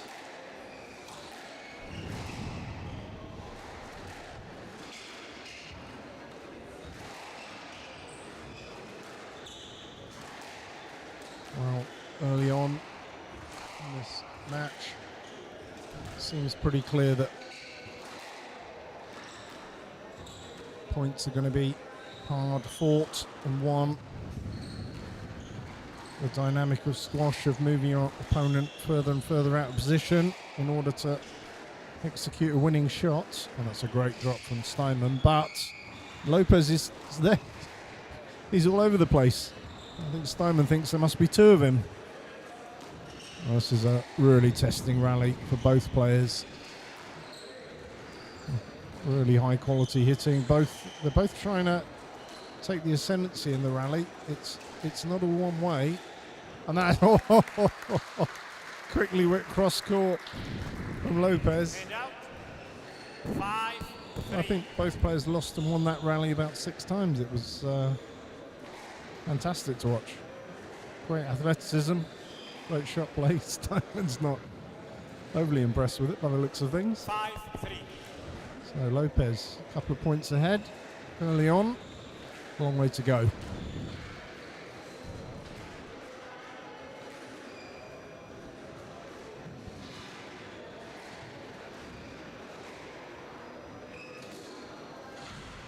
Please take your seats around the court.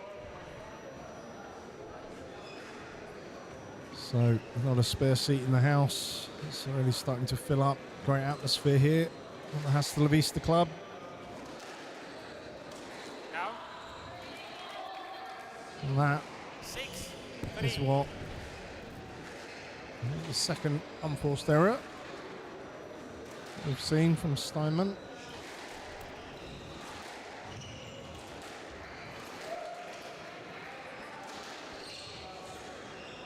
Stroke to The Lopez. referee says stroke. Steinman not able to clear the ball that squirted out of the corner. Really annoying when that happens. I think anyone that plays the game will agree.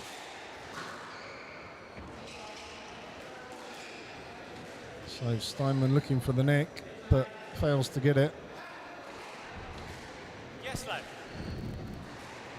Referee You could have says gone on the better yes, line let. as well. 7, 3.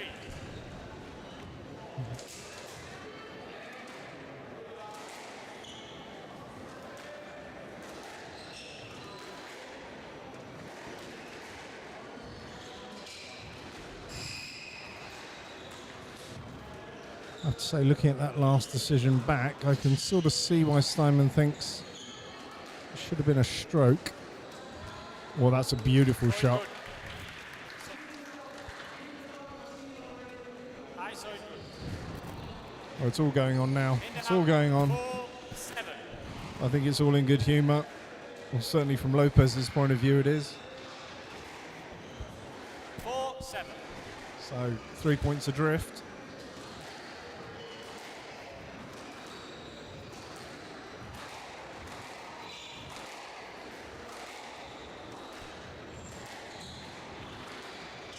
Well, I mean, both players are fast around this court, but Lopez does seem to be everywhere. 5, 7. Steinman trying to re-establish parity in this first game.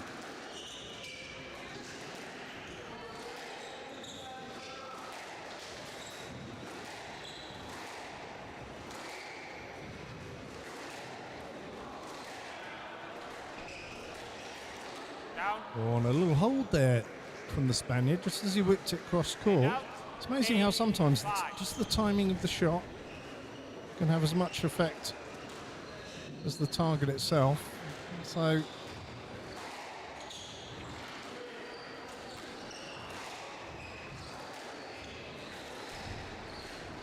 Lopez really showing early on how at one point he was ranked in the top 50 in the world. Whips it cross court one more time, and now this time down the forehand wall. Well, Steinman knows he's got his work cut out in this match now.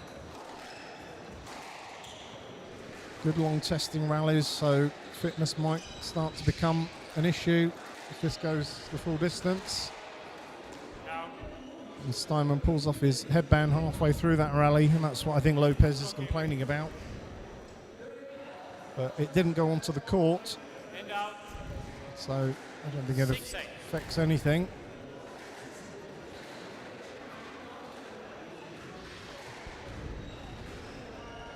I think something falls to the floor on the court. That's a different matter, but I think he felt it was coming off, grabbed it. Anyway. 6, 8.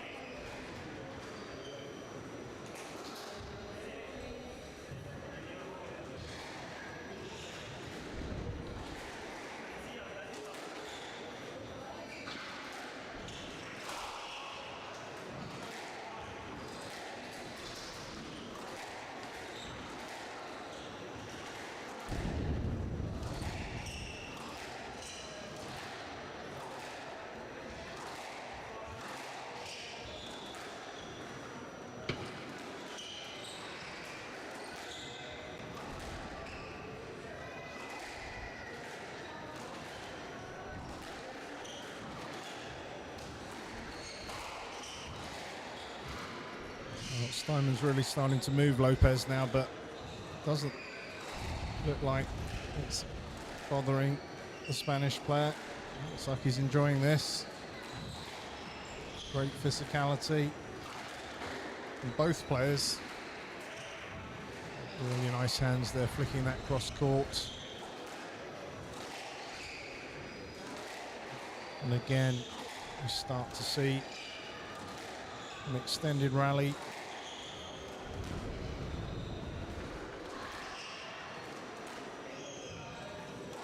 Either player with the advantage. Exchanging blows down the side wall. Waiting for something loose to do something with. That is loose, and he has done something with it. Yes. But he's going to get a let, I think. 8-6.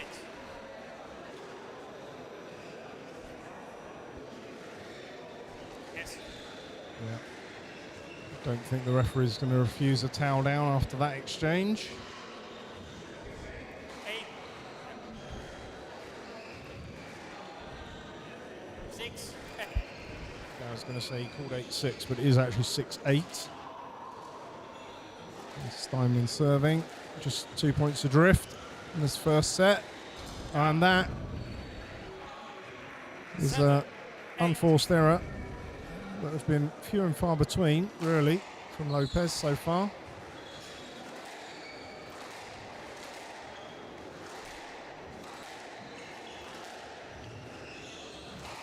And I've got to say, on early inspection, this match sort of has 5 sets written all over it as well. But don't put any money on that. As my co-commentator Adrian, who'll be joining me tomorrow, will tell you, my record on predictions is pretty poor.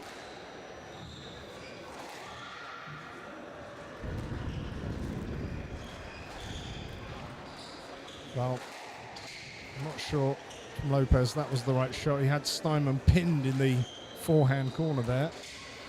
But Steinman returns the favour with a backhand drop into the tin. And out. 9-7. And Lopez once again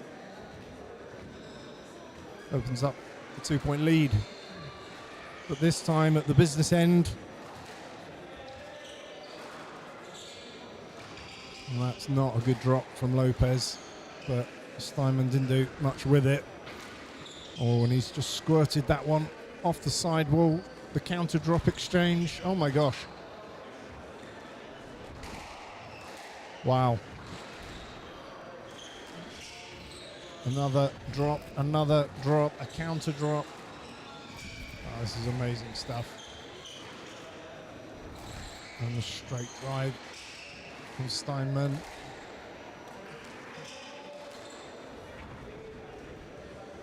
Well, I hope the crowd roars at the end of that.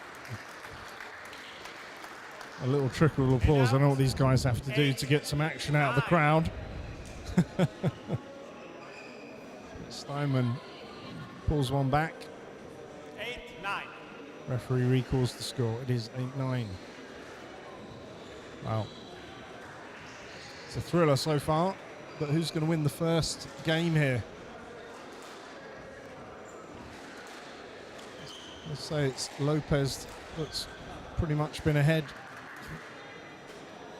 all throughout this first game, but now it's 9-all. Big points.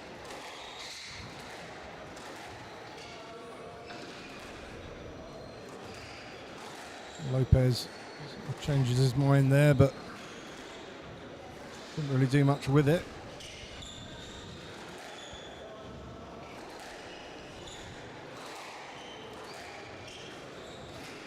That was a good length from Lopez, but Steinman squirts it out the back. I think Lopez is sort of favouring this backhand side at the moment.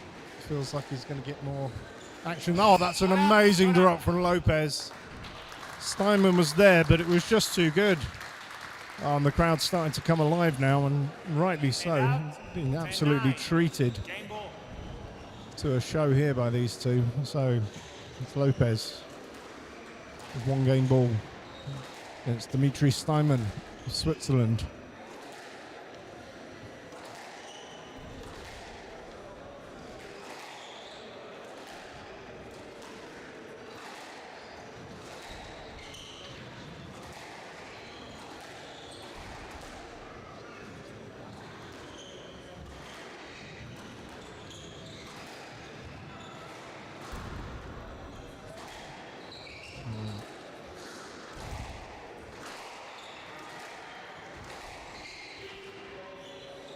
Yes. He would get it. Referee says yes to that. Say, good decision. Game ball. It's a good shot from Steinman down that forehand wall, but it wasn't dead. There was some contact going through to get the ball.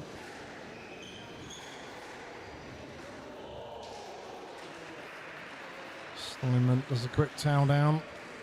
Still facing a game ball.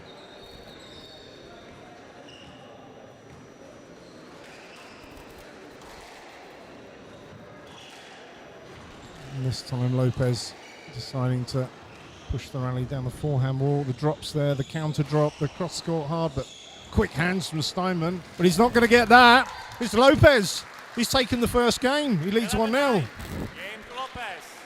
Lopez leads game to love.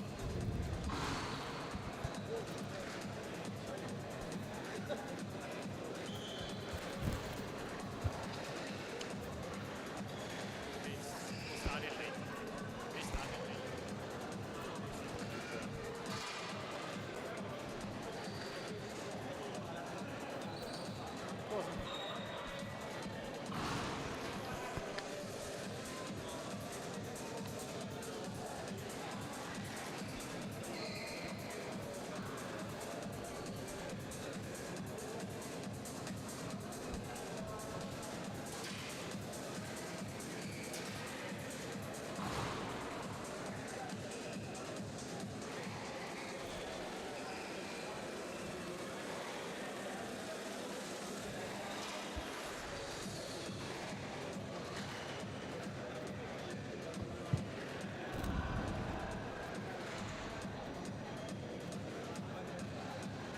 Play will resume in 60 seconds.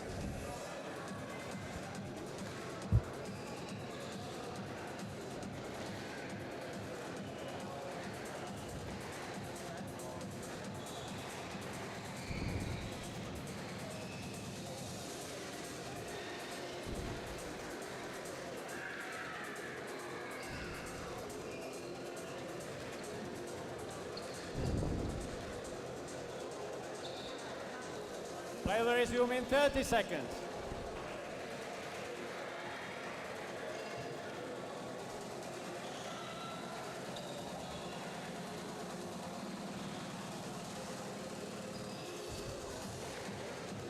Fifteen seconds.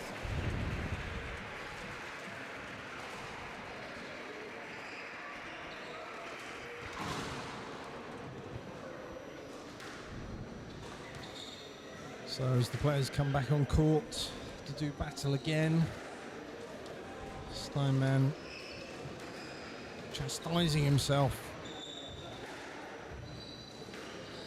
puffs out his cheeks, ready to do battle again. Lopez leads 1 game to love.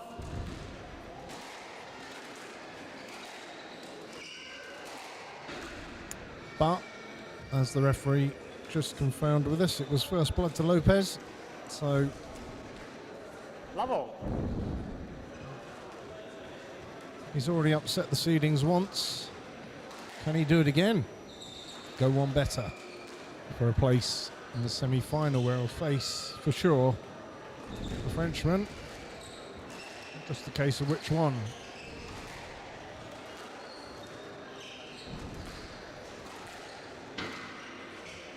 So Lopez unable to squeeze the ball off the backhand wall. And it's Steinman who's out of the blocks first.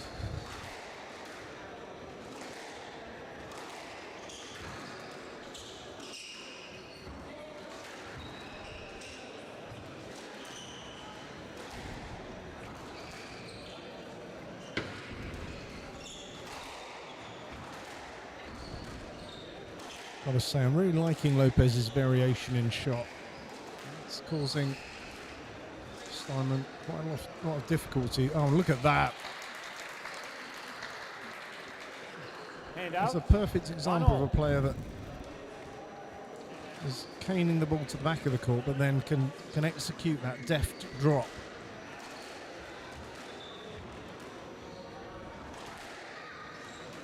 He's counter-dropping at the front, lobbing when he needs to.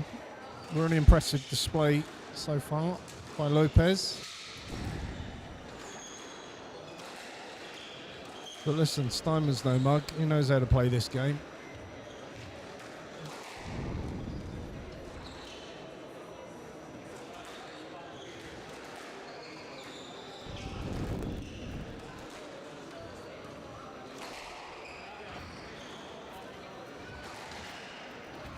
The ball catching the nick at the back, but not quite good enough. Steinman had to work really hard for that point. And out 2-1.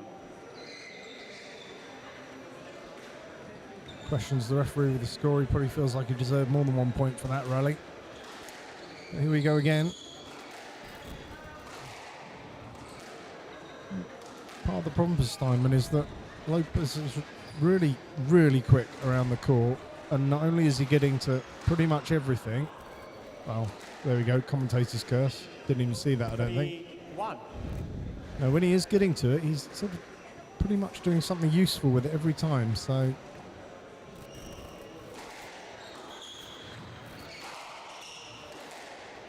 He would have been chatting, Steinman, with fellow countryman Nicky Muller. 2, 3. And there's a man with a huge amount of experience. He'll have given him some good words. But it's the player that has to execute the actions. I'm sure both of them would love an all-Swiss final, but first he needs to dispatch Lopez, and that's the kind of shot that would do it. 4-2. Volley into the neck there, and opens up a tiny lead in this second game.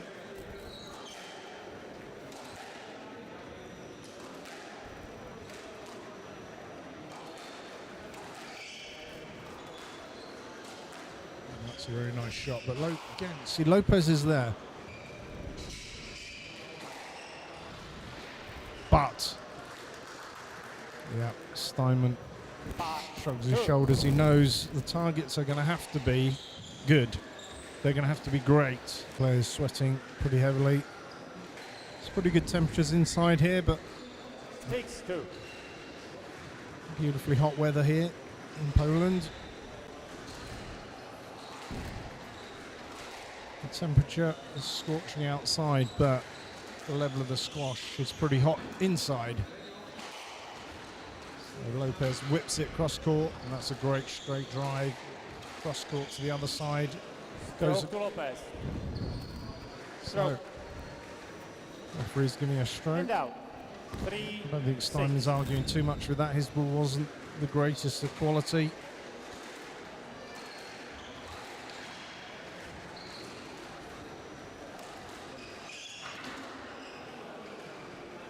Four, 6. And that, an unforced error.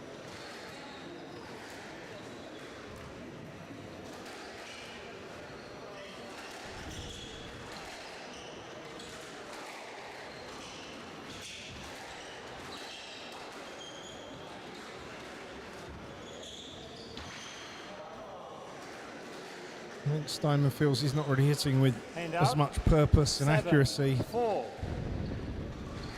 as he'd like, and he knows he's going to have to, because otherwise he's going to get punished. But he has the advantage in the second game. He needs to manage that, stay disciplined. That's a lovely lob, but Lopez has volleyed it beautifully down the wall.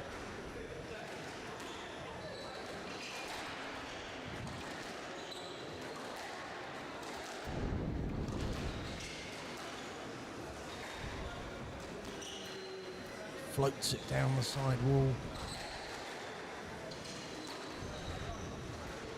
What's beautiful about this match is the way that the rally ebbs and flows, with gentle hitting down the walls, savage hitting, deft drops at the front.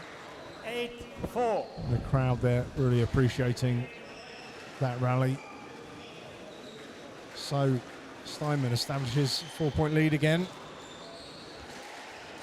And quick hands, poor cross court from the Spaniard. 4. And at 9-4, it's looking like Steinman that will be levelling this match. That's a beautiful drop. But Lopez is there so quick.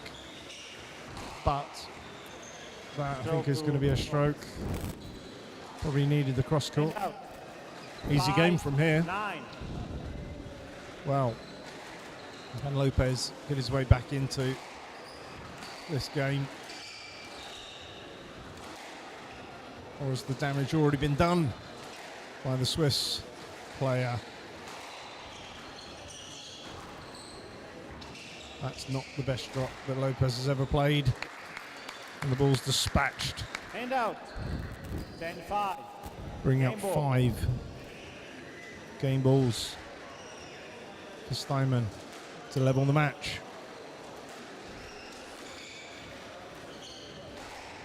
And there it is, sails past 7-5. the racket of Lopez. Got a game on our hands, ladies and gentlemen. We'll be back in a couple of minutes to see what happens next.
Play will resume in 60 seconds.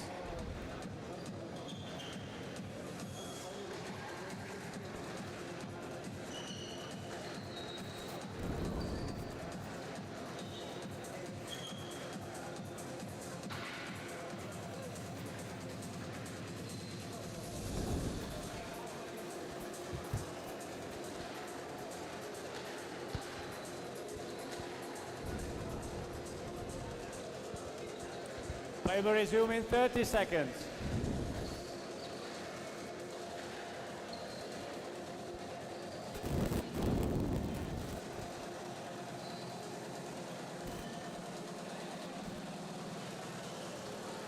Fifteen seconds.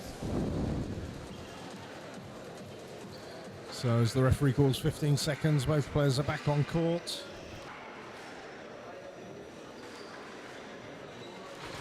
Steinman has restored order as far as he's concerned. Now is it a case that he presses on, or One game all. will Lopez Time man to serve. continue with his work from the first game? Level. Let's find out.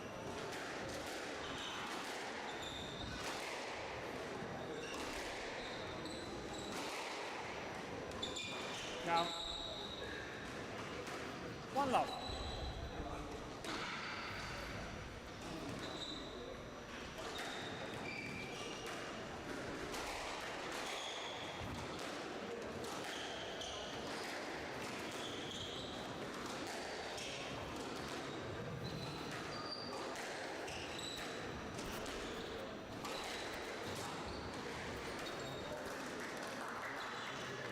Two love.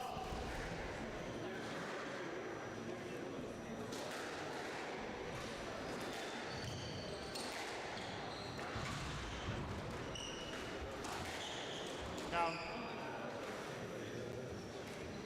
Hand out. 1, 2.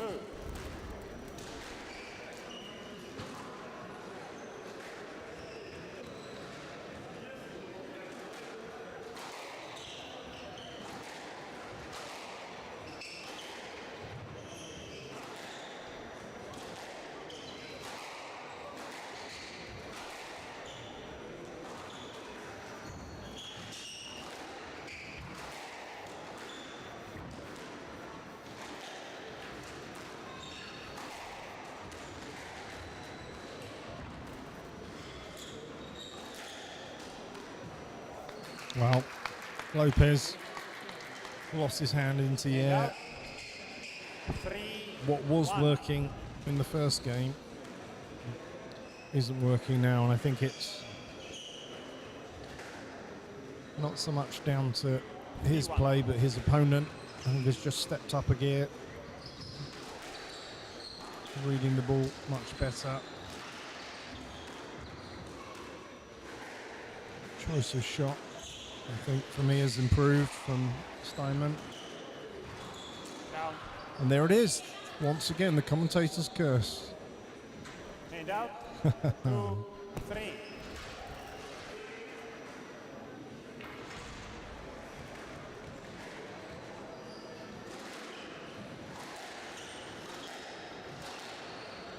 Stroke Lopez. 3-0.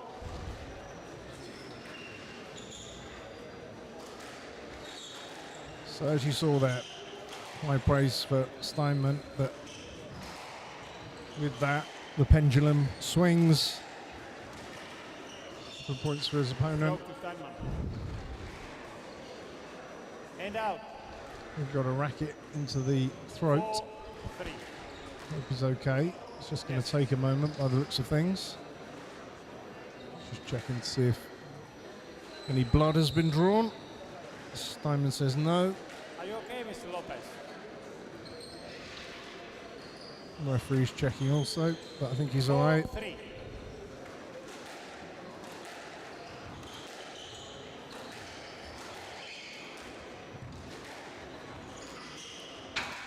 Out. And that just squeezes out on the side Down, wall, 4-4. caused by that tight ball from Lopez.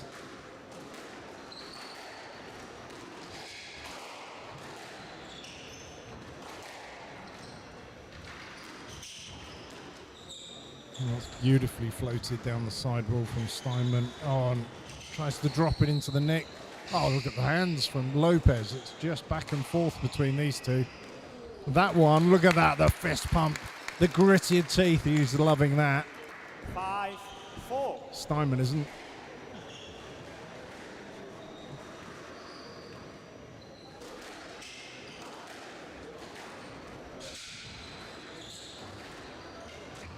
Oh, it's beautifully played by Steinman.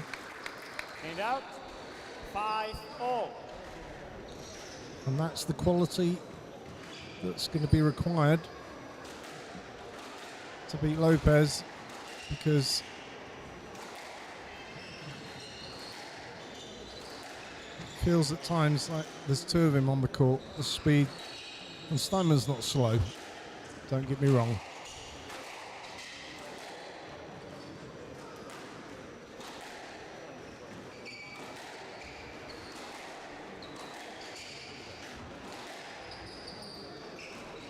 It's a lovely boast. Not up. Not only is it a lovely boast, it's too good. Hand out. 6-5. So Lopez takes a 1-point lead in a match that really can't be called at this moment.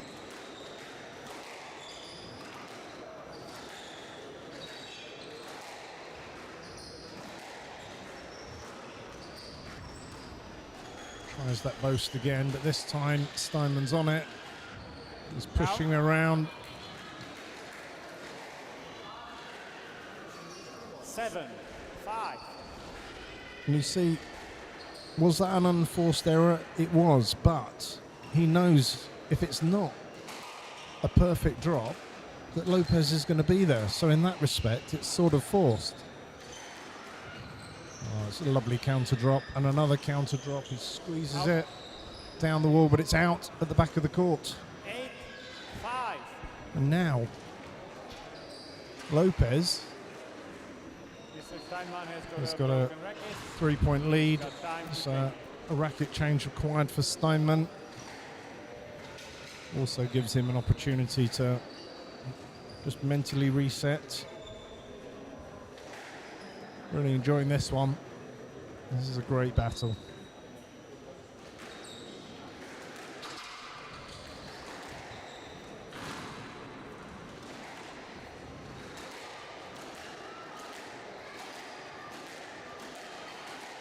Couple of hits with his racket. Lopez looks over. You happy? 8-5. And he is. So we continue.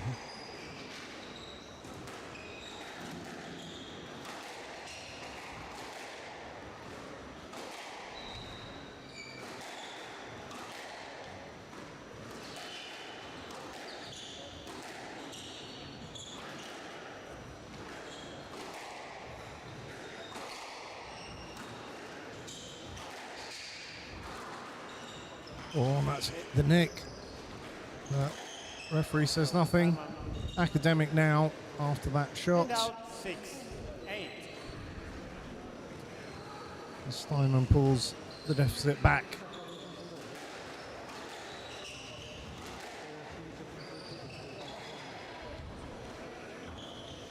And that's just tight on the wall. 7-8. So tight, Lopez can't even make contact with it. And sees his lead diminished a little bit more.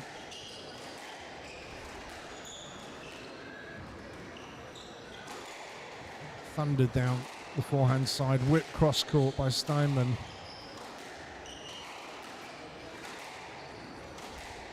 Back and forth between these two. That's loose in the middle, but Steinman does nothing with it. But that one he does.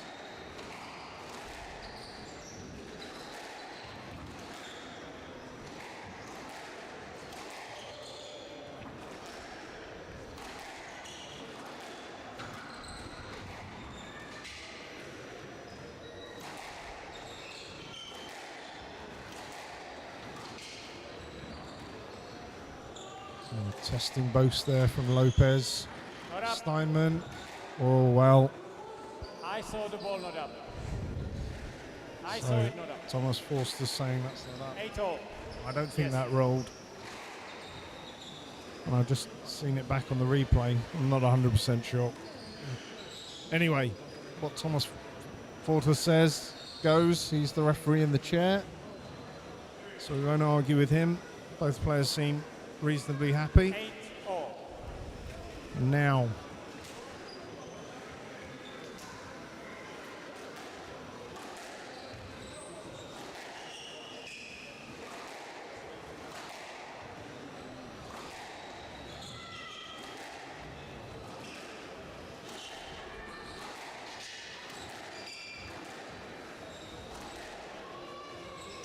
Steinman searching out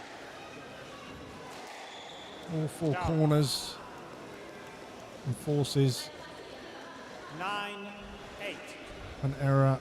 And from 3 down, Steinman's now 1 up at the business end of this third set.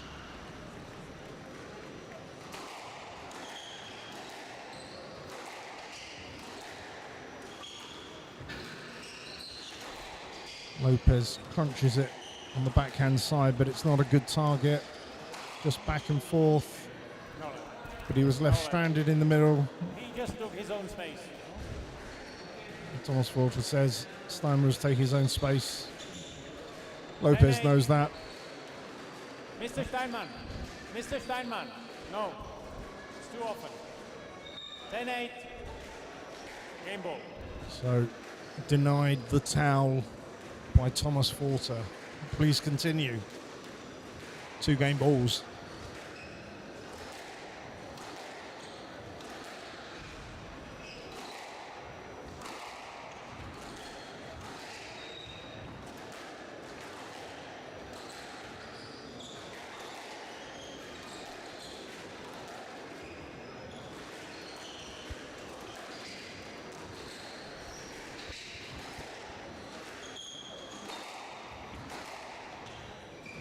Ball not particularly tight from either player in this rally. But that one, how has he got that back? Unbelievable. After that work, it's Steinman who edges it in the third set. He's leading 2-1. Lopez is livid, but he'll be back for some more, as will we, in a couple of minutes.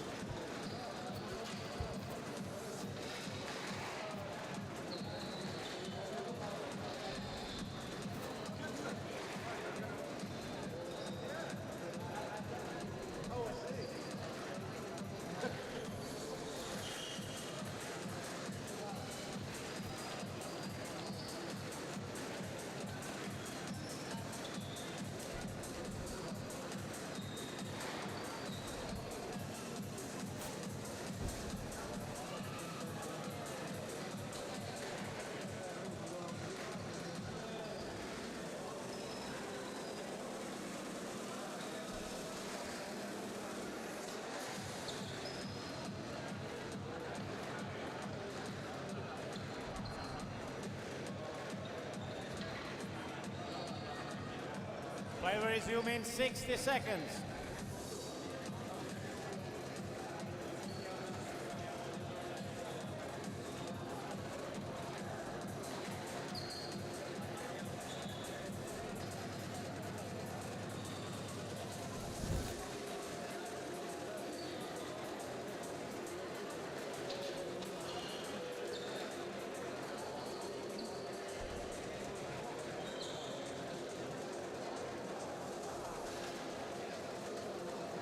Play will resume in 30 seconds. No. Yeah, they cleaned it. So it's better on TV.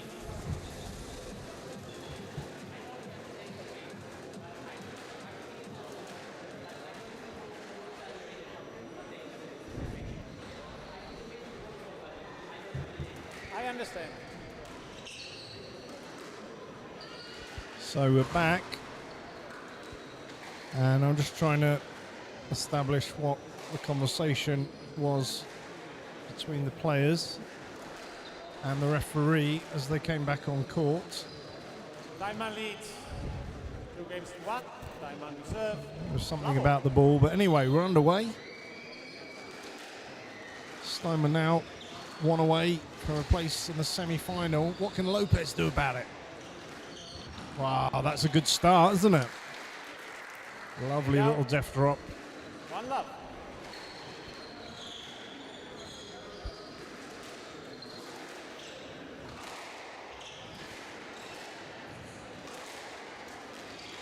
Oh, that's an absolutely superb volley Hand out. drop 1-0. from Steinman.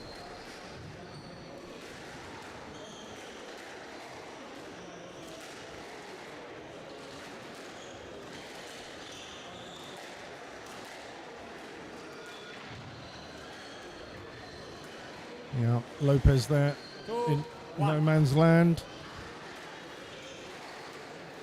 On a good start from the Swiss player. Be keen to close this out now. He'll be of the opinion that Lopez has had his fun.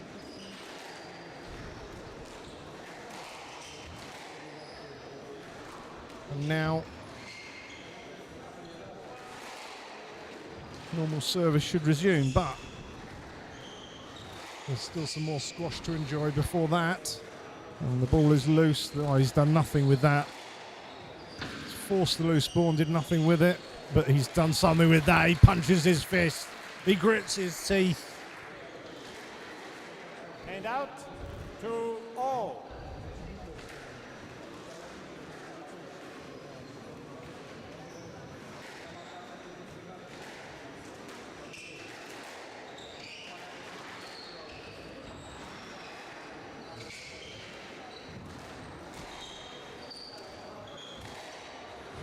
Wow. Feels to me like Lopez has just upped the tempo a little bit here.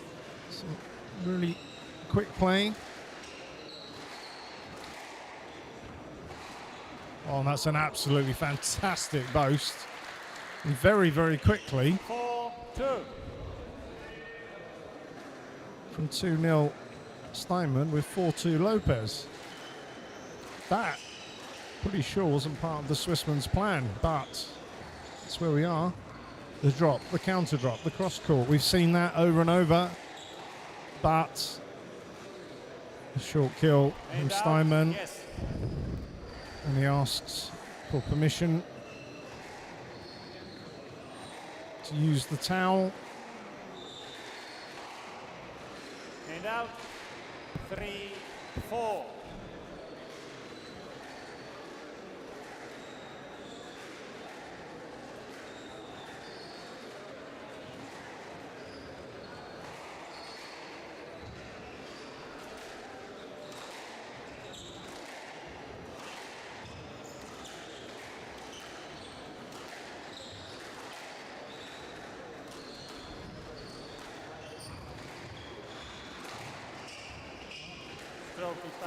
Well, Lopez will be livid with that. He was controlling the rally. 4-4. Put in a deft drop. Steinman lofted it up and Wasn't really much control with the volley from Lopez.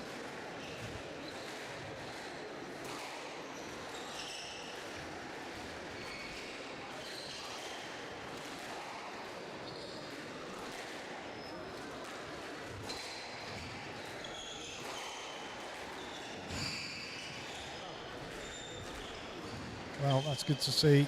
Yes, lad. He pushed through. He was. It's an interesting situation because You had room.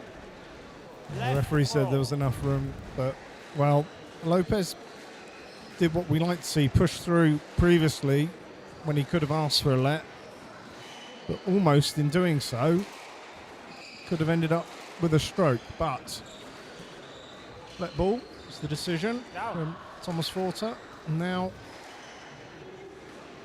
an error 5-4. on Steinman, and Lopez once again creeps ahead in this fourth set.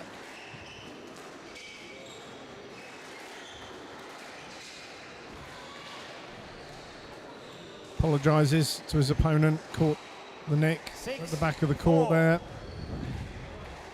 To be honest, it's part of squash. Sometimes you're aiming for that nick.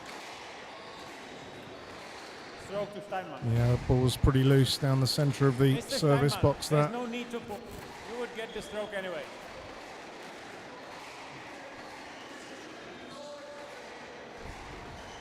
Six four.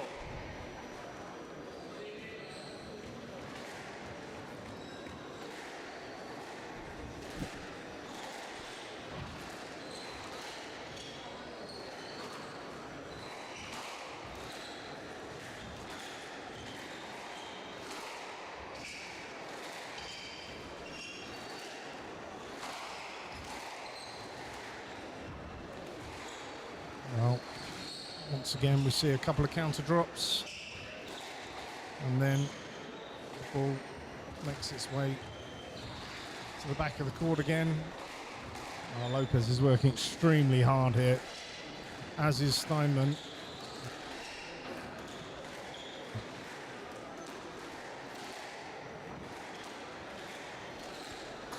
Goes for the short kill, doesn't quite find the neck, but a little hold and a flick cross court. That's class.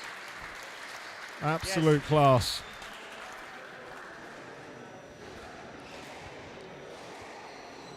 Again, as we see often in squash, if you can't win by 6-0.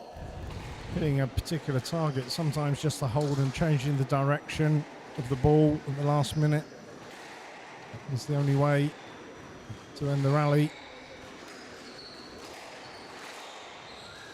All valid ways to win a point. Now. Hand out. Steinman 7-6.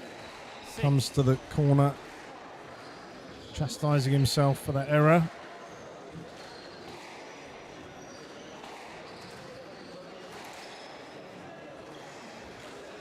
And that drop from Lopez is picked up by Steinman. As we've seen many times, the drops don't seem to directly lead to points with these two. They just counter drop all day long. So that's hit the neck. And it's rolled out from Steinman. Pretty casually done as well. 7-0. It's all square in this fourth game. Steinman obviously just needing this one to book his semi-final place. Flicks it to the back. Good shot from Lopez. Trade some blows down the backhand side. And that's an amazing boast, but Steinman's on it. There's been other rallies where that's won the point, but Steinman's he's really making Lopez work now. He's reading all the shots. 8-7. And then, as such, edges ahead by 1 point.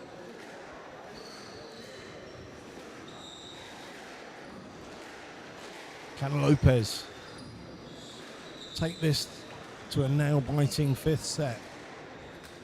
Or can Steinman close it out in 4?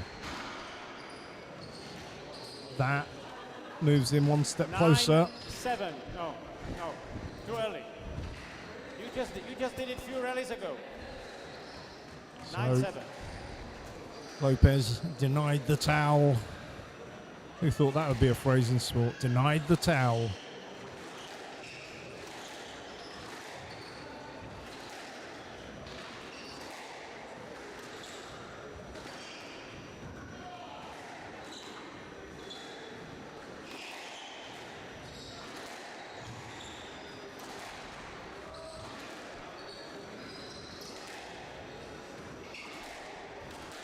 That's loose from Steinman.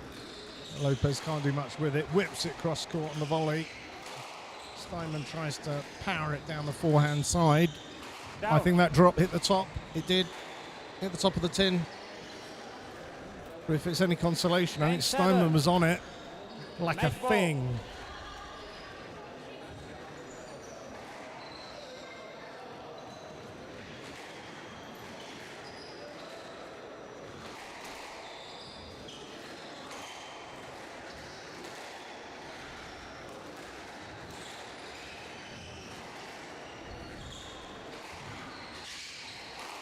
This time, from the counter drop rally, it's whipped down the line by Steinman. He's through to the semi-final. 11-5, 11-8, 11-7. Great match.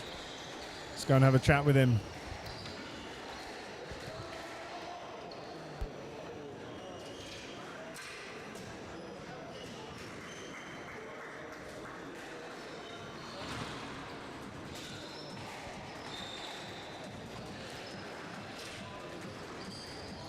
Dimitri, come and have a quick chat with me. Congratulations. You're in the semi-final, my friend. How does that feel? That was a tough old match, wasn't it? Yeah, I mean, it's always tough playing Edmond. It's going to be physical and stuff. So it's my first European semi-final. And yeah, see how it goes tomorrow. Yeah, it felt to me, certainly at the beginning, there were two of him on court. I mean, you're not slow around the court, but he was just getting to absolutely everything, and it sort of looked like it was putting you in mind, where am I going to put it, how am I going to manufacture the points? But you've played a lot before, but yeah, it's not like he slowed down. I think you just tightened up, and you were reading the ball a lot quicker, and yeah, how did you see it? Was that about right? Yeah, it's a tricky court to play on because there's white writing on the wall, so every time you hit the shot in there, you kind of lose it, so it's difficult to see. And yeah, there's just those fraction of like a millisecond was just putting your timing off a little bit, so it was tricky to get used to. And yeah, but I'm happy that I pulled through in the end. It's great to watch. Now, there is still the prospect, I talked with Nicky earlier today, there's still the prospect of an all-Swiss final. That would be amazing, but still some players standing between you both for that to happen. Could be Victor, but it's going to be a French player, so what are your thoughts on either one of them? So yeah, it's going to be an all Switzerland-France affair in the semi-final. So I think we'll just got to try and play our best tomorrow and make it an all-Swiss final on Friday. So That would be amazing. I'm sure the French have got something to say about that, for sure, but we're thoroughly looking forward to it. Thank you for a great match. Congratulations. We'll see you tomorrow in the semi-final. There he is. Dimitri Steinman, let's hear it for him.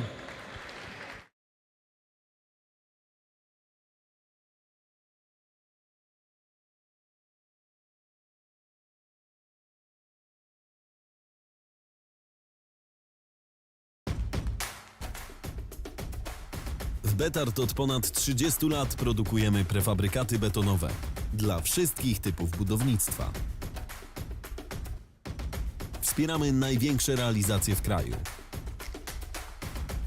Dbamy o to, by Twoja inwestycja miała solidną konstrukcję.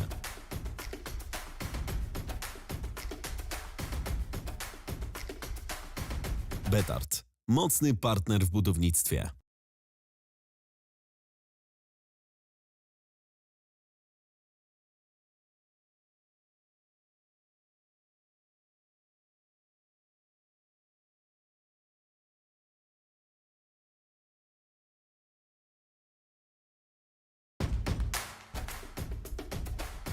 BETARD od ponad 30 lat produkujemy prefabrykaty betonowe dla wszystkich typów budownictwa. Wspieramy największe realizacje w kraju. Dbamy o to, by Twoja inwestycja miała solidną konstrukcję. We've got the players already on court for our next quarter-final. So please show your appreciation. On the left-hand side from France, let's hear it for Lauren Balatin.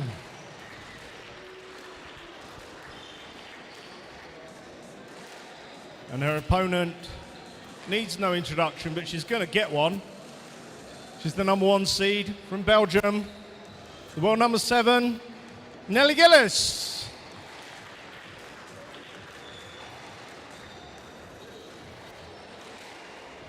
And we've got yet another new referee for you.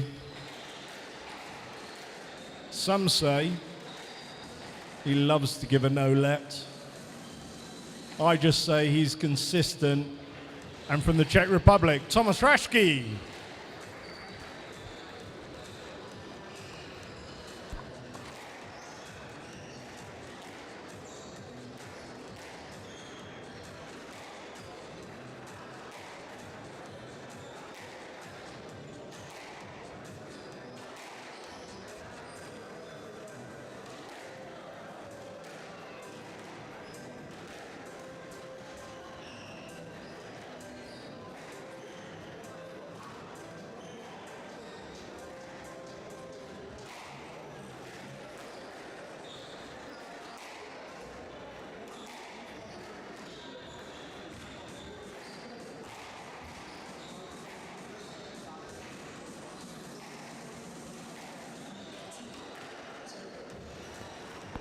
Half time.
Time.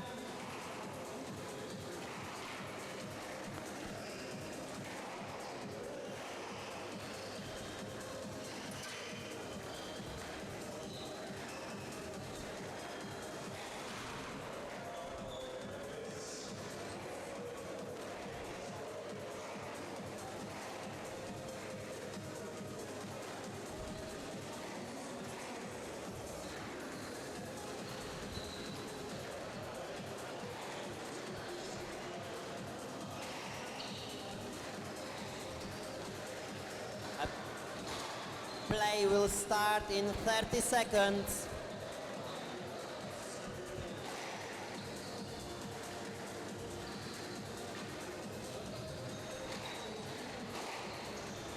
Play will start in 15 seconds.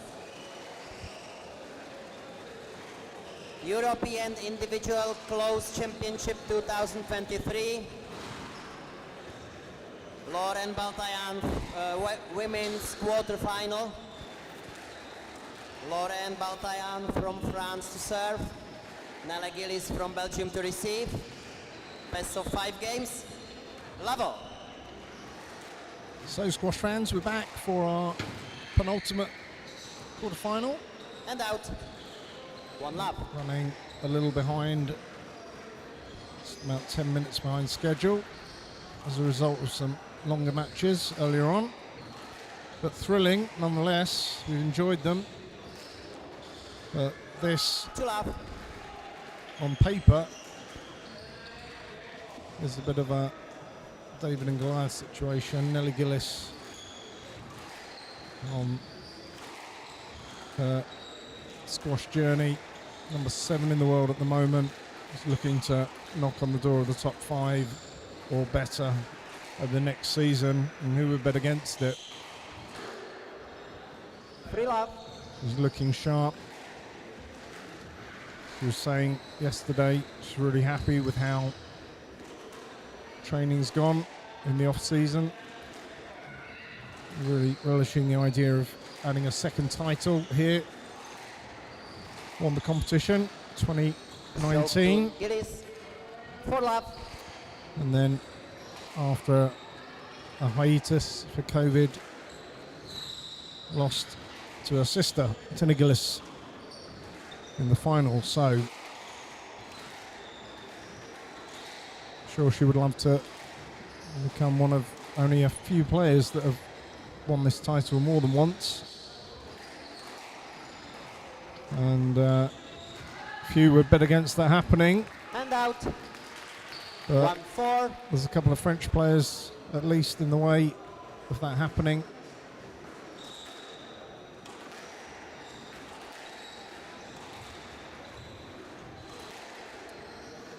And their opponent, Lauren Baltayan, France, will have plenty to say about what's going to play out here. Currently ranked 105 in the world, so nearly 100 places below Nella Gillis. And out. 5-1.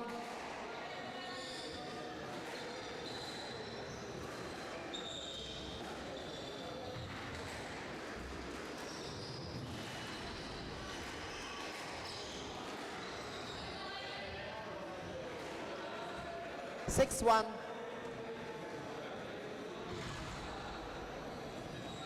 So Gillis has settled quickly and racked up 6 points. Her opponent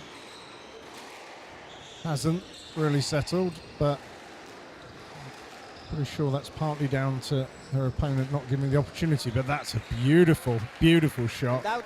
Gillis 2-6. acknowledges that by tapping a racket. Just rolled the racket across the ball. So, girl's got skills.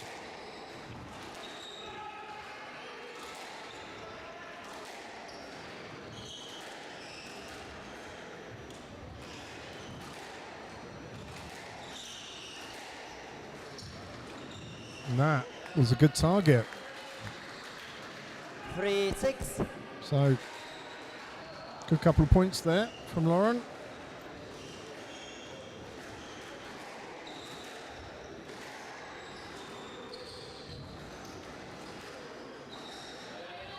And out. 7-3.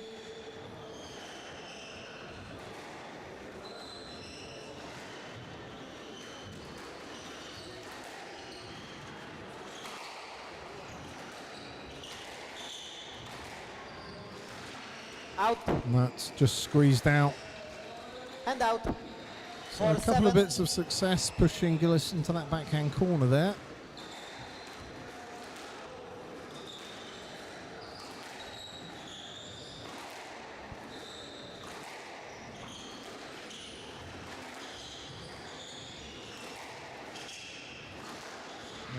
squeezes out of the joint at the front, but no detriment. Rally continues. Focus seems to be down this backhand wall at the moment for both players. Little drop from Gillis, the counter drop, neither particularly good. But that lob dies away at the back. 8-4.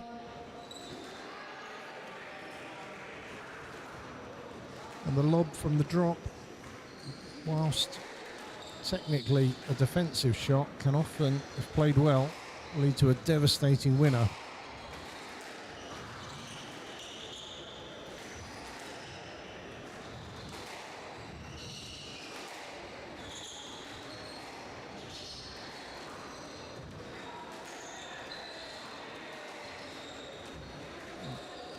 And Gillis there trying to lob her opponent into the back corners, both sides.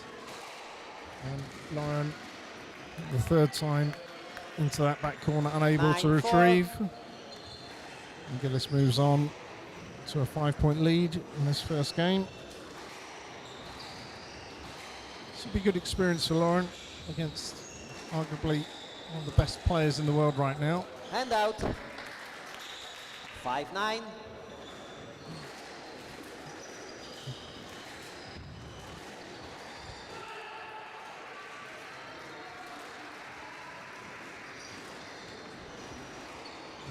Out. Lauren trying to lob herself, but it just Hand sneaks out. 10-5, game ball.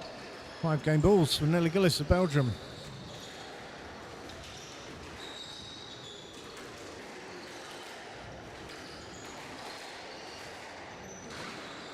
That's too 11-5, good. Game to Gillis. Gillis leads 1 game to love.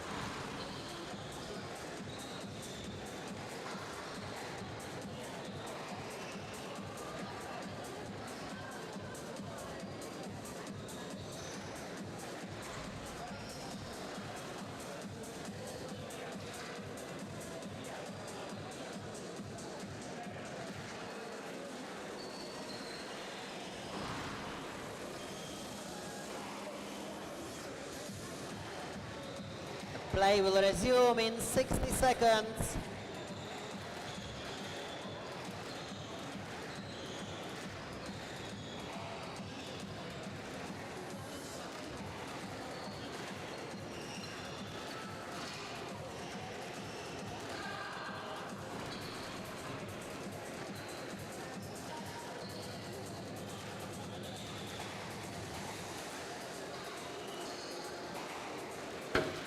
Gillis leads 1 game to love. Love all. So we're back pretty quickly. Players not taking their fully allowed 2 minutes. About half of that. So 1 love.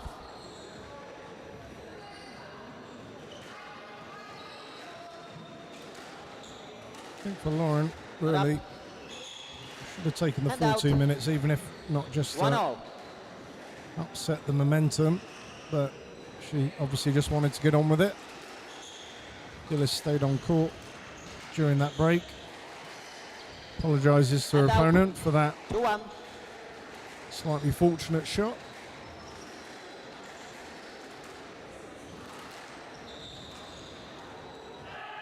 And out. 2-all.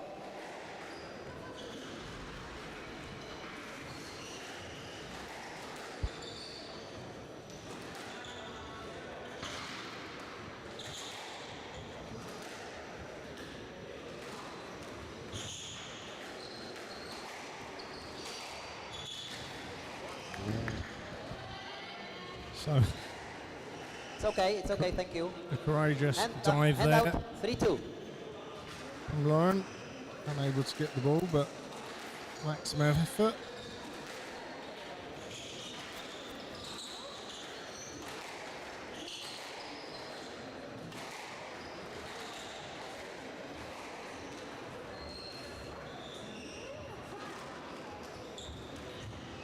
You can see that Gillis loves using that drop. Sorry, the lob. 4-2. It's been a long day. Forgive me.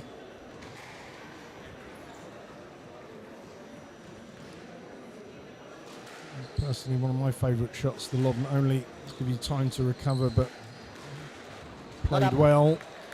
Cause your opponent And all out. sorts of problems. 3-4. It's often the right shot at the front.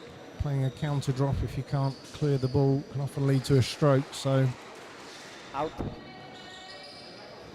4-all. we've already seen Gillis is a expert practitioner of the shot. So for anyone watching on how to do that, Not up. probably couldn't And see a out. better example. 5-4.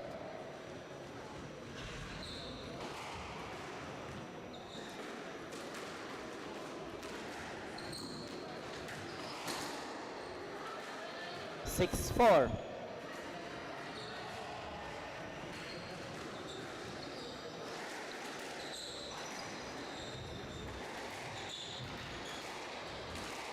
Down there, just 7-4. too good. Punishing anything that's loose at the moment. Bartian dispatching it that time down the forehand wall.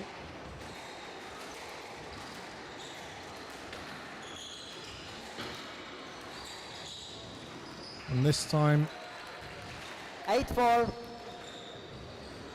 a gentle drop.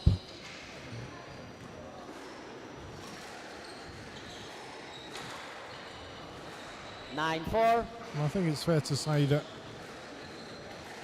nobody really expected Gillis to be tested in this match, but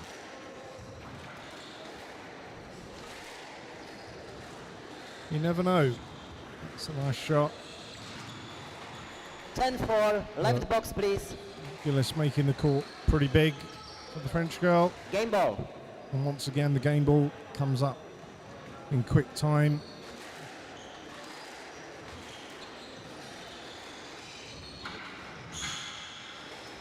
And this time, Lauren continues the rally, getting the cross court.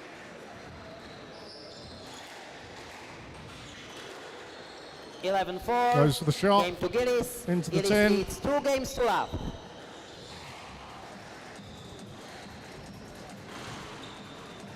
Well, it looks like Gillis is going to go off court this time. Coming up, of course, after this one, or not straight after, it depends how long it goes on, at 7 o'clock. Our time here, I guess GMT +1. We've got the final match of the day, an all-French affair. And when I say all French, it will be all French. The referee is going to be French. And we have the number 1 seed, Victor Crouin, world number 8, up against a fellow countryman, Edwin Klein.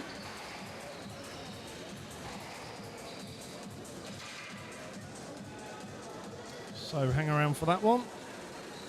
And of course tomorrow we'll be on to semi-finals day, where in the men's it's going Play to will be resume in 60 seconds. France versus Switzerland in both semi-final matches. So exciting prospect there of maybe an all-Swiss final. That would be a first. An all-French final wouldn't. The French pretty much dominated this competition since its inception back in 2004. Play will resume in 30 seconds.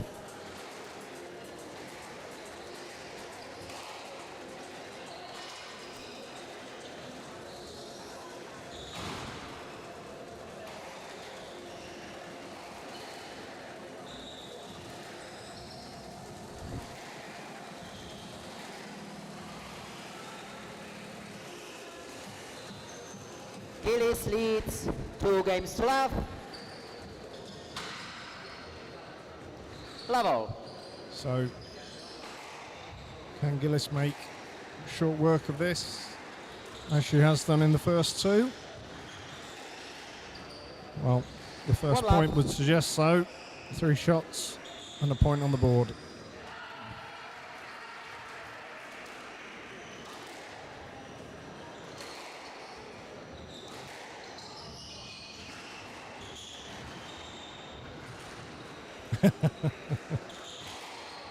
Well, she's retrieving well, Lauren. Hand out. 1-0.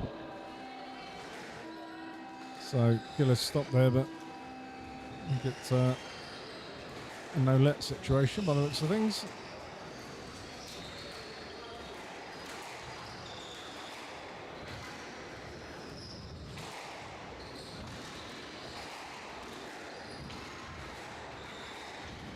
Wow, she's got to it, but not. Hand out. 2-1. Well, fair play to Lauren. She's fighting as hard as she can on there. And Gillis is making that court extremely 3-1. extremely big.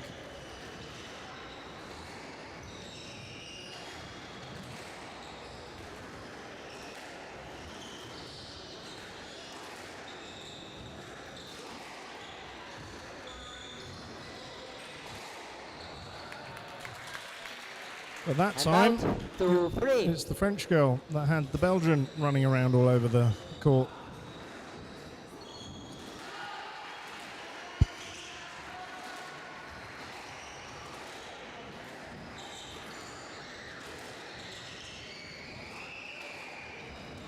Oh, it's a beautiful lob. I don't think that's coming back. It is. It's off the back wall. It is coming back. Is it coming back this time? It is. It is coming back. What about this time? Hand out. No, a third time was a bridge too far.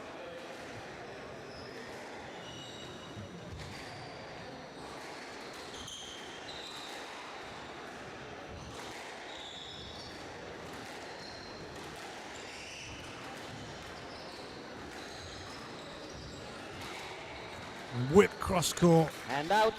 Fist pump. 3-4. From Baltayan. She's not done yet. She's got points to win.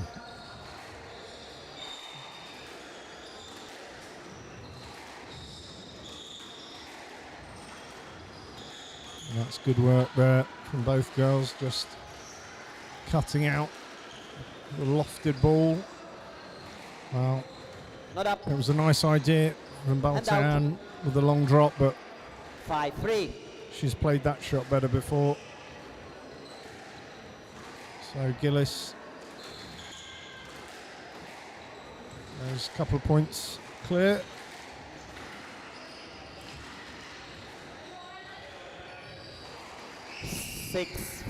Like the champion she is, she's looking now to close this out.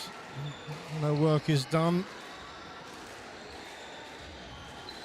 Booking a place 7-3 in the semi-final.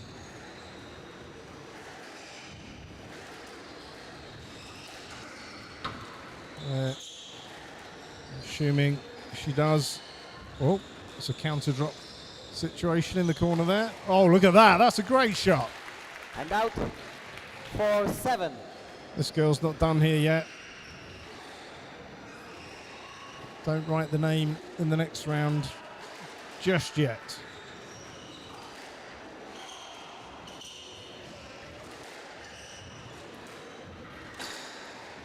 And that's in the tin. And out. A little bit frustrated. Could have been nice, that one.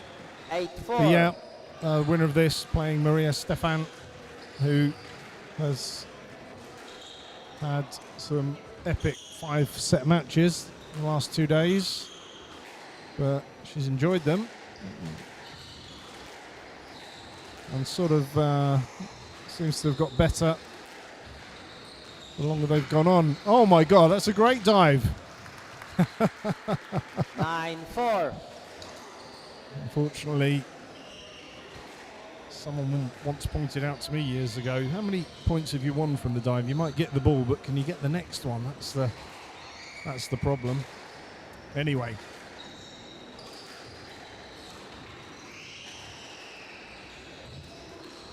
Well played, volleying that. Needs a volley. And she's in no man's land now, Lauren. Oh, and she puts it straight down. And out. 5-9. Straight down the forehand wall. Nelly Gillis applauding that. It was good hands, good thinking.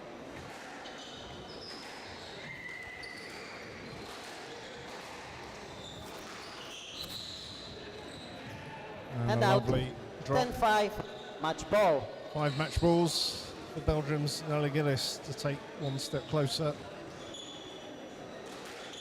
to another title, the European Individual Championships.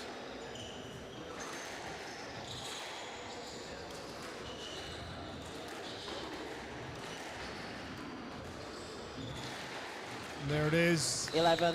Just too good. Match to Gillis. 3 love. The girls smile. 11-5. What a great match. 11-4. 11-5. Let's go and have a chat with her, see what she thinks about that.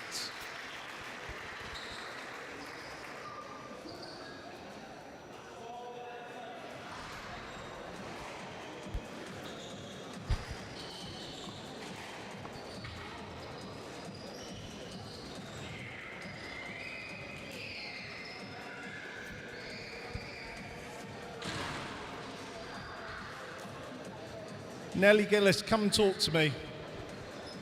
You've done it again. Well done.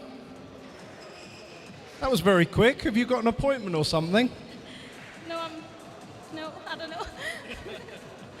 No, it was obviously it was really tough for your opponent there. You made the court very big for her. One step closer to another title. And is it in the back of your mind that there's very few players that have won this title more than once, unless they're French? But you could put yourself in the history books if you could win it a second time. I have not thought about that once, actually. So maybe I shouldn't have put that in your head. It's not in my head. I mean, I just take it match by match and see how it goes, but yeah. As you said, this is really just a good warm-up for Paris, but you've got a French player tomorrow, Maria Stéphane. She's had a lot of court time, let's just put it that way. Are you aware of her situation? 5 sets yesterday, another 5 sets today. Are you going to put pay to that tomorrow in the semi-final? Yeah, I'm very aware. I'm definitely going to use it and make it very tough for her. Yeah, me and Marie go way back. We've played all 3 juniors together. We've played lots of finals together. So to be in the semi-finals of the Europeans against one of my junior rivals is pretty special, and I'm looking forward to it. I think it's going to be amazing. Congratulations once again. Ladies and gentlemen, Nelly Gillis.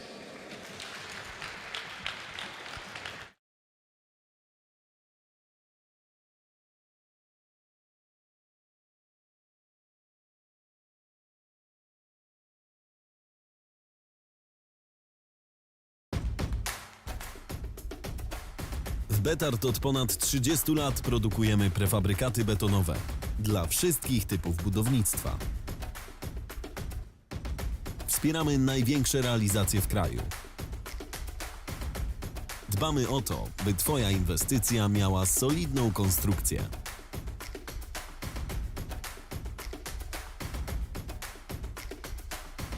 BETARD. Mocny partner w budownictwie.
Okay, ladies and gentlemen, it's the final, quarter-final of the day.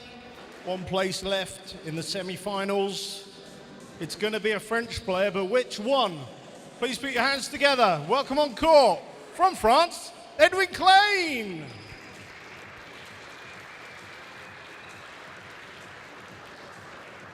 And his opponent, he's the number 1 seed. He's the world number 8. He's also from France. It's Victor Crouin.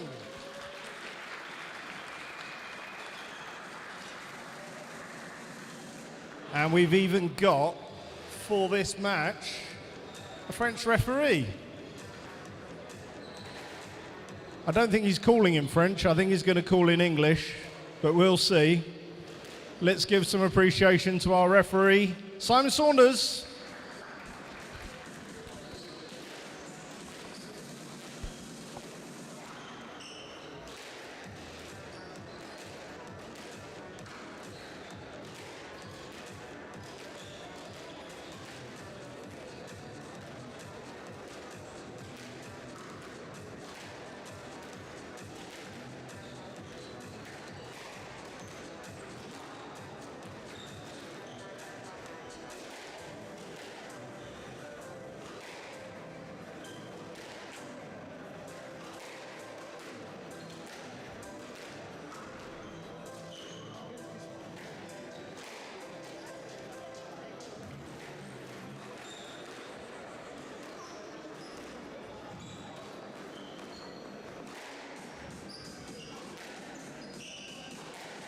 Well, hello there, squash fans. Are you all still there?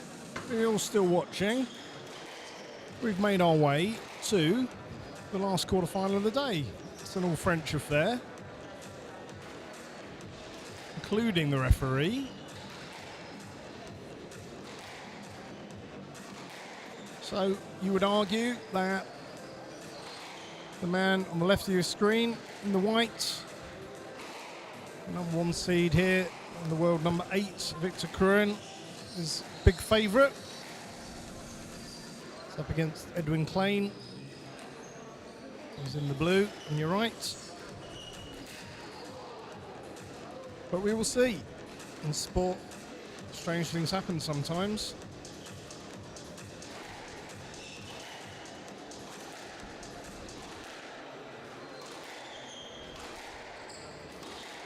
But we've had a really good quarterfinals day here. There's been some fantastic matches. Half time. You can watch back if you missed any of them.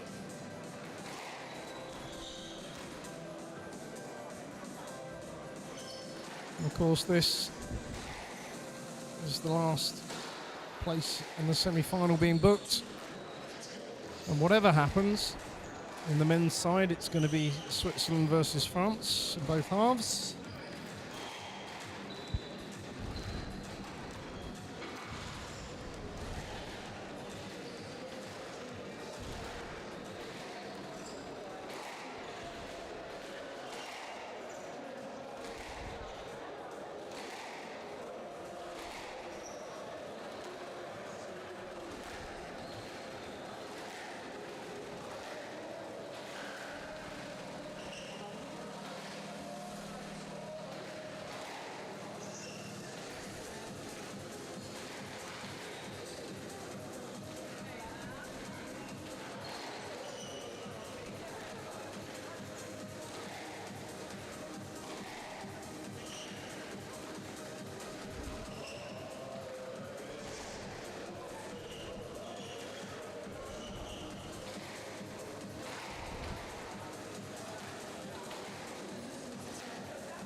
So a good crowd there, you can see on the back wall for this match.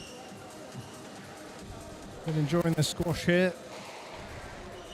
You see a lot of squash knowledge with all the players and coaches and other people.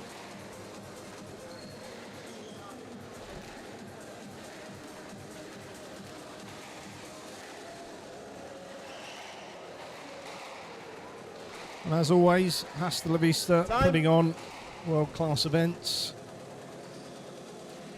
maybe apart from the commentary, but you can't have everything. It's a Korean spins the racket and has won the serve. Players will go off court for a final rub down or whatever it is they do when they come off court. And we'll be underway with the last match of the day. As I said in the announcement, Simon Saunders is our referee, who's, well, Welsh, really, but he lives in France, has done for a long time, so we're calling him French, apparently.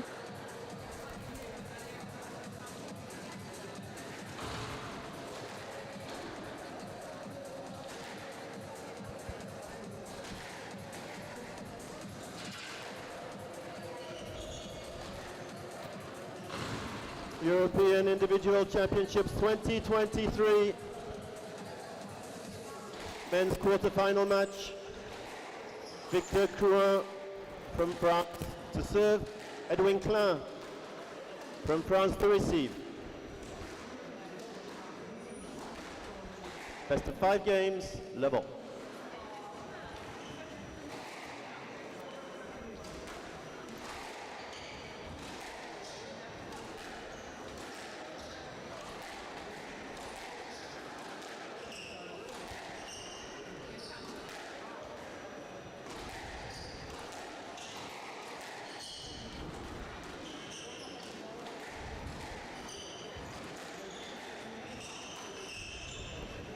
Stroke to Couin. 1 love.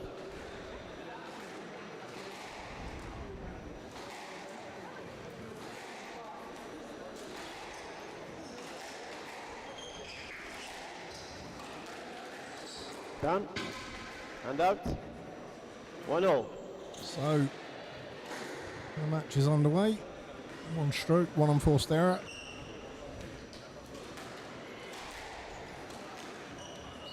Yes, let. 1-0. And the referee says yes, let.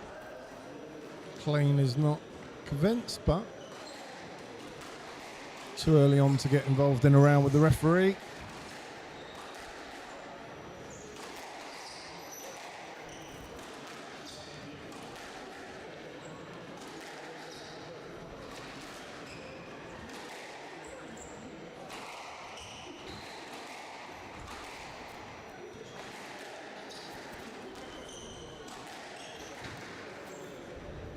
And that's good hitting. And out to Well, the 2-1. number 1 seed.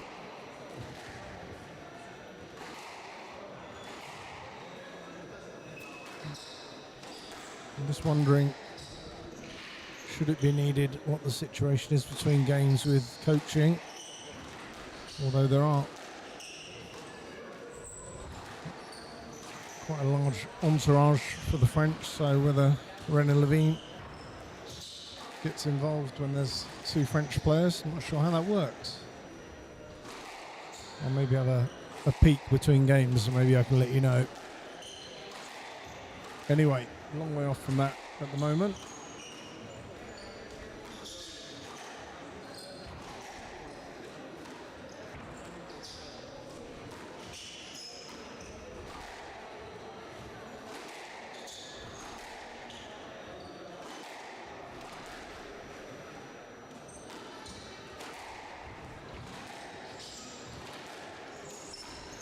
That's a great No volley. let. 3-1. Referee says no let.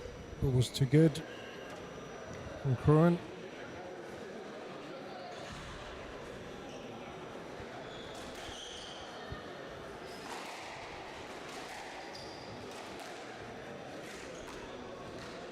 Down. That's a lovely drop. 4-1. Just chopping the back of the ball, just taking the pace off, guiding it onto the wall, fading into the side wall. Really nice technique.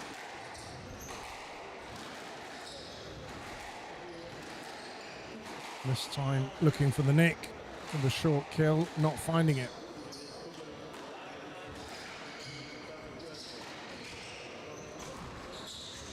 And that Yes, let. Don't go for the player, go for the ball, please. Yes, let. 4-1. So yes. Klein was looking for the stroke on that one, but gets a let.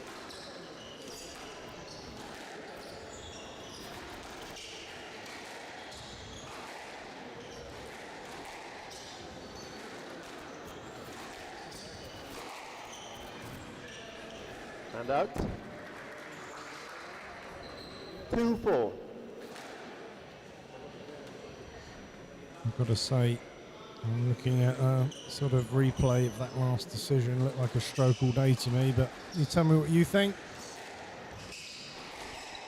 Anyway, I think it changes the context of this match, given we're early on in the first game.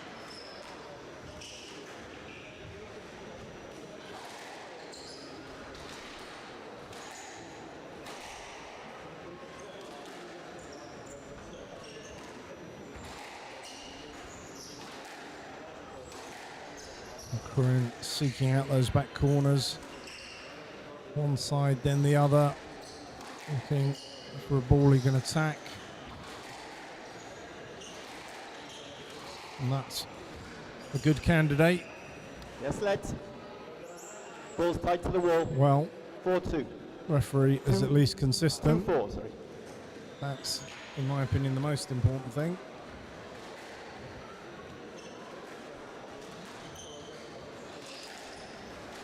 You could hear the strings of Curran's racket there as he slices it.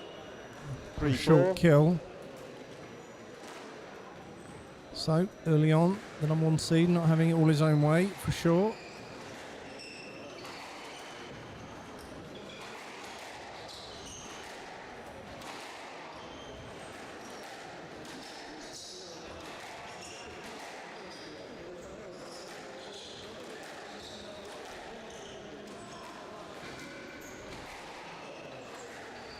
And out. McLean 5-3. unable to squeeze that ball off the side wall. And Curran re-establishes a small 2-point margin.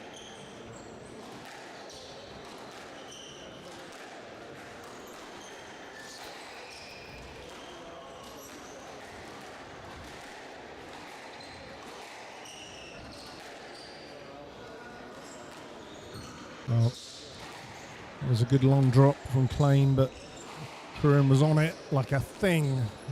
Ooh. Stroke to Klein. And out, 4-5. So, stroke given.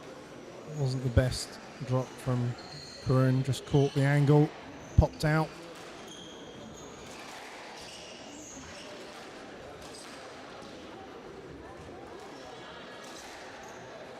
And out. And that ball there 6-4. from Klein, too loose, dispatched away with ease by Curran.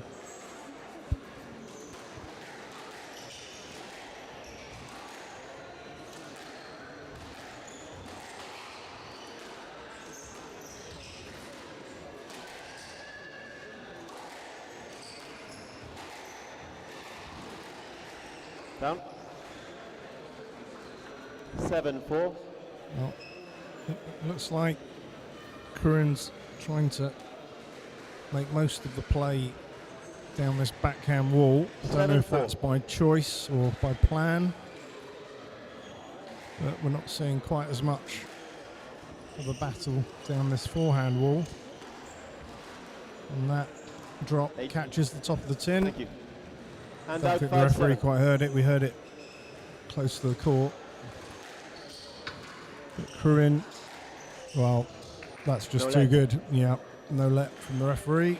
And out, 8-5.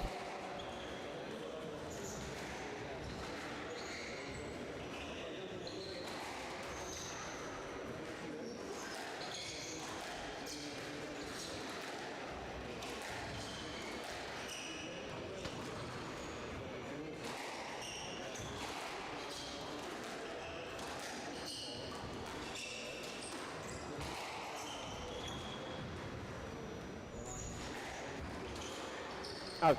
Yeah, that short ball there No. from Klein, just too tight on the 6-8. side wall. Just squeezed out of court as Curran tried to lift it up for a lob.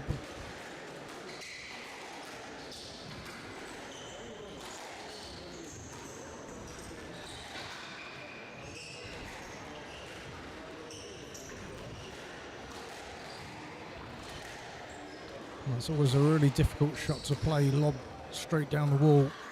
And out. Flirting with the outer court line. 9-6. So, Kura now on the brink. The first set win, needs a couple of points. I have to say,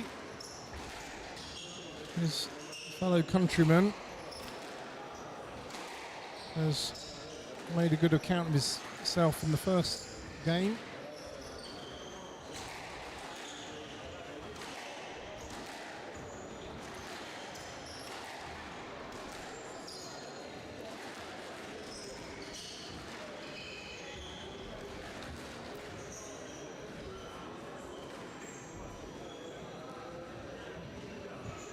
And out.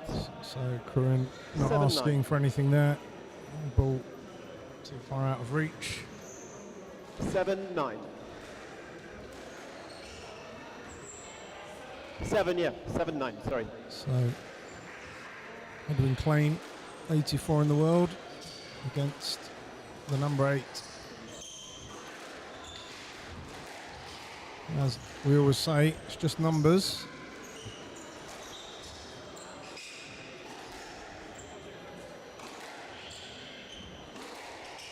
But Edwin, one of a couple of players that upset the seedings by winning against Martin Švek of Czech Republic yesterday. And out. 10-7, game ball. Him and Edmund Lopez, who put out another Czech player, Victor Bertus. So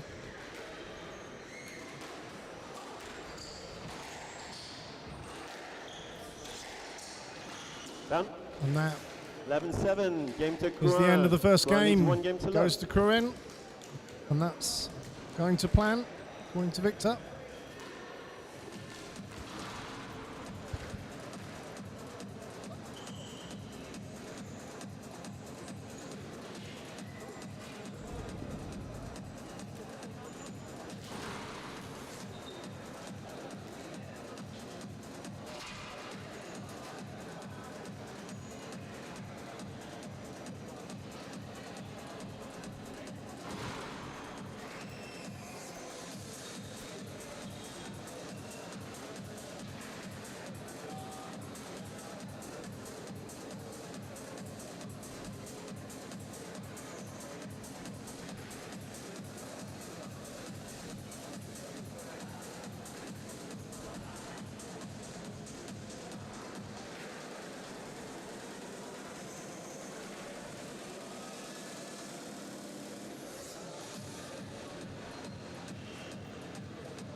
They will resume in 60 seconds.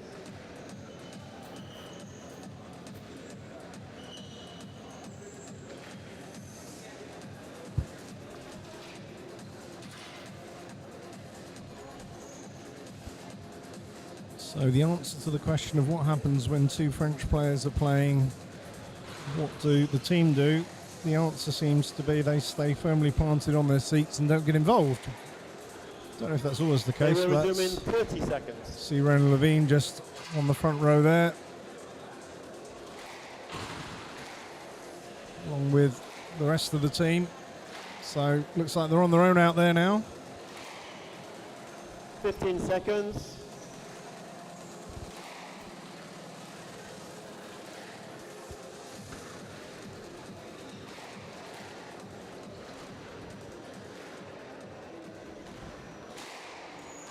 Kruan leads one game to love. Level.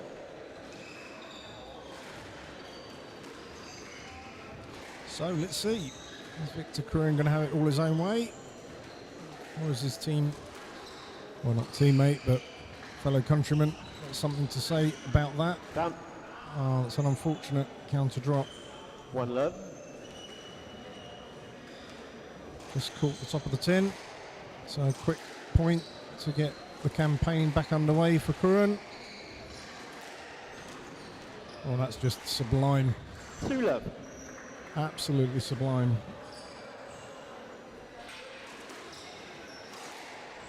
And out. That's what 1-2. Klein can do with the loose serve.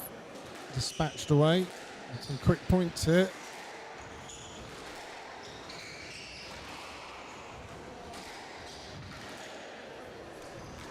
And that drop picked up by Klein. Kruin doesn't think it was. And out. But 3-1. doesn't matter. He wins the point anyway.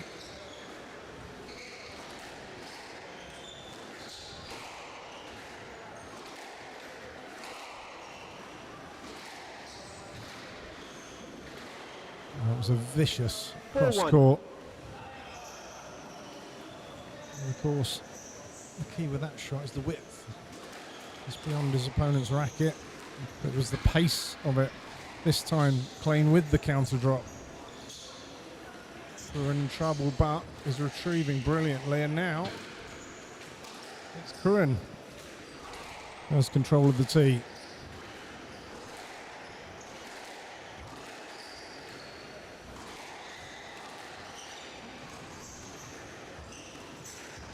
And once again, Kruin picking up the drop. Beautiful lob.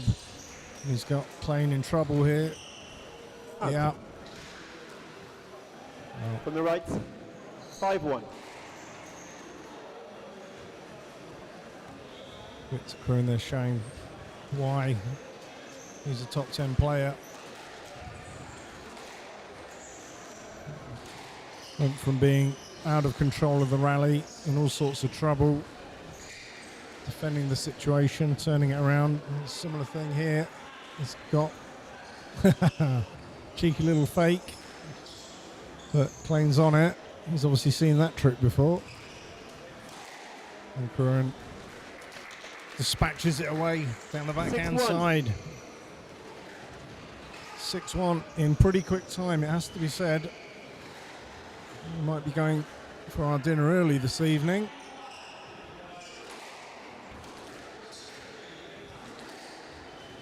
Had a few long matches today, but maybe this one isn't going to follow suit.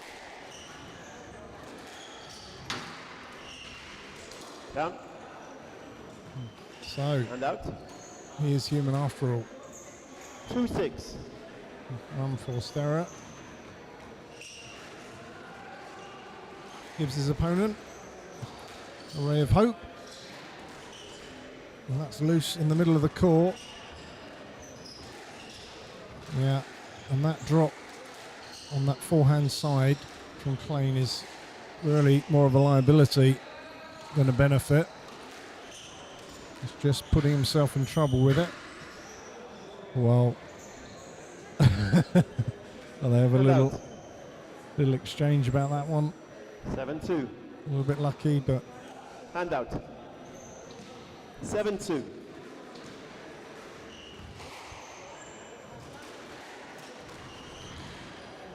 And out. 3-7. it seems at the moment Klein is only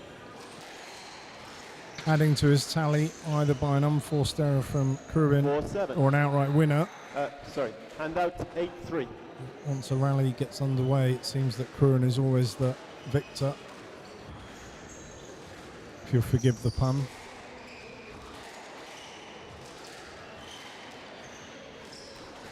And the hold there and puts the drop in, and once again the counter drop from 9-3. Klein doesn't reach its target.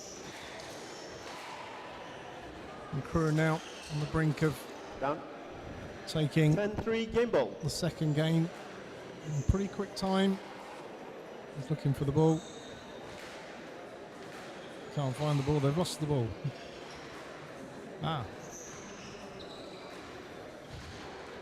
There you go, it went in that little slot at the front of the court. Who knew? 10-3 game ball.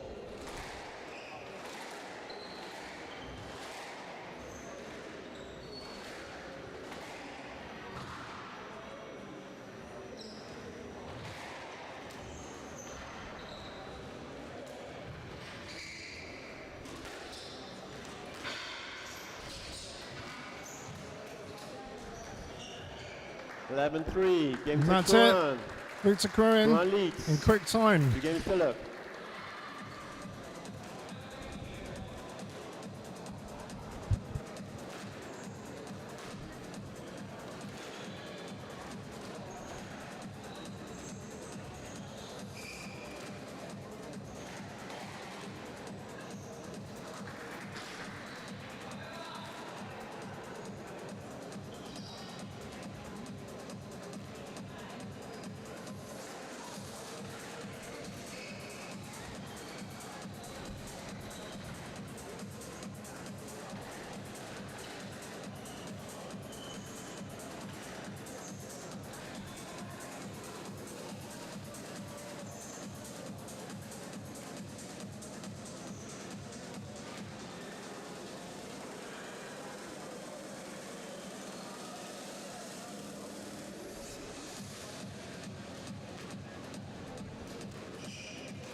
They will resume in 60 seconds.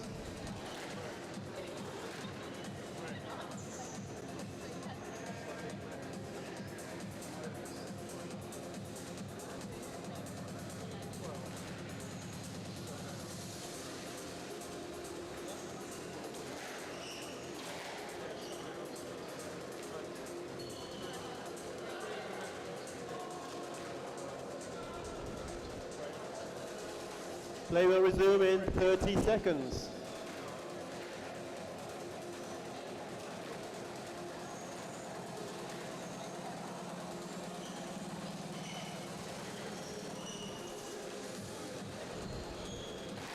Fifteen seconds.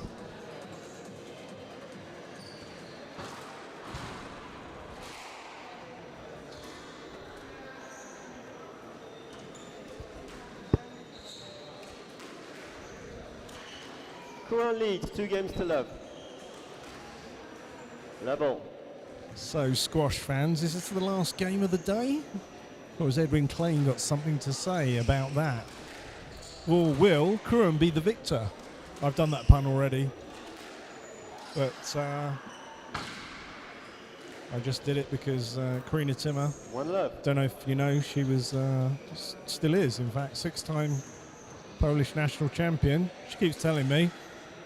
She keeps telling me, keeps coming over here and telling me, just in case I've forgotten. We know, girl, we know. But anyway, nobody cares about that because it's all about the French right now.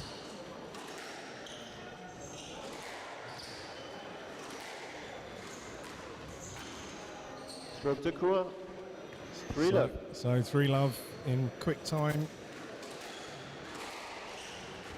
So the question is, should I order my Uber or is this going to be extended?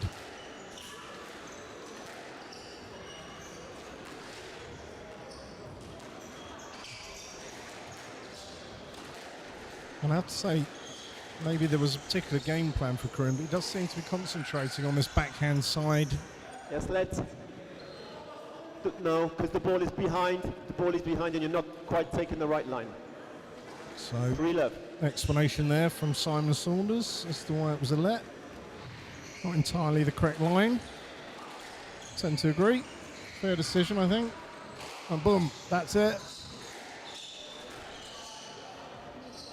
Well, I said it was that was it. I thought that was dispatched cross court, but the rally continues.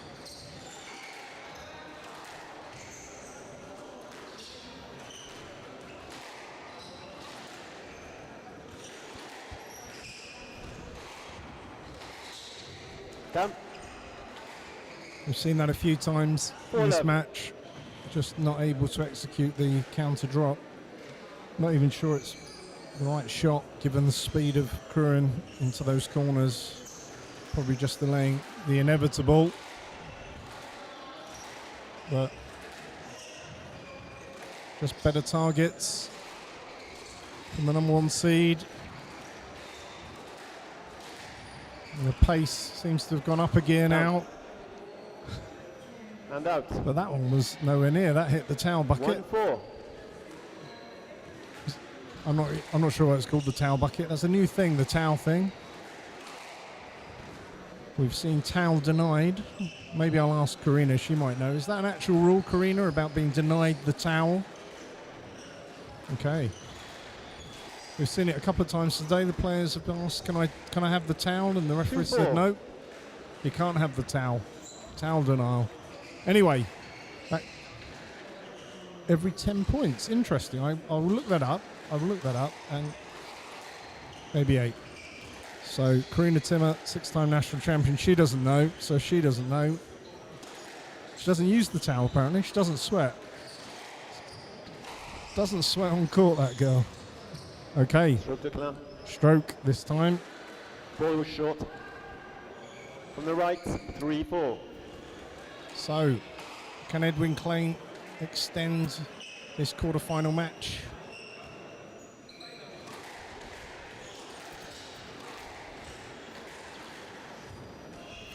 Again, counter drop. And out. It's just not effective. 5-3. I would argue that's the wrong shot in that situation. I think the lob is going to be the best bet. But I'm not his coach, so it doesn't matter what I think.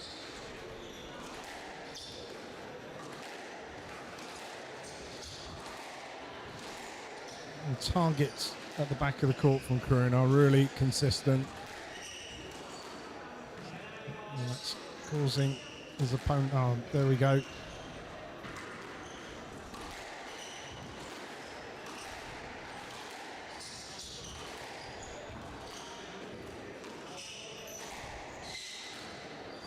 Ball now getting a little bit loose from both players. This is a longer rally now. Come. And Klein goes for a cheeky boast. Hits the top of the tin. 6-3. And Kurun now building up a 3-point lead. Edging closer to a place in the semi-final, where he'll play, should he win, Dimitri Steinman. As I said earlier, it's going to be Switzerland versus France in both of the men's semi-finals. Down. And once again, an error. I'm not even sure I want to call that an unforced error. The ball was pretty tight.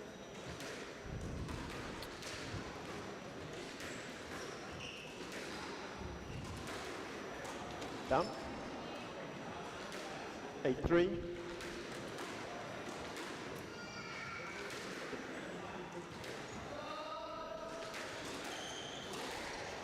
So Klein going for an outright winner off the serve. Doesn't hit its target. Rally continues down that forehand side, but yeah, Kurun putting it over onto this backhand side. He definitely favours the ball on this side of the court.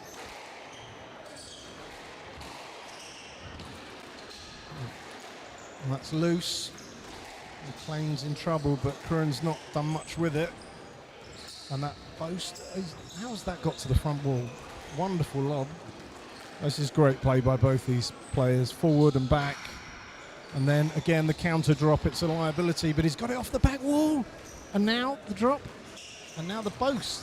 Sorry, the lob. I have no idea what's going on. It's been a long day. You can see what's going on. You don't need me to say. The rally continues. That's a great straight drive, and now it's Kurun that's in trouble. He's on that. Contact, but carries through, plays the ball. This is a great rally. I hope the crowd will roar, just rolls over the top of the ball, and the crowd finally erupts. They're hard to please, this lot. We've hardly seen the hands put together today. I don't know what they expect, but that was a class rally.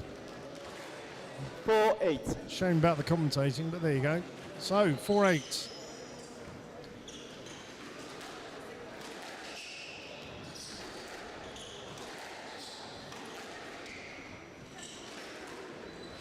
Lovely lift there from Kurun. It's tight on the sidewall, but he's in there. Oh, yeah. Fist pump. A scream. 5-8. 5-8. Edwin Klein doesn't think this is over.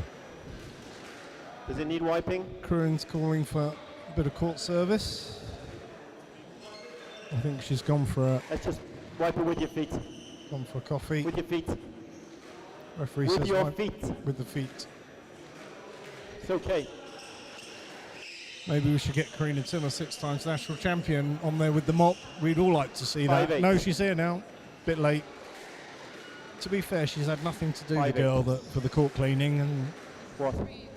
yeah. Come on. Let's play on, please. 5-8. Thanks. 5-8. So I think Kurun's pointing to the side wall, saying that there's water on it from where one of them has maybe wiped their hand, or... Anyway, Simon Saunders wants them to play on, and they are.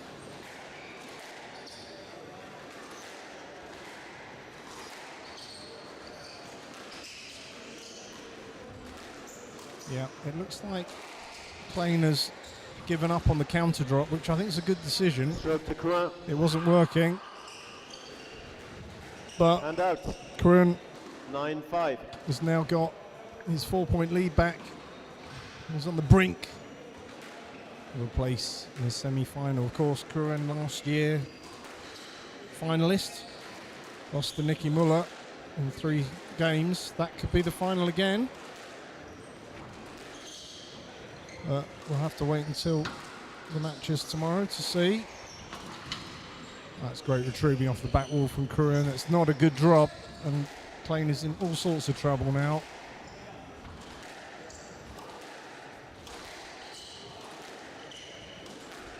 Yeah, it seems even when Kuren gets Klein out of position, he can't really execute a winning shot. That's quick hands from Klein. And no let is a good decision by the referee. He's pretty much going the wrong way. 6-9. So important points now, particularly for Klein. We can keep Kuren on 9. Then anything could happen. Oh, that's absolutely beautiful. A long drop from the back, brings up. And out. 10-6, match ball. 4 match balls for the number 1 seed, Victor Kuren. How many does he need? Stay tuned. You're about to find out.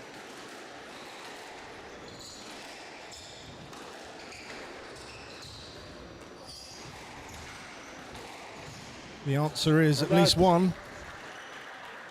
6-10, match ball. 7-10. Yeah. Correction. It is 7-10. That's correct. 3 match balls, Victor Kuren.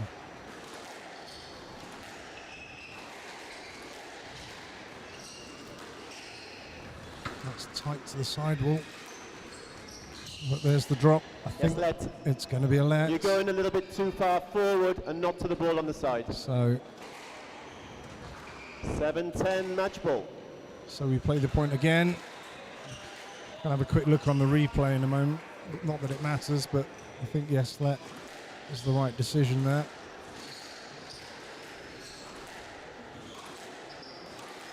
And that's tight on the sidewall. It's caused Kuren to hit wide. The post is in, but that's a beautiful lob from Kuren.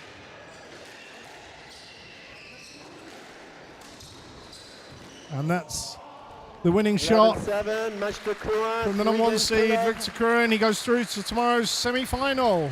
Congratulates 11-7, 11-3. his opponent for a great match. 11-7. I'll have a quick word with Victor, and then that's us done here.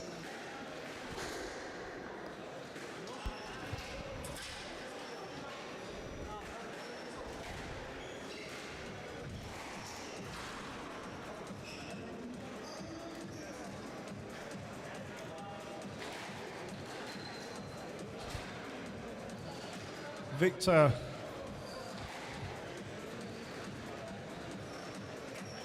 congratulations. I won't keep you long.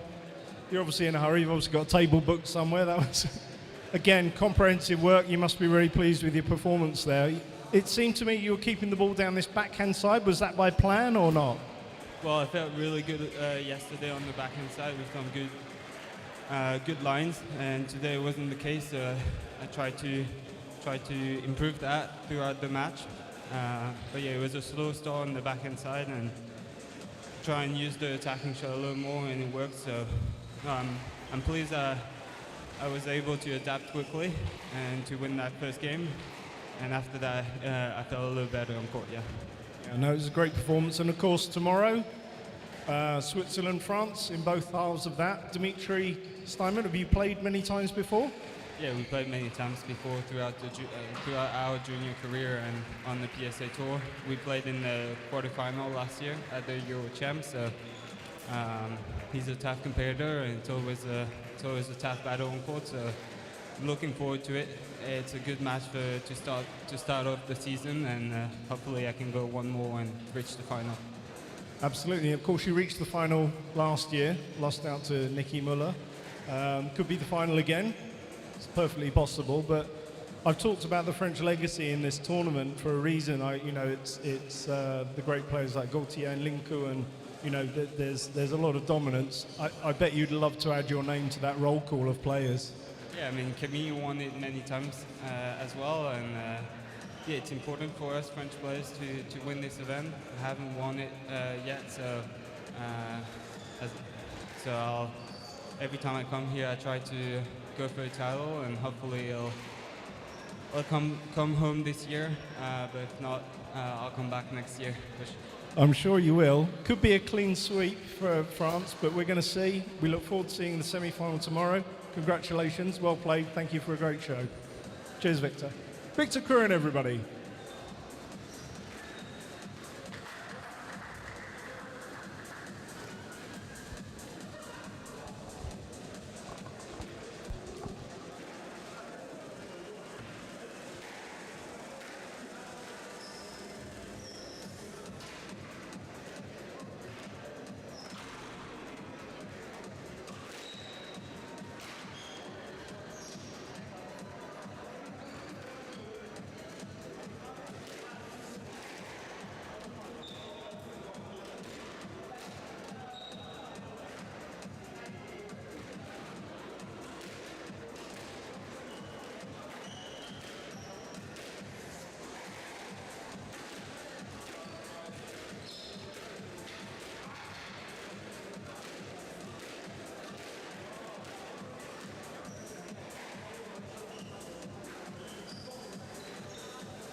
W BETARD od ponad 30 lat produkujemy prefabrykaty betonowe dla wszystkich typów budownictwa.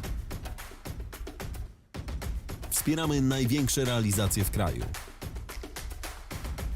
Dbamy o to, by Twoja inwestycja miała solidną konstrukcję.